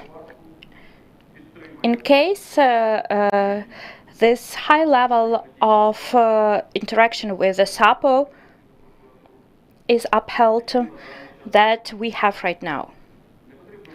We should not forget about the important direction of development of the National Anti-Corruption Bureau, in particular international cooperation with law enforcement bodies of other countries. We should not forget also, and we should develop interaction with other law enforcement bodies of Ukraine. It is necessary to strengthen operational component in the work of the National Bureau, and as well as the analytic and informational component by means of introducing automated processes in the work of our analytic specialists. Besides, it is necessary to introduce and to work for the future direction on the introduction of legislative amendments, which will allow to extend the number of employees, to increase the expert institution, to introduce the so-called autonomous wiretapping, to extend institutional capacities of territorial divisions, and to strengthen independence of the NABU. Briefly speaking, if all this can be implemented, I will be happy while working at this position if Ukraine in 7 years moved from 116th place in the corruption index to at least the first 4 countries. Thank you. Thank you. Please, Karen. Thank you. That was very succinct. My question to you today relates to you as a team leader. And so if you would just tell me currently, how many people do you supervise at NABU? And are you responsible for giving them any feedback on their performance?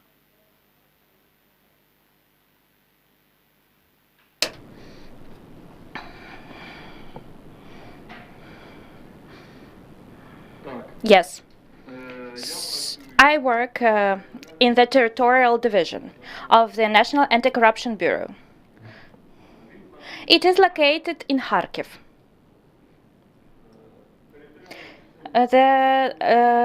We do not have that many employees in our division. Currently, due to the armed aggression of the Russian Federation, up to 30% of employees of our unit serve in the armed forces of Ukraine. Yes, really. The issue with respect to the low number of employees in the territorial division does not allow us fully implement those developments and ideas that we have. Feedback with members of our team is built as follows. While taking decisions, every decision is discussed with detectives of our unit and pursuant to the results of such discussion, it is adopted. At the end of the specific work, we always make conclusions regarding our joint work, and I, together with the management of the unit, always try to incentivize employees for a good performance. This might be incentives set out by our bureau, like respective letters of award, agency awards. But in any case, good feedback always provides additional motivation in the work of our team. Has there been a situation where you have been on a team, either in NABU or in when you were serving as a prosecutor, where a member of the team was underperforming and it was affecting the overall performance of the team? And if so, could you tell me how you resolved that situation?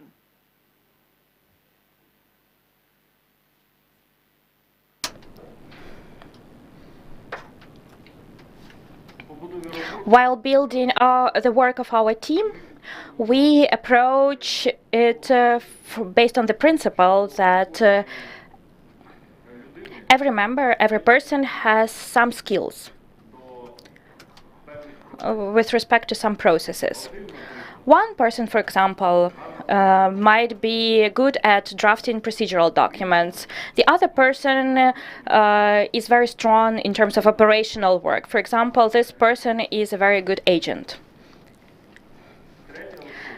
Yet another person can have technical skills, which can help the team in the implementation of this or that criminal proceeding.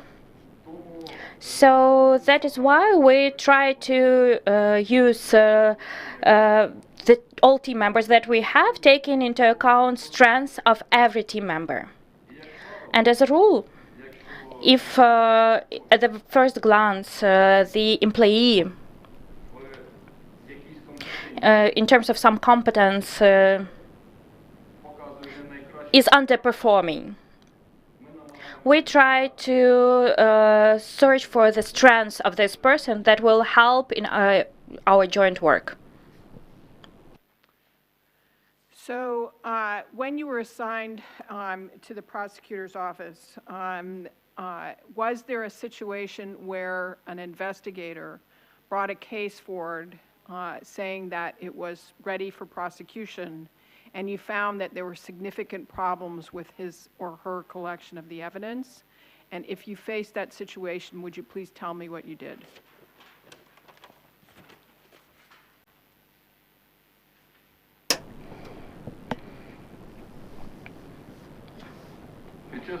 While working in the prosecutor's office, we had these situations quite often.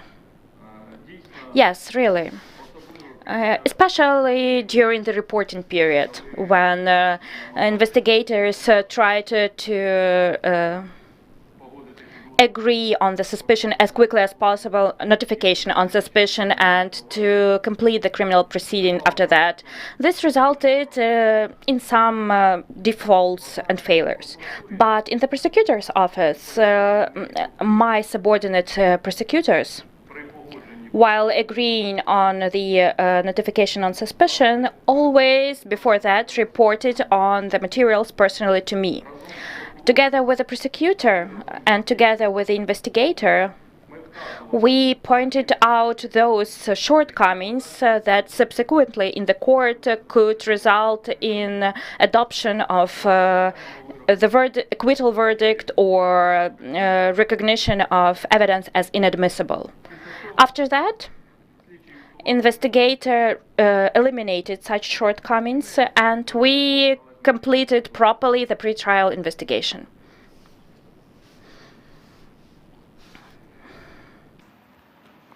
So you currently work in NABU in a particular position, and you are selected as the director. So you are no longer working as a member of the team. Everybody in this organization is going to be looking at you for direction and guidance in the work that they do and setting the standards for the organization. What is your personal belief about how a good leader functions in an environment that he has come from, where he can make decisions fairly and honestly for all of his employees, given that he has come from a situation where he has worked with only a few of them?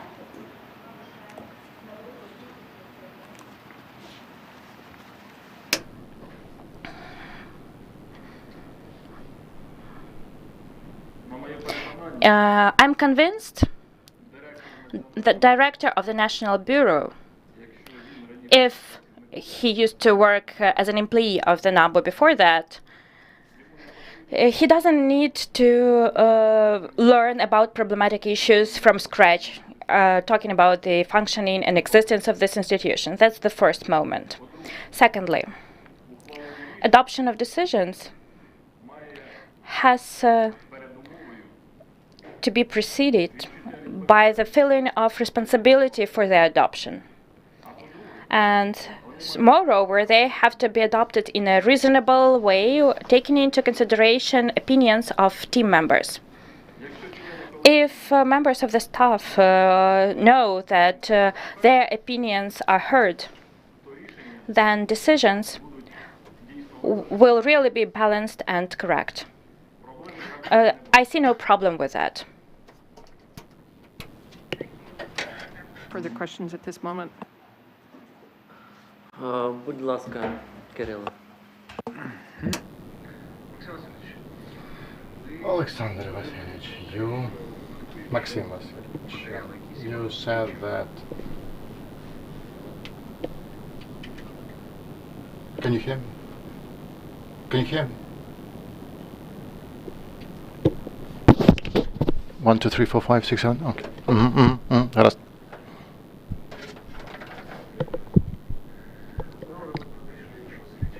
You said that if the investigator collected not sufficient amount of the evidence, or you spoke that there might be issues related to the future of this case, you kind of responded in some way. But my question is as follows. How many times in your practical activity yourself or your subordinates, prosecutors, refused to go to court and prosecute the person? If that happened, then why? Особисто у моїй діяльності був випадок, коли я працював в In my personal activity, when I worked in Lozova, it's in Kharkiv region, and I was appointed as a head of a prosecution body by the regional prosecutor's office to prosecute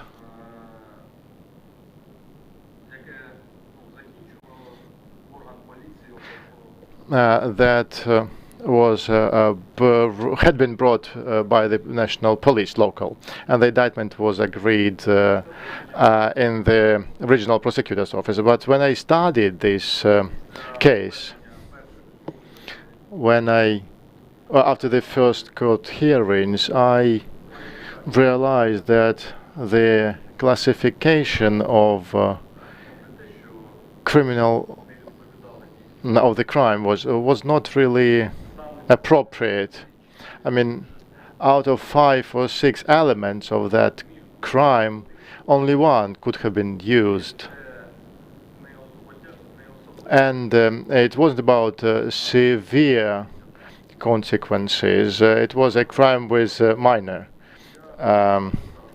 complexity level, severity level. And I wrote a letter to the head of the regional prosecutor's office, and I explained my point. I couldn't change personally the indictment and the charges. Only the head of the regional prosecutor's office could do that. And yes, this was the case that I had in my career. And as far as I know, it was before my resignation, so I resigned.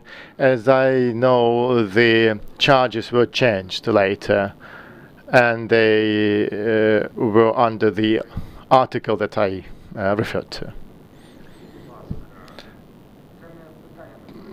It's not a question to check your knowledge of the law, but the director of NABU, just like the NABU for economic security and their deputies, have very specific function in criminal proceedings. If you are selected as director, it means that you will need to distance from the investigation. But you will keep this opportunity to detain person for 48 hours. My question, talking about the principles of rule of law, this kind of unique function of the director that is not supervised by anyone. Is it weird because the investigators cannot supervise it? Certainly, yes, the prosecutor needs to agree on that, but still. In your view, is this something admissible? Is this something that is that kind of function that the director really needs? According to the law, NABU, the authorities of the director of NABU include responsibility and oversight over the legality, compliance with the law in the course of investigations and pretrial investigations. And in the course of those pretrial investigations, indeed, that kind of need may emerge. I mean, the one that you mentioned. An application of this norm not necessarily may lead to significant violations of the rights of the person you detain, because this person and this article is set out in the legislation and do relax his legs, and this is only a temporary measure, only 48 hours. So I believe that in some cases this norm can be applied. Then, to follow up on that, what specific opportunities are not there yet at the moment or for the position of director and deputy? What would you add to the criminal procedure law to make your work more effective?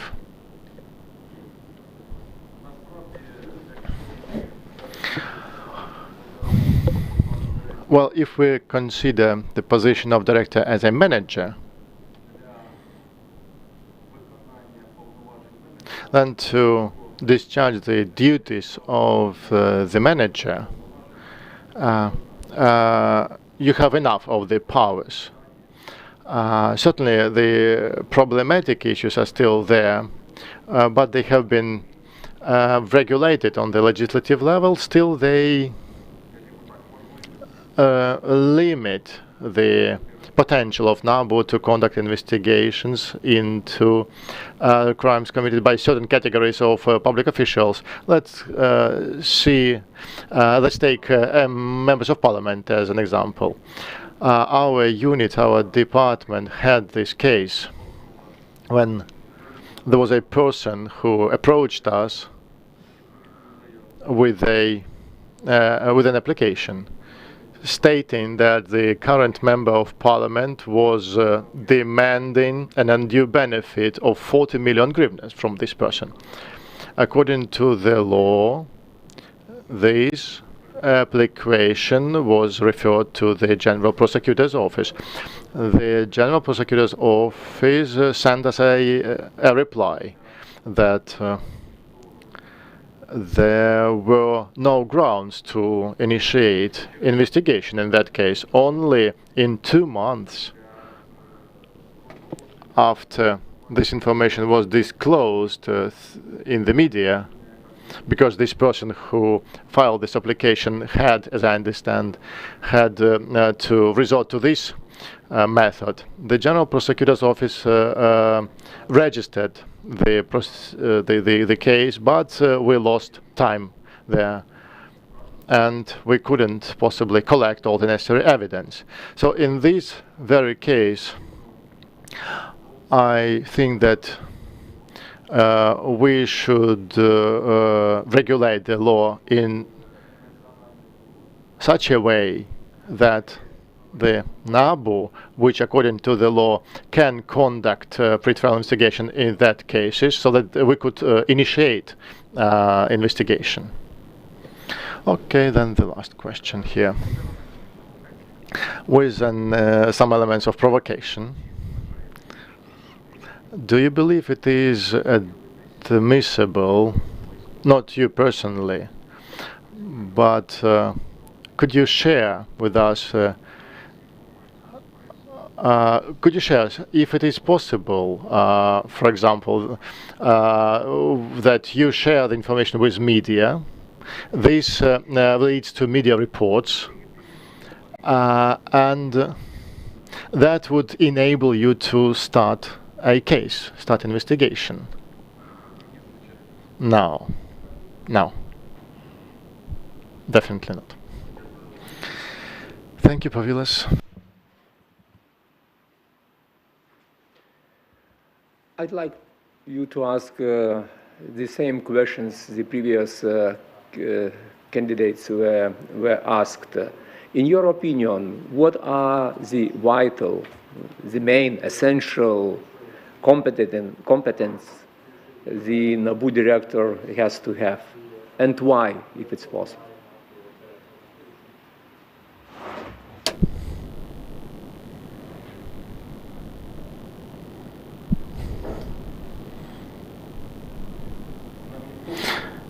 In my view, the NABU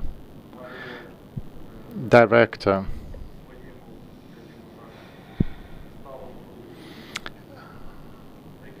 he needs to have several competencies when he is already a kind of established director. What I mean is he needs to have leadership qualities. When the team feels his support and he feels support of his team. Second point, trust. If there is no trust, there will be no result. In our unit, over the 6 years that I've been working there, there has been no case when the official information ever leaked, because we have the rule. Every employee, even the one that joined us just yesterday, but he became, or she became, a member of our team, we trust him 100%. It's a kind of credit of trust, 100%. And he can either prove it or lose it. We have not had any case of a loss of this credit of trust, so the trust is important. And third, I believe that the NABU director is a position of national importance. So he must have a strategic thinking. He must understand the deep processes that are happening in the country and be able to respond to those processes. These are the major criteria. Certainly, legality is another criterion. When you don't know how to act, you always need to be guided by the law. Integrity is another criteria. Competence, honesty, and probably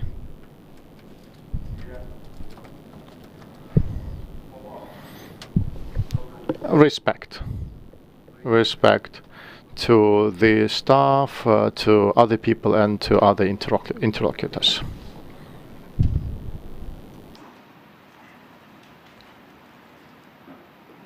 Well, you mentioned keywords like trust and respect. How do you achieve this culture of trust and respect in your team?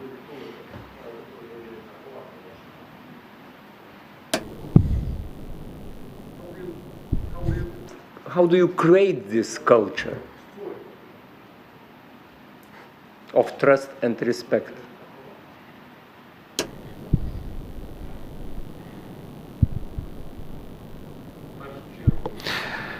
In the first line, the team needs to know that its leader is honest towards this team. If you have honesty, you have trust. If you don't have honesty, then there is no trust.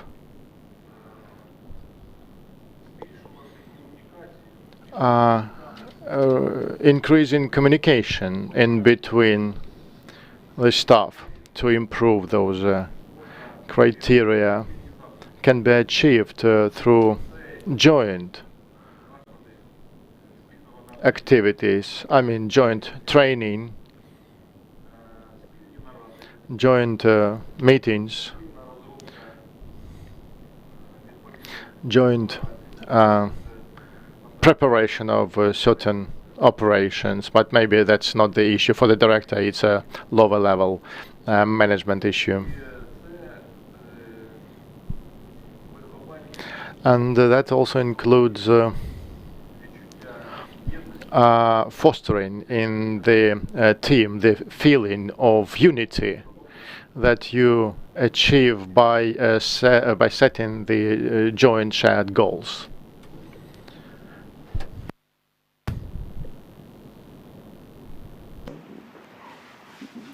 Among competences you have mentioned, you mentioned integrity and honesty. What is correlation between integrity and honesty?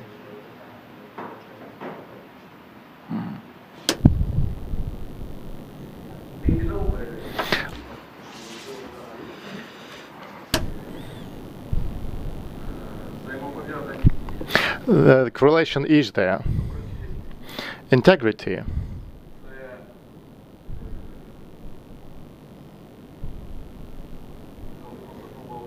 is when a public official leads the life according to its status, incomes, and of requirements set by the society. Honesty.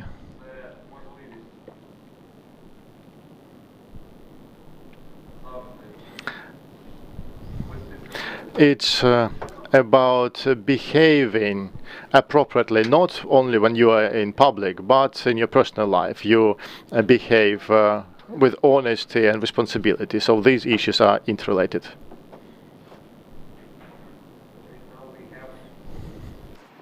Integrity, honesty, and responsibility, yes? 3 important factors which allow you to build a team. Trust and respect. Yes? Am I correct? Так. Yes.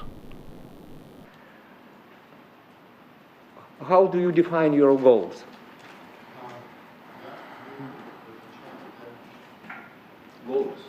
Goals.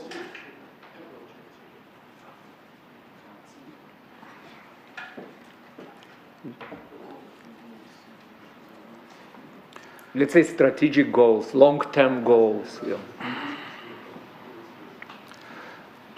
Якщо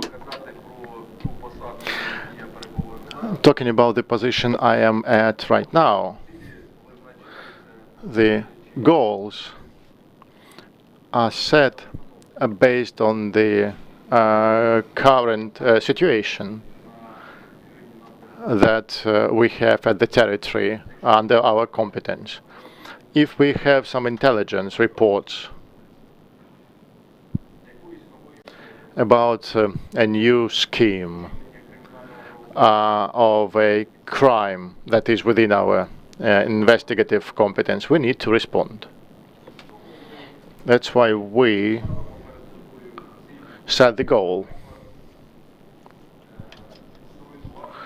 of ruining this corrupt vertical chain of command in certain area, obviously. And based on that, we determine a set of measures related to the need to get more concrete information,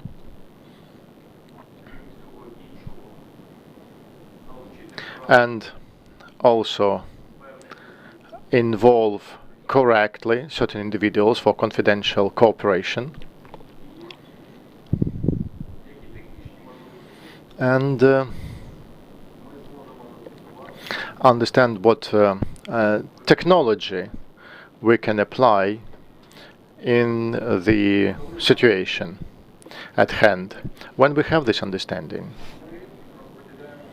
we distribute the functions amongst our team members according to their area of specialization. And once we have done the work and we can already start talking about the documenting of this offense in a overt way, public way, we move on to this stage. If right now we talk about the role of not the head or the deputy head of the unit of detectives, but if we talk about the role of the director of the national anti-corruption body, then I believe that the goals have to be determined based on some existing vision and a comprehensive picture of those processes that produce corruption manifestations in our society. Let's say it as the following way. If we take committal of a corruption criminal offense, we will see that at first it is preceded by some prerequisites which provide an opportunity to commit it. Then there is the process of its committal. After that, there are consequences in the form of receipt of unlawful, unjustified assets as a result of committing this offense. The role of the Bureau in this case, in my opinion, consists primarily in taking measures with respect to elimination of these prerequisites and conditions that allow to commit it at all. For example, let's not go too away from this case. If we just out from my mind, the majority of criminal offenses in the sphere of public procurements are committed at the stage of determination of expected price of the procurement goods. And the expected price of these goods is determined by the body that is carrying out this procurement. The body itself basically determines the value, the price for which it wants to buy these goods. And back at this stage, this as a rule, this price is too high and much higher than it should be. So therefore, there are such instances when the same goods at the same territory, in the same region, are bought by different bodies at different prices, and they may be different, significantly different between themselves. So therefore, I think that it is correct if we approach strategically to the resolution of this issue. I think it is correct to introduce some changes into the procedure of determination the price of procurement, for example, by means of delegating determination of this expected price to a separate body that will not be related at all with the customers who carry out public procurements. And the work of this body should be transparent, similarly to, for example, the register of declarations, property, asset declarations of public officials, so that any person could access the website of this body and check topical prices at which procurements can be conducted.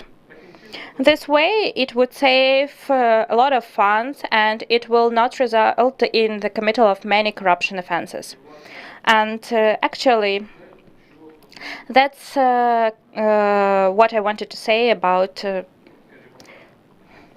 grounds which provide an opportunity to commit a criminal offense. But we should not also forget about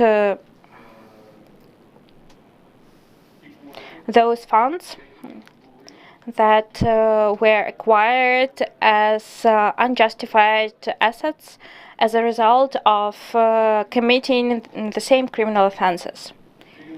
For this purpose, according to Article 290 of the Civil Procedure Code of Ukraine, the National Anti-Corruption Bureau of Ukraine should focus its efforts on identification of such unjustified assets and preparation of materials for the Specialized Anti-Corruption Prosecutor's Office for subsequent submission of a claim to the court regarding their confiscation.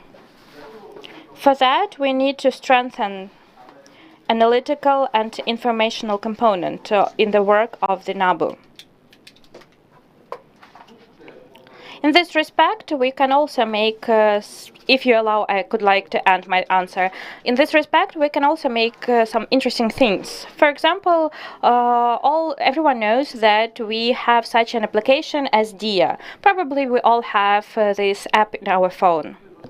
This app accumulates information from different information systems, the holder of which are the Ministry of Justice, the Immigration Services, etc.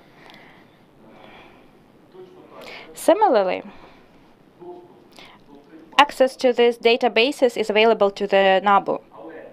But in order to form the profile, for example, regarding a specific person, an employee of the analytic department has to access every database separately on his or her own to get specific information from there and to compile the profile on his or her own. If we involve IT specialists into this work, who could, in line with the requirements of the legislation, develop the specific software that would automatically, on behalf of the employee of the NABU, the same analytic specialist, that software would prepare profiles that would speed up work significantly and there would be no critical need to increase the number of employees in the analytical department that we have right now.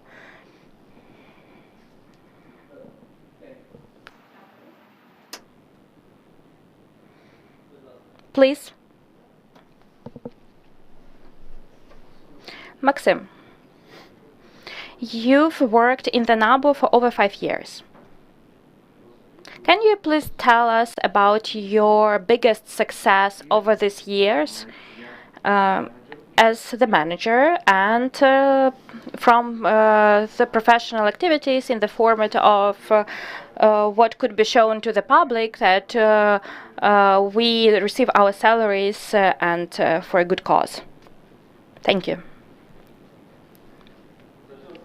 Over the period of my work in the NABU, there have been many criminal proceedings which have been investigated by our department, in the investigation of which I've participated directly, both as an investigator and as a manager. One of such proceedings, I can mention it, that was in 2021, and we documented that the management of the Kharkiv Regional Council received unlawful benefit. The development of this proceeding lasted for about half a year.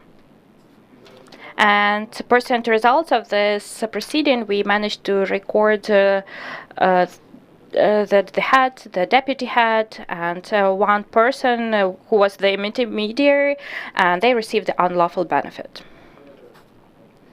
I think it was 1,050,000 hryvnias. Another example, which might also be mentioned, because we always try to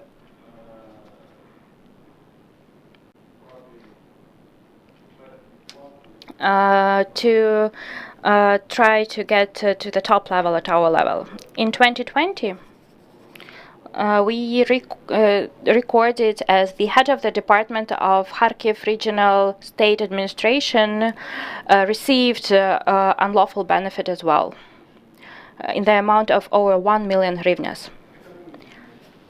Economic crimes have also been investigated by us. For example, by the same group of people from Elektrotechmash factory, where they sold at undervalued prices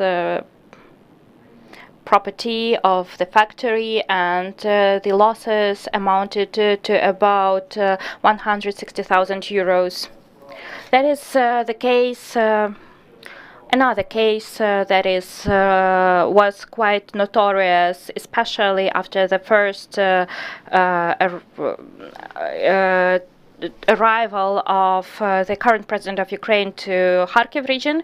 That was the case of Hutyansky forestry, where we recorded over 53 million hryvnias as damages because of the sale to affiliated companies of wood at undervalued prices by the management of the forestry. These are also cases about bribery in the judiciary.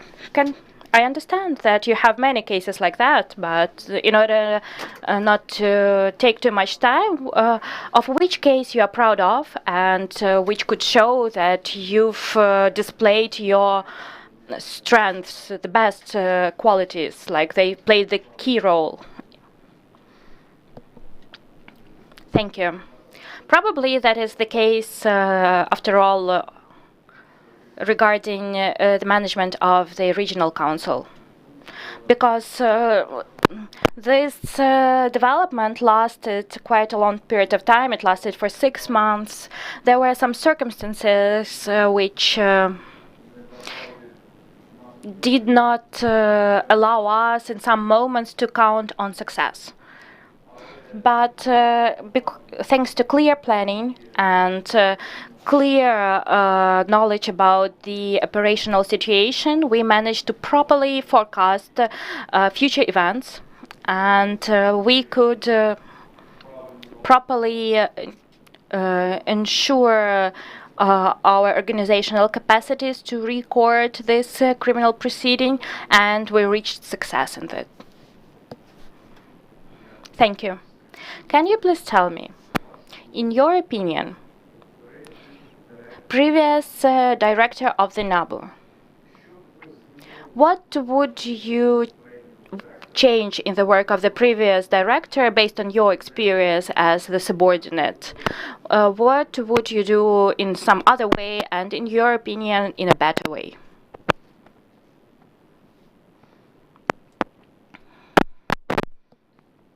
You know, the fate of the previous director had lots of challenges.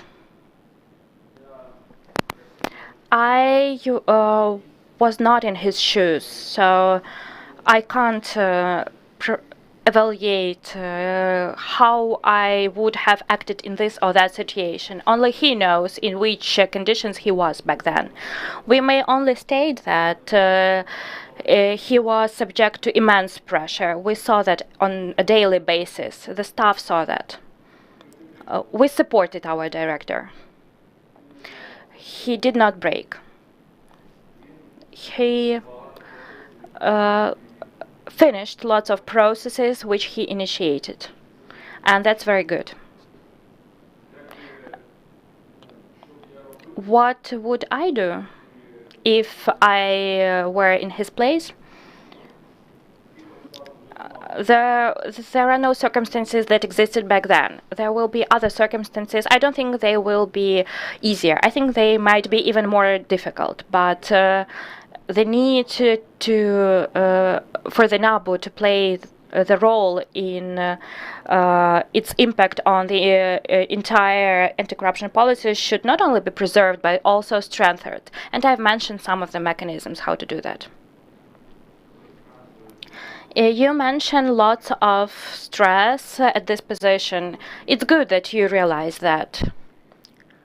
Can you please tell us, in your opinion, what is the secret of your future success if there are many stress factors when you are under pressure from politicians, international organizations, someone expects something, others expect the other thing, you're under pressure from journalists, ordinary citizens, civil society. How, in your opinion, what is needed to ensure resilience and stress resilience at this position and as the director of the NABU, especially given that what you've seen during the previous tenure of the previous director? I think that a person should have some foundation. This foundation has to be based on internal convictions of being right and correctness of what you are doing.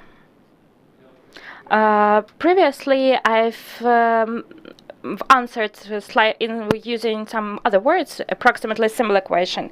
The principle of legality. This is very important. If you don't know how to do or how to act, if you are under pressure from different sides, act according to the law. That is the first point. Secondly, there has to be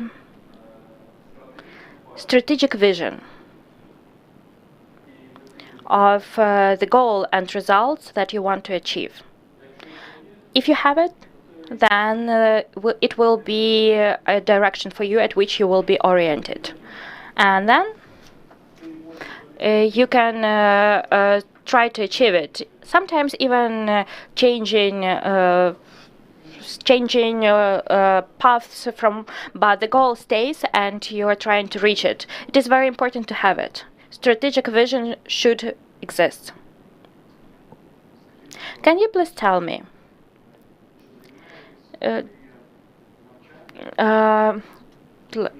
do you engage in training knowing that you work practically? How much time do you dedicate to learning? And regarding amendments in the legislation, among other things, and the work of law enforcement bodies? Thank you.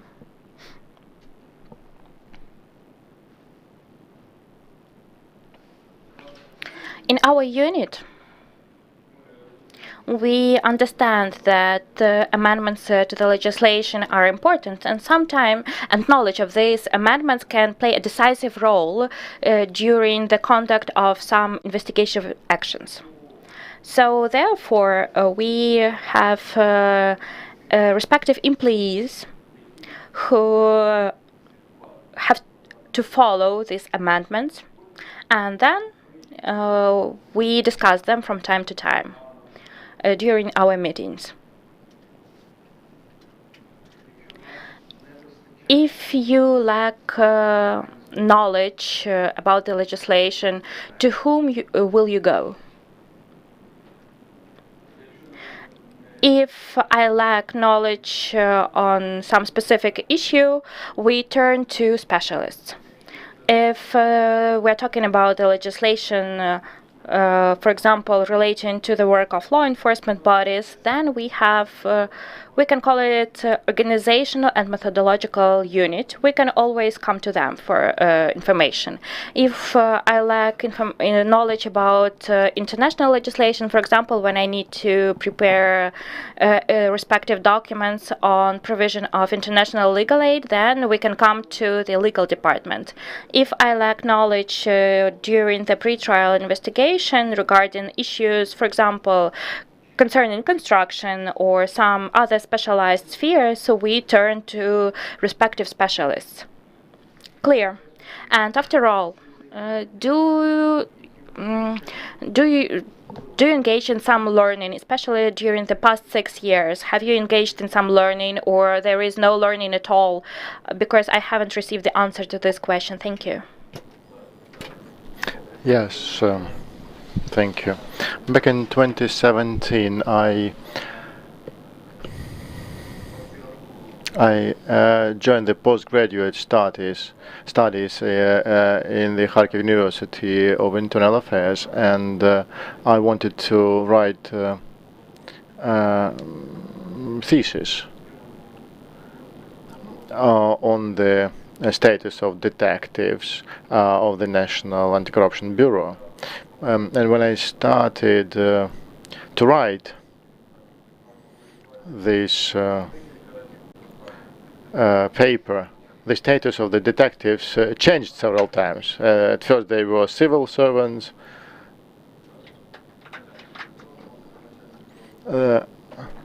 Now it's only for senior managers. So I mean, I never completed it. And unfortunately, because of the huge caseload, I didn't have much time for this paper.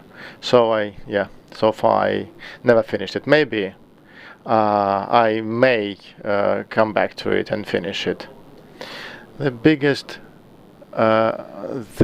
thing is that you shouldn't write that kind of paper on tax relationship. There are so many changes there.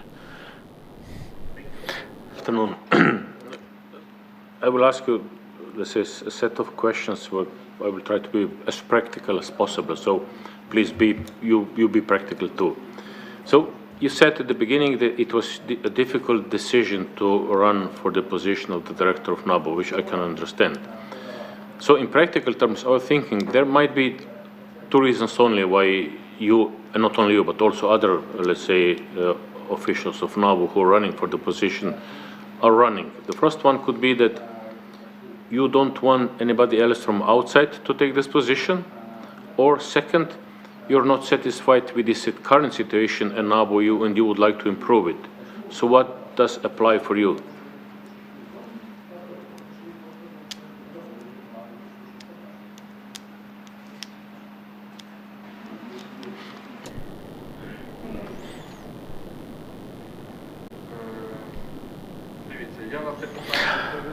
I think I have already answered this question, but I can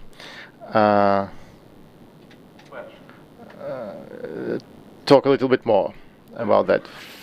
Point number one, I'm really confident that I have enough of knowledge and power to do that. Second point, in NABU we have a really good team of people who have passed all their tests, and they have proven that they are dedicated to their jobs.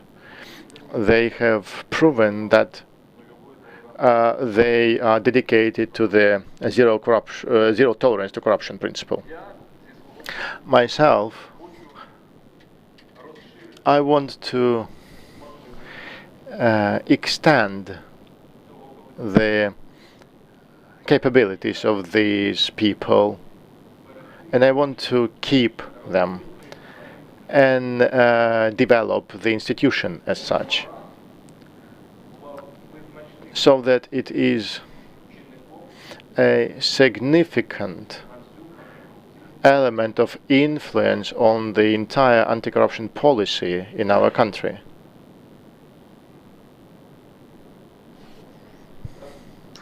The last one I wrote down too, so you already answered my second question. You also said that every person is good for something. Let's say somebody is good for interpreting legislation, somebody is good for conducting investigative measures, somebody is good to be a manager. So what is it what you are good for, in practical terms?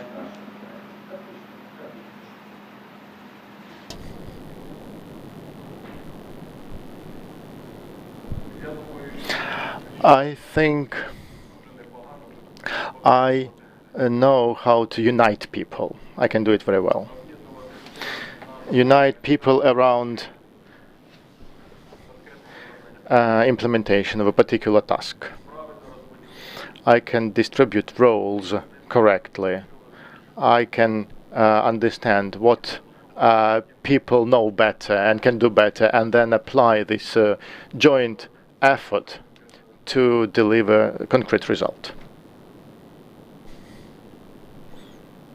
And how do you unite people? See, this is a very, let's say, particular skill. People who can unite people to follow them are really usually very good managers. So how do you do that? By, let's say, by you said you know how to deliver the tasks, you're fair in assessing the results and so on. Anything else?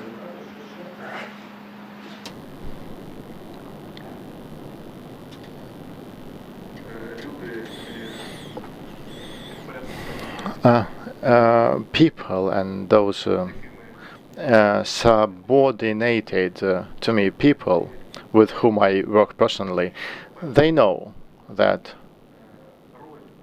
first of all, the role that they play in a particular investigation and the assignment that they are allocated to, they know that everything is fair in this regard. They know that the role they are given and those assignments that are allocated to them, these are the duties that they are the best at, and they can deliver the best results.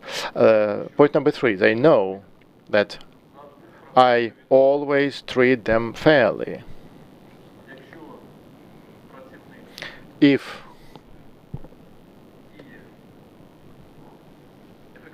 an employee is effective, he deserves appreciation or a reward.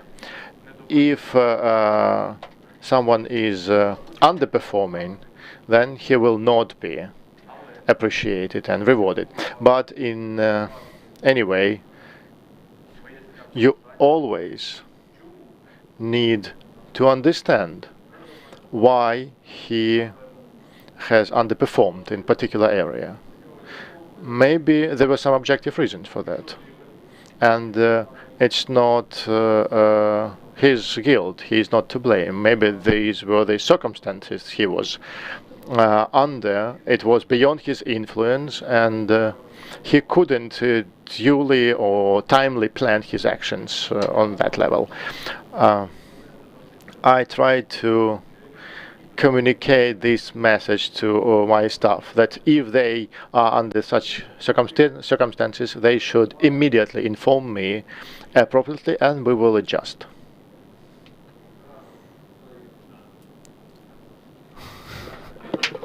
Yeah. Thank you.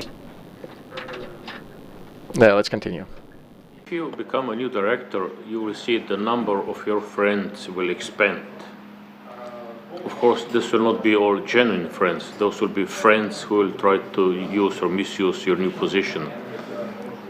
Are you capable of, let's say, identifying people who are real friends and people who are just friends from interest?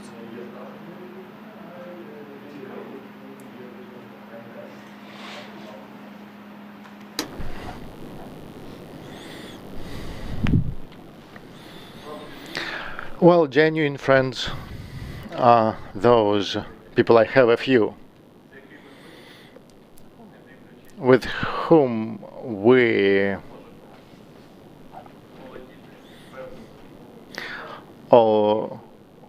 although we may have official information, but we never talk about the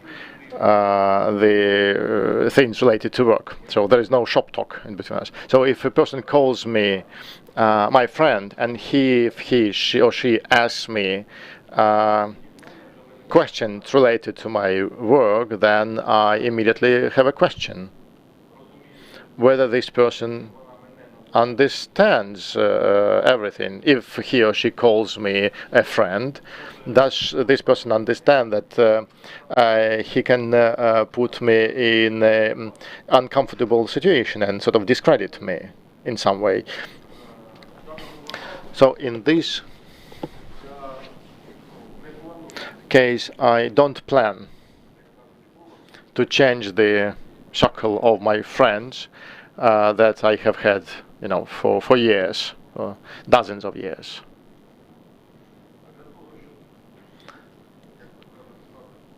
And to become a friend, it's not enough to be just a good guy.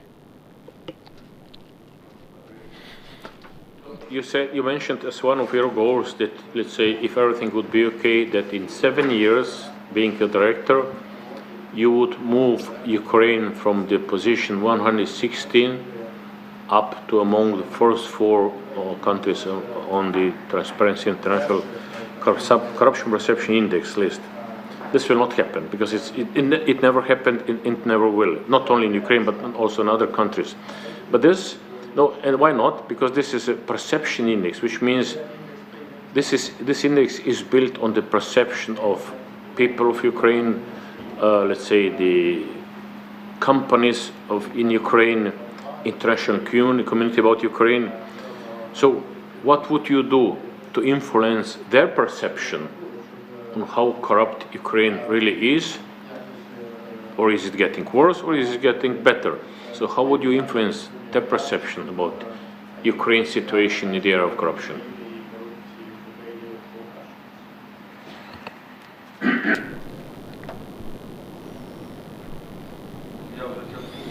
I have partially answered this question too.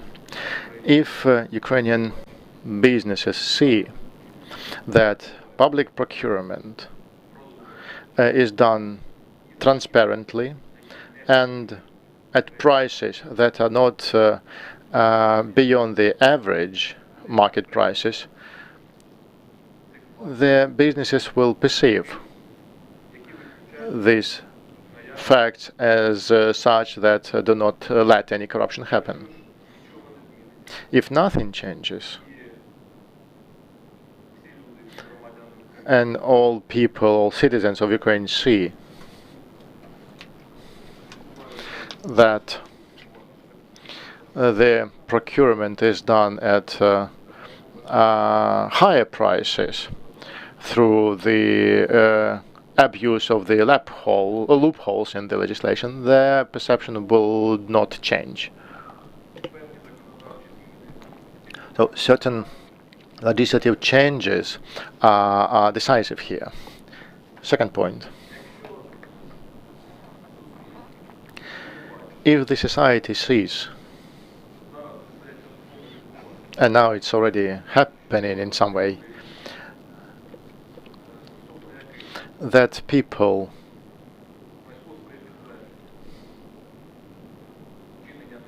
that have committed criminal offenses related to corruption, and they have been charged and convicted,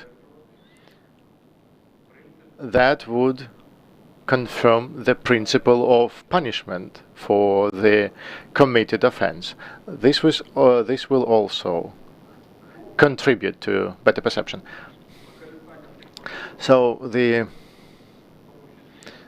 these opportunities, if used in particular by NABU, when we can be proactive in some issues and influence some issues,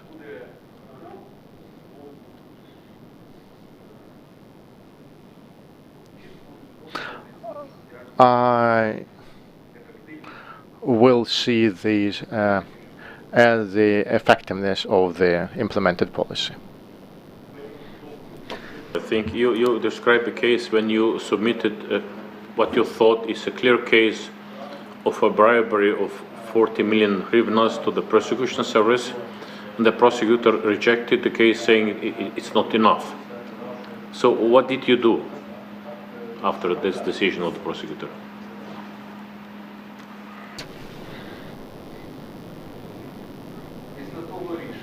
After that decision, the claimant, through another member of parliament, went to a personal meeting to the general prosecutor.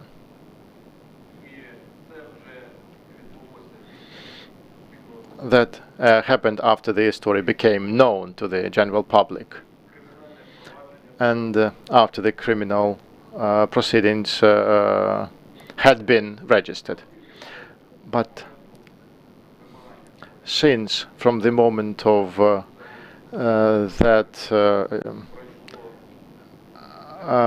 bribe, I mean, the story became known, and it happened 2 months ago, so we kind of lost time, and we didn't have opportunity to document this illegal action. So these proceedings were closed after a while. Really, because I'm using your previous questions. And you got a question from him asking you, in similar cases, why don't you submit the information first to the public, which would enable you then to, let's say, to make a prosecutor much more flexible when deciding on the opening of the cases. And you said, no, I don't do this. My question is, why not?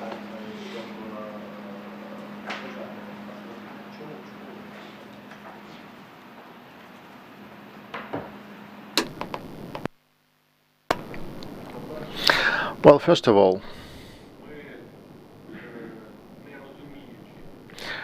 without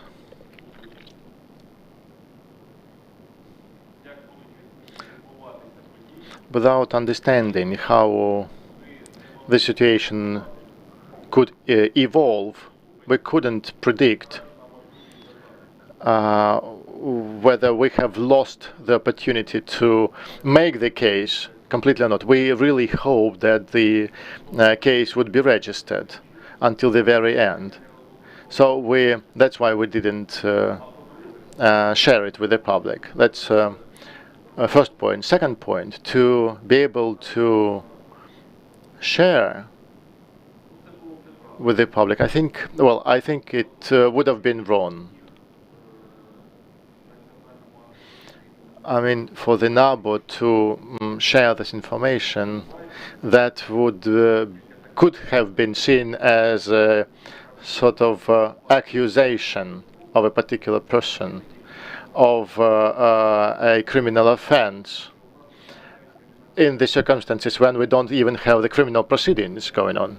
So I think it is irresponsible.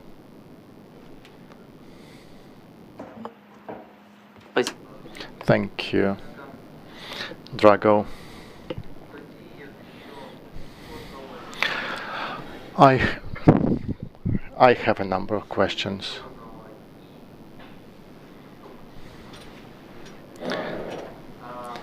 We discussed this matter today, in particular at our interview. We talked about certain elements of the anti-corruption strategy. We have the legislation that changes a lot. Hopefully the anti-corruption policy will be implemented soon. In your view, the anti-corruption strategy, what is it all about, simply speaking?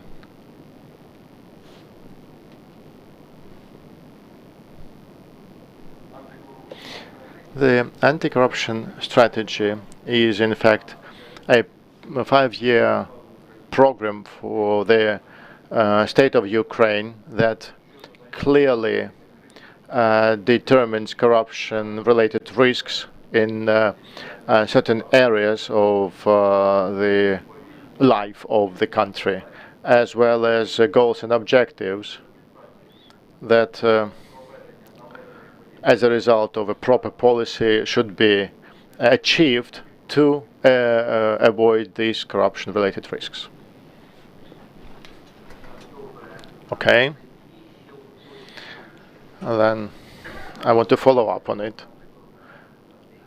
Talking about the anti-corruption strategy, in my view, it is a combination of certain understandings of how to fight corruption and overcome corruption. What is effectiveness of the fight against corruption at the current stage? How can you increase the effectiveness? What are the ways to increase the effectiveness of the fight against corruption? Partially, they are given in this anti-corruption strategy. That is, as a rule, digitalization of administrative services which are provided to citizens of Ukraine.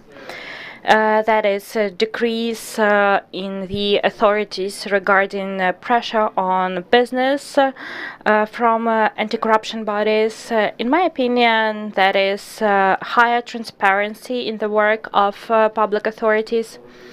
When, for example, the public might control them not by means of sending requests, but by means of getting information at the website of this or that body. That is the transparency of public procurements and improvement of the mechanism of their implementation. And that is, as I've already mentioned, basically provision of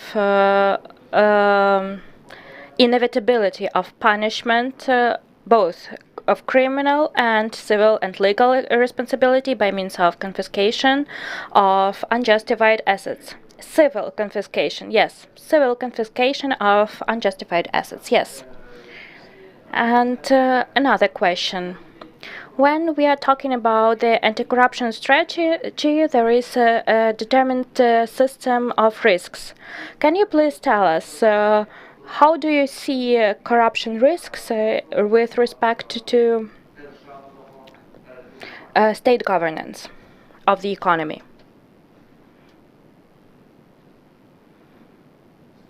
With respect to state governance of the economy, I see risks in the fact that decisions that might be taken at this level, they might have corruption risks because of direct decision making by a specific official and the absence of influence on such decision making by respective civil society organizations, specialists, by the public, let's call it like that. When a decision in state governance are adopted in a non-transparent way, are not disclosed, and they cannot be criticized because they are adopted under the cover. Okay, thank you. And my last question to you is the following. Can you please tell me, every candidate has been offered an opportunity to provide the list of persons who can provide references. As far as I understand, your positive references. I've looked through. You mention Deputy Director of the Territorial Division of the State Bureau of Investigations, Head of the National Academy of the National Guard of Ukraine, Senior Officer of the Division of Operational and Search Activities of the State Guard Service. We have this diversity. What is the reason of this diversity? If I asked others whether they had any conflict of interest when they mentioned as persons who could give them references, officials from their system, you cannot be blamed for that. But I would like to learn about the reason of this broad diversity of people. Thank you. With respect to the employee of the State Bureau of Investigations, I've provided explanations previously. That is actually the former employee of our unit of the NABU with whom we used to work, with whom we passed specific life and professional experience, and he accordingly can describe me because he has this opportunity and he has a vision of me as a personality, as a professional. With respect to two other people whom you've just mentioned, I can say that I met them in 2022 after the start of the large-scale aggression of the Russian Federation. I was in Kharkiv and I was delegated to the group of the army in Kharkiv, where I and two other employees of our unit, the head and the detective, were performing according the respective tasks aimed at ensuring reconnaissance and intelligence work. During this work, we got in touch with these people, we got acquainted with them, and during the period of time when you have such intense environment, you learn people better, and therefore I think that I'm sure actually that they can provide references to me as well. They can describe me as a person with whom they were in quite unfavorable conditions, critical conditions. Thank you. Yes, please. Do we have any other questions? Yes, please, Karen. So I just have one question, and this question is based on facts from different sources, not necessarily particular to Ukraine. I'd like you to future cast here a moment. Ukraine has won the war completely, and the money is flowing in to rebuild Ukraine, and it's a Saturday morning and you're with your family, and you get a call from a very high-ranking minister who tells you, here's the story. I know you have a case on me, relates to this procurement, but I want you to understand that this procurement, the way it's being done, while it might appear to violate the law and benefit me, really is in the best interest of Ukraine, because this is an absolutely essential item to rebuilding. And, you've done a great job as the director of NABU so far. And I just wouldn't want to see anything happen, any stain on your reputation, because you decided that you were going to let this case go forward and damage the future of Ukraine, because this procurement will be undermined and our reputation in the international community will be undermined. What would you do when you hung up from that call?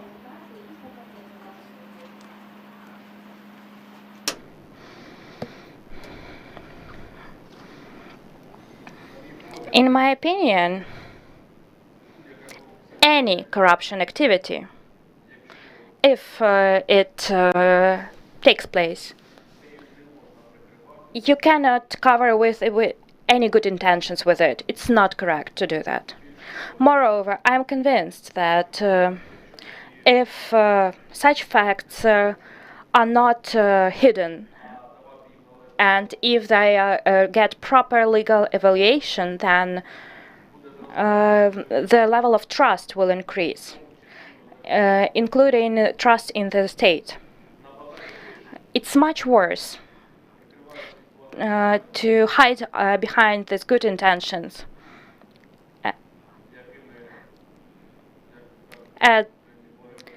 As in Ukraine we say that the way to hell is consists of such good intentions. So it is much worse to hide behind these good intentions and to engage in some corruption activity and to undermine the authority of the country and to undermine the trust of international partners in the country. So that is why any investigation that is carried out, and with respect to top officials and with respect to the fact of so obvious embezzlements, sooner or later they reach their logical end. And it becomes clear that whether the person is guilty or not. So therefore, even in all its publications, the National Anti-Corruption Bureau of Ukraine, even if when there are suspects, it always provides a caveat that a person is considered as innocent until his or her guilt is established by the verdict of the court. But these processes, if they take place,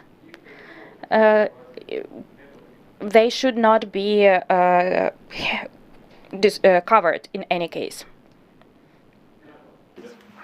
Well, Drago, please. let's continue here. So, the same case, but a little bit more specified. So, you're investigating a minister who, in order to purchase some equipment which is urgently needed for your military, and he couldn't buy it anywhere else in the world. To get this equipment, he had to pay a bribe, let's say, to a representative of a company or a government, which then delivered the stuff. So you investigate the case, you find out that basically those are the facts. This was urgently needed. There was no other way. If he wanted to get it, he had to pay the bribe. So what would you do in such a case?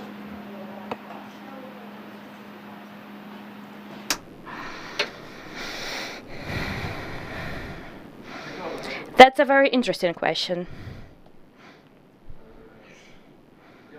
I would like to understand this bribe. Giving a bribe is a criminal offense. And if we talk about that, then it should be properly confirmed. In case it is properly confirmed, there is confirmation of this fact, including, among other things, as far as I understand, in this situation, it is confirmed with information which in international sphere.